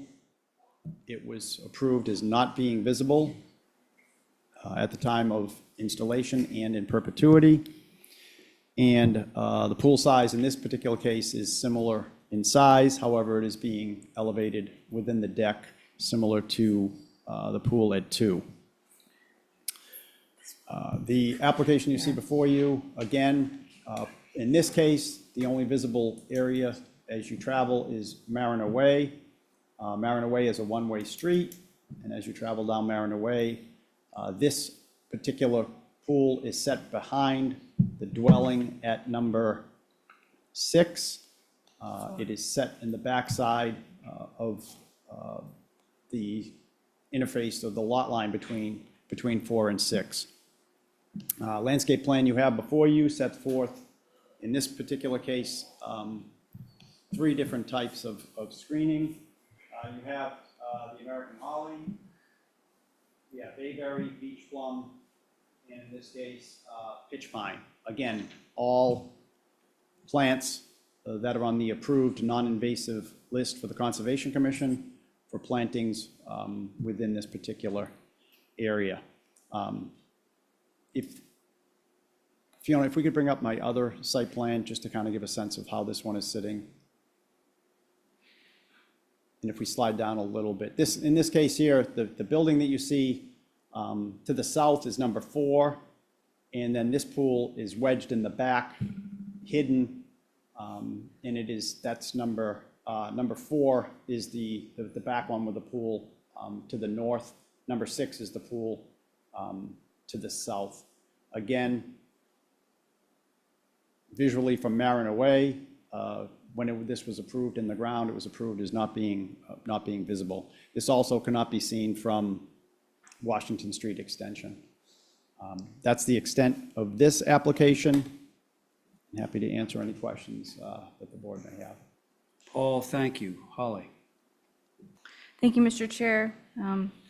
With this one specifically, we're changing it from being obviously flush to now elevated. While I appreciate the landscaping, and it's more organic in nature, it's not just one, what they call monoculture of a plant. I would encourage more bayberry if at all possible, and I did want to notate that Paul says something really important, that the vegetation, while I obviously, one regulatory board doesn't dictate another, I think what's important to note that these are vegetation that is recommended by Concom. So I think that's important. These aren't, vegetation that's not supported by that board. Like I said, I think it would be nice to see more of a organic feel with the vegetation and more to supplement, because this is out there. It will be screened by another structure out in front. However, I think more vegetation, make it more natural as much as possible would be appropriate. Thank you. Holly, thank you. Mickey? Yeah, same comments I made earlier, but I'd also add that I'm not so sure this is not going to be visible from Washington Street Extension. I'm not sure that's something you can be guaranteed. There's no screening showing in that direction. So that's it. Thanks. Mickey, thank you. I appreciate your brevity. Okay, any member of the public want to speak on this one? Amy? Amy? Hi, sorry, it always takes a second for me to unmute. That's okay. I really support what Mickey said, and I just wanted to comment most respectfully that in the last meeting, I thought that Holly was quite concerned about 4 because it was not as tucked in, and it was out in the open. So I felt like the vegetation was probably more of a concern here as a shield. And that's it. Thank you. Thank you, Amy. Anyone else? I don't think so, right? No. Okay, board members. Well, it's hard to say because I can't really visualize what this looks like. Or remember it. But I agree with the vegetation not being all lined up. And there is a mix, but the mix is not the majority of it. I think it should be pushed closer to the pool and not all lined up like soldiers. Right, right. In other words, not right along the property line. Right. Okay. Anything else for you, Val? No, just if it can be seen, they'll have to screen it somehow. All right. If we decide to approve it, but I'd really like to see the elevations before giving my final decision. Yeah, okay. Val, thank you. Who's next? I'll go. Thank you, Stephen. I think this can be appropriately fenced. Fence is in the rear of the rear yard. It will be visible in the context of the subdivision. In a rear yard, I would want to see it vegetated at minimum per our guidelines, which is vining material every alternating 8-foot panel. And it obviously would need to be Stephen? Yeah. There's no fence proposed. Nope, but that's how I think the pool can be approved. With a fence? Yeah. Okay. Because unlike the other application, a fence would have been appropriate in the location. Sorry, I misunderstood. Yeah, this being in the rear yard, I think a fence would be appropriate. With the usual vegetation on the fence. Okay. That was Stephen. Thank you. Who's next? Abby, Carey. I'll go. Carey. I agree that a fence could be utilized. I also think, I'm not convinced this isn't going to be visible from Washington Street Extension. And I think the vegetation out there is really low. It's sea salt sprayed and it's not, lines of anything. And I would think that some serious clusters and really naturalized compositions of plantings is going to be really important. This one is really weird, the way it just projects right out from the house. And it's going to be really important, I think, to screen it naturally. Thanks. Thank you, Carey. Abby. Yeah, I think this one for me is even more egregious than the Mariner Way number 2. I think, again, it's in the historic district. It's in this kind of cluster development, and it makes it even more reads as a development rather than just another historic building. So I think it's sort of degrading in a way. I think fencing and screening are just artificial sort of screens that just don't read as something you would see in such an organic landscape. So I think seems out of place to me. Okay. That was Abby. That leaves me. The fact that there is obviously a gigantic wetland that nobody can touch, up to the 25-foot no disturb line, which is right at the corner of this property, between it and Washington Street, would lead me to believe that there's vegetation in there that is A, high, and B, can't be touched. And then to just take it a step further, if there was any visibility from Mariner Way, we got another building between this pool and Mariner Way. So Those are my thoughts. What would you like to do on this one, folks? Could I? Yes? I would, personally, I would like to continue 6, if that's based on the Hold- comments that I have from the Hold to board. continue, is that what you meant? I'm sorry, what was that, Ray? I mean, that's what I would like to hold have 6. 6, not to go to a vote. Did you want to make any comments on 4? Oh, I still want to comment on 4, yes. Okay. But I'm talking just 6 now, we're just dealing with 6. Okay. Yeah. Sure. I'm sorry. We're on 4. I want to continue 4. So can I ask a question? We're on 4 right now. Wait, I would like okay, to you not have me have 4 go confused. to a vote and allow me to address the So comments. hang on. Are Yeah. we, let's go to 6 for a moment. Are we hearing 6 or are we We are going to continuing? hear 6, yes. What? We are going to hear 6, We're going to hear 6 tonight. yes. And on 4, 4, you are looking for a motion to hold for revisions, unless, I believe. unless this board is inclined to vote with the revisions that have been discussed to come forward. I'm happy to, Okay. continue 4. The vernacular. I don't know if I have the A votes for board 4, member but- or a majority of board members are going to determine the answer to that call, like right now.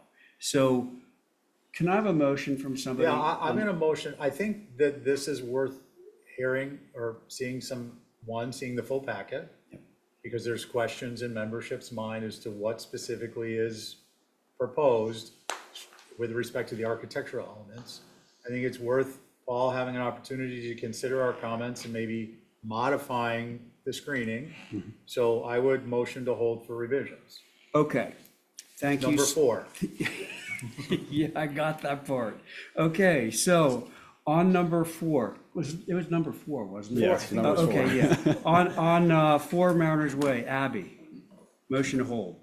Aye. Val, Aye. Carrie, Aye. Stephen, Aye. and I'm in favor. Okay, 6.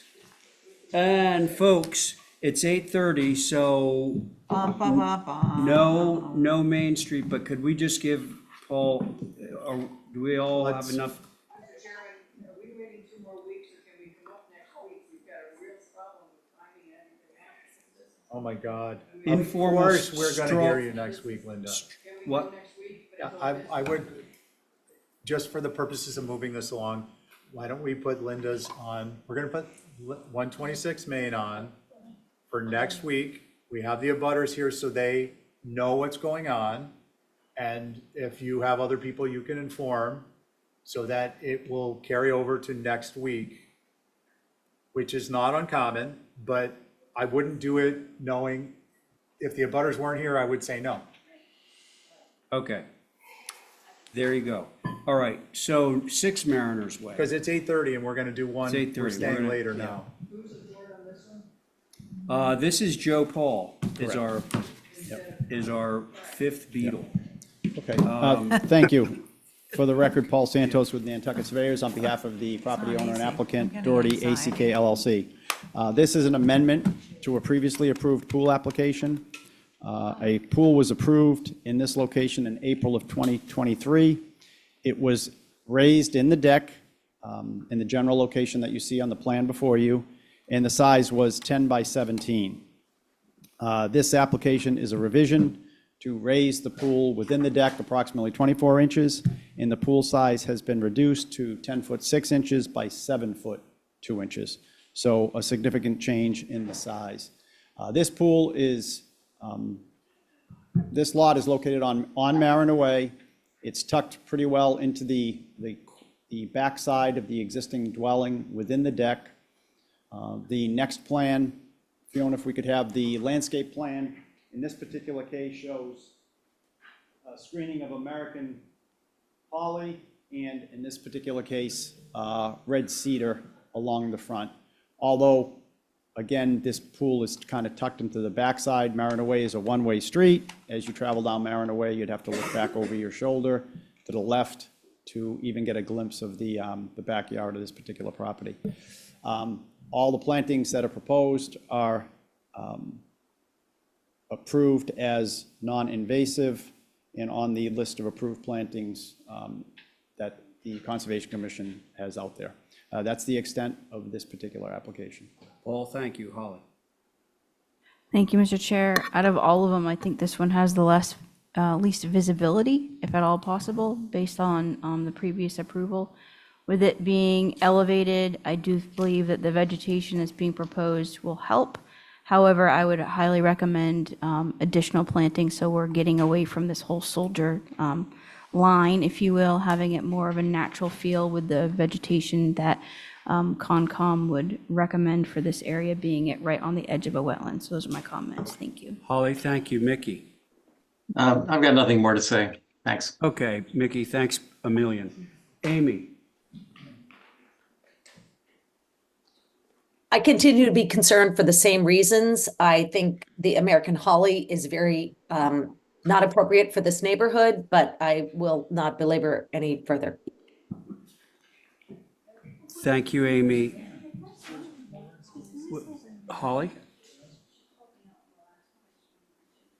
Okay, Thank you, Mr. Chair. I just wanted to basically publicly say that through the entire review process of the pools that have been before you, based on Concom's changes to their approval, I have been very consistent on saying a vegetation plan is highly recommended, and it's in the record. So I just wanted to mention that for All right. clarity. Thank you for that. thank you, Holly. Okay, board members, including Joe Paul.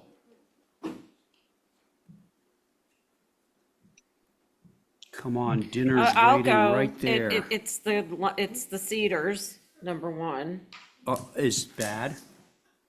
all in a line. Oh, okay, all right. I think it could be pushed closer to the pool. And, you know, what I've said before, it needs to be a mix of things, and yeah, it's the same. More naturalized. Yeah, Okay. Is that it? yeah. Okay, that was Val. Who's next? I can go because you Yes, haven't Joe, go ahead. heard my voice on this at all. Yep. Well, so I'm very familiar with this. I designed the houses on the other side of the street. And my recollection with this particular lot and this dogleg area of the lot is part of a drainage swale for the whole neighborhood. So that's been cleared and I don't think was ever going to get revegetated. So having a natural landscape buffer closer to the house that feels like an extension of the wetland plants, I think is critical. And that triangular lawn area where the 50 shows up looks like that should probably all feel like an extension of the wetland if it's going to get approved. You know, it's probably worth noting that I'm in the Ray Pole camp relative to 2 and 4. This of the 3 concerns me the most, and I'd like to go out and do a viewing myself for this particular one because I was of the mind that this is going to be one of the most visible ones. So it's interesting to hear.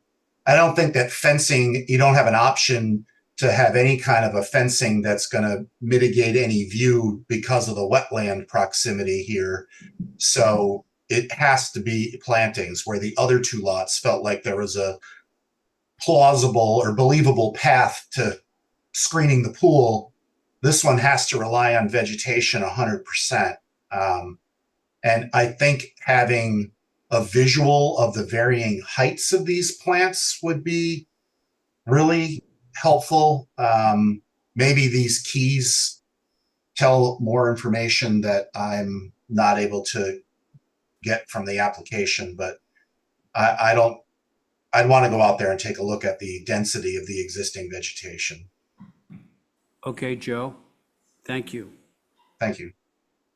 Abby, Stephen. Well, this one is even closer to the do not disturb zone. And I mean, it just seems even more artificial to me that we're getting closer to, you know, what would be in the wetlands and going down to the harbor. And it just seems so artificial to me. And yet it's still in the historic district. And so we have that on our minds and still they want to put a pool here. I'm just, it's going against my grain. I don't get it. Okay. Abby, thank you. Stephen? So for me, raising the pool height to nearly the line of sight necessitates a visual barrier that, in this location, I think can be appropriately addressed with a combination of fencing and plant material. And in particular, you know, a lot of structures in town have rose-covered trellises and whatnot. So if this were, given this particular location of the pool on this particular lot and its orientation relative to the home, the exterior shower, and the vegetation that will probably be around the driveway, a fence material or a lattice material along the pool perpendicular to Mariner Way with maybe, I don't know, something that kelp, something that can withstand the flooding would, I think, be appropriate. No, I mean, there could be plant materials that could be utilized in a raised bed in this location, given the fact that this is such a small area to have to create a visual barrier with fence. I think it's appropriate. It can be appropriately done. What I mean by that is it wouldn't be inappropriate to have, for instance, a trellis with plant material next to a patio, which is what you would have here. Totally appropriate. Unlike the other one where you'd have to be putting it someplace else. And more appropriate than I think even number 4, which is going to require more fence around the entirety of the yard. So those are my thoughts. Thanks, Mr. Chair. Stephen, thank you. My comments are pretty much the same as I've said on the other two. Although hearing what Joe said about the clearing for the runoff is interesting. I'll have to drive down there. Okay, how would you like to move this one, folks? I'd like to move this as the last one so that, one, we're getting a full packet.